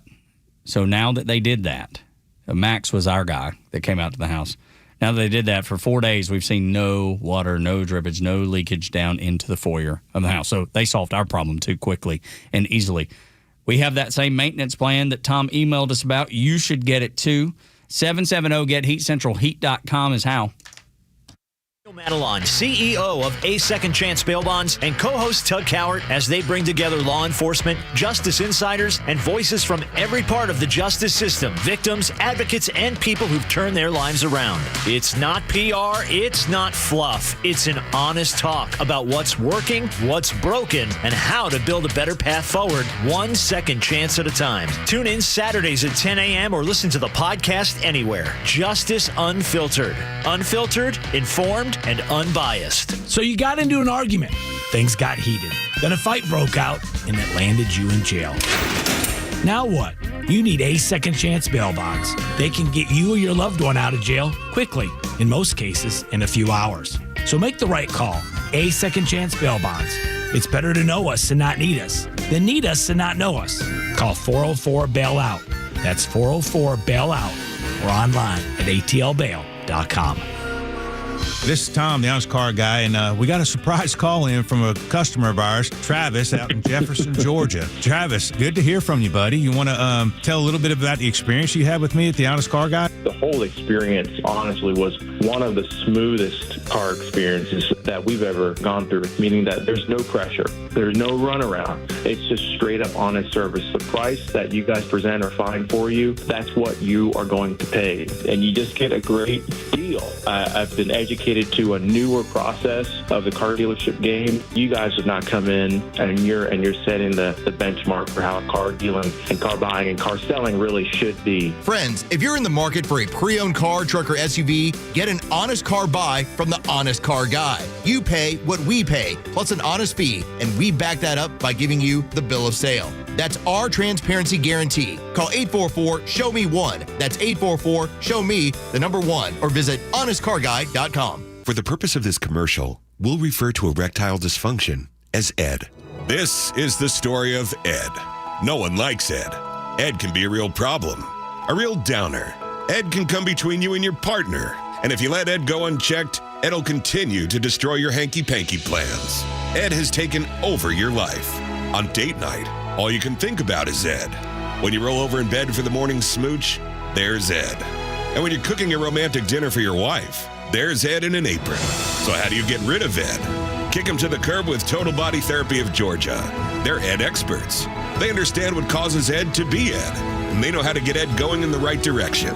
He'll learn to stand on his own with proven all-natural therapies that don't require surgery or downtime. So if you've had enough of Ed, take matters into your own hands. Call Total Body Therapy of Georgia at 404-777-1911. Learn more online at tbtofga.com. We finally have a president and an administration fighting for America first. But if conservatives lose focus, the same people who created this mess are going to go right back in and resume their destructive progressive agendas. Protecting this momentum takes more than just votes. It takes everyday Americans like you staying in the fight for our rights and freedoms. That's why more and more people are switching to Patriot Mobile, America's only Christian conservative wireless provider. Patriot Mobile offers premium priority nationwide service on all 3 major U.S. networks, unlimited data plans, mobile hotspots, international roaming, and 100% U.S.-based customer support. You can switch in minutes while keeping your phone and your number if that's what you want. Unlike the other carriers, Patriot Mobile puts your money toward causes defending faith and family and freedom, contributing millions each year into organizations that are on the front lines fighting for our God-given rights. Join the movement today. Go to patriotmobile.com/Beck or call 972-PATRIOT. Use the promo code Beck. Free month of service. patriotmobile.com/Beck. 972-PATRIOT. Make the switch today. Hey, Atlanta, it's Mark from the Safe House. And now the thought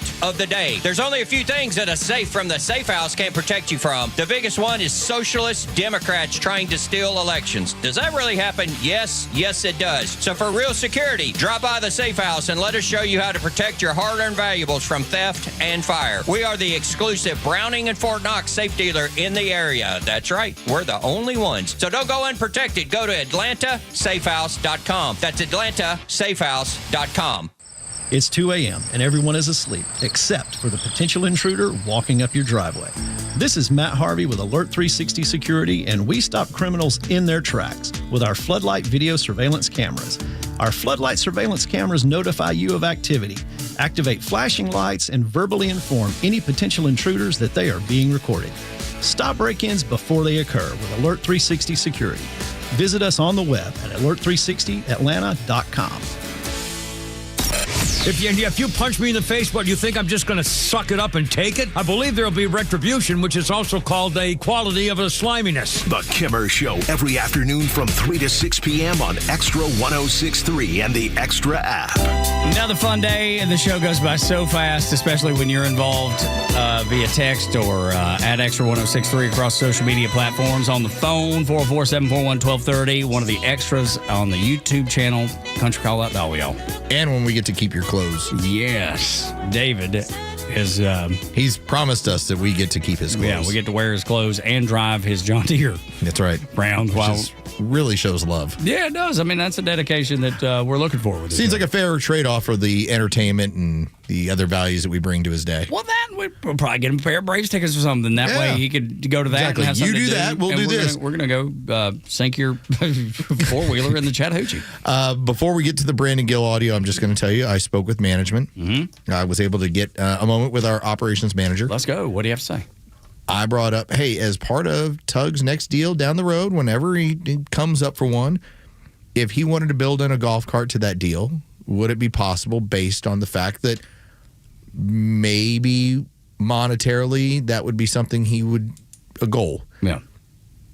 And the operations manager, Scott McFarland, kind of took a second. He goes, the big man tends to get like some deals on this stuff. So I'm just saying that if you asked for X amount of dollars, he may say no.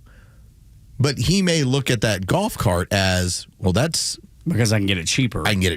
So it may cost you X, what you're asking for, may cost him Y, significantly less. So maybe he builds it into a deal for you. Dude, I'm telling you. That sounds promising. It does. And there's some cool golf carts, like decked out just golf carts. Not the razors that I was talking about earlier.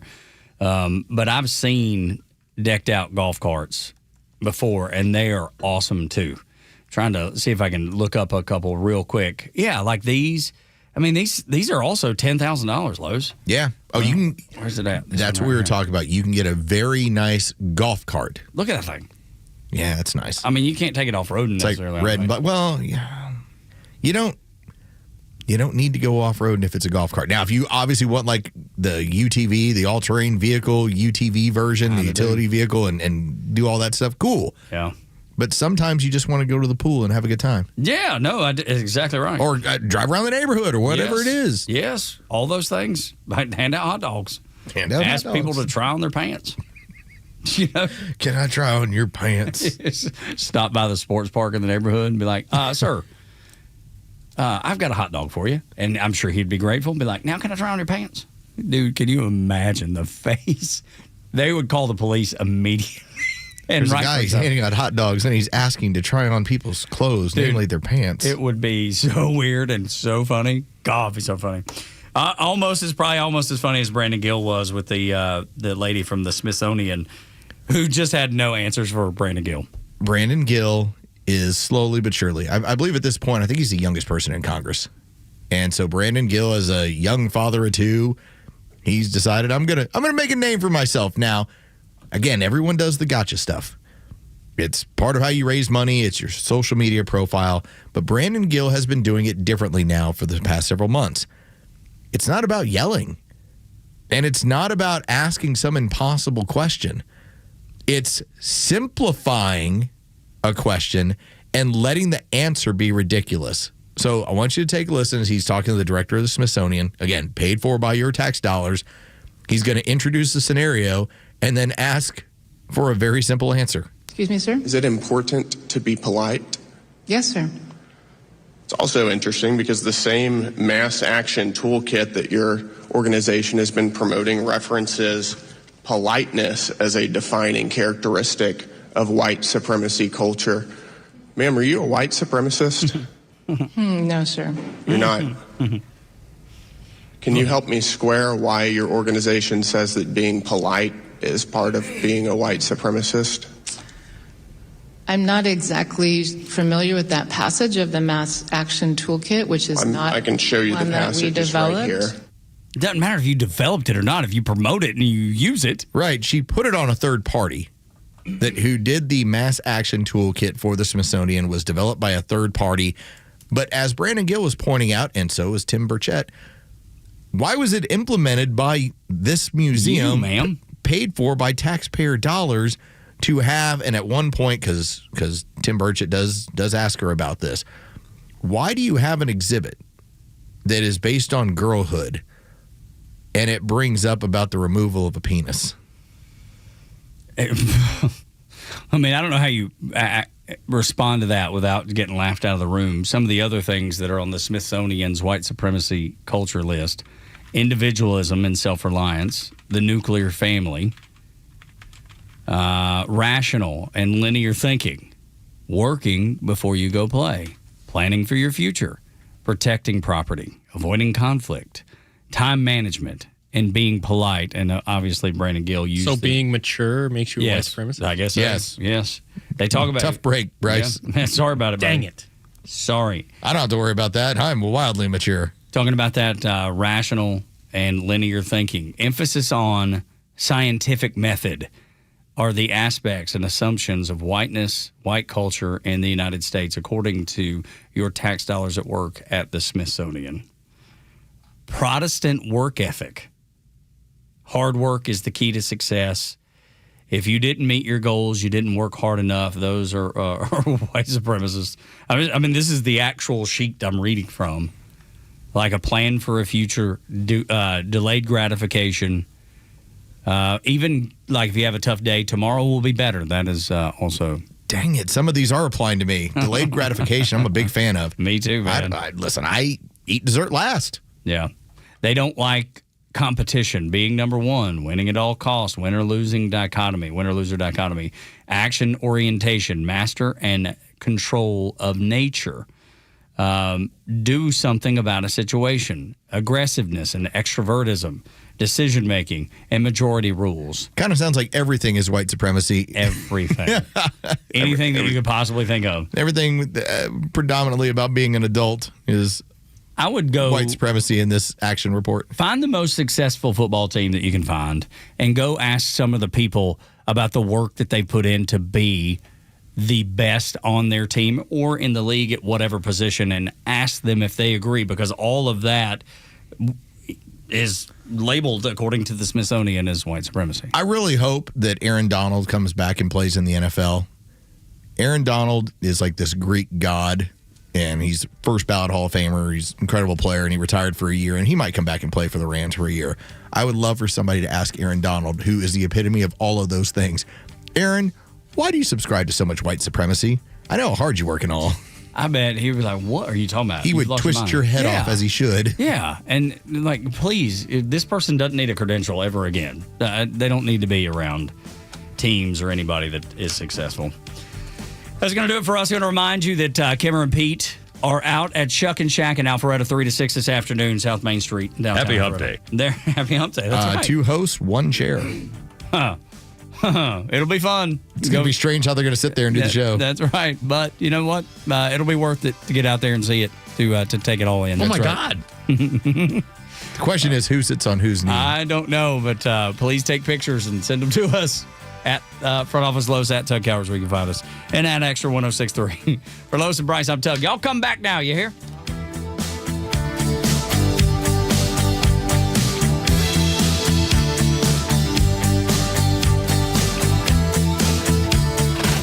Need more than just headlines on your ride to work? It's the Morning Extra, live from 6 to 10 a.m. tomorrow morning, only on Xtra 1063 and the Extra app.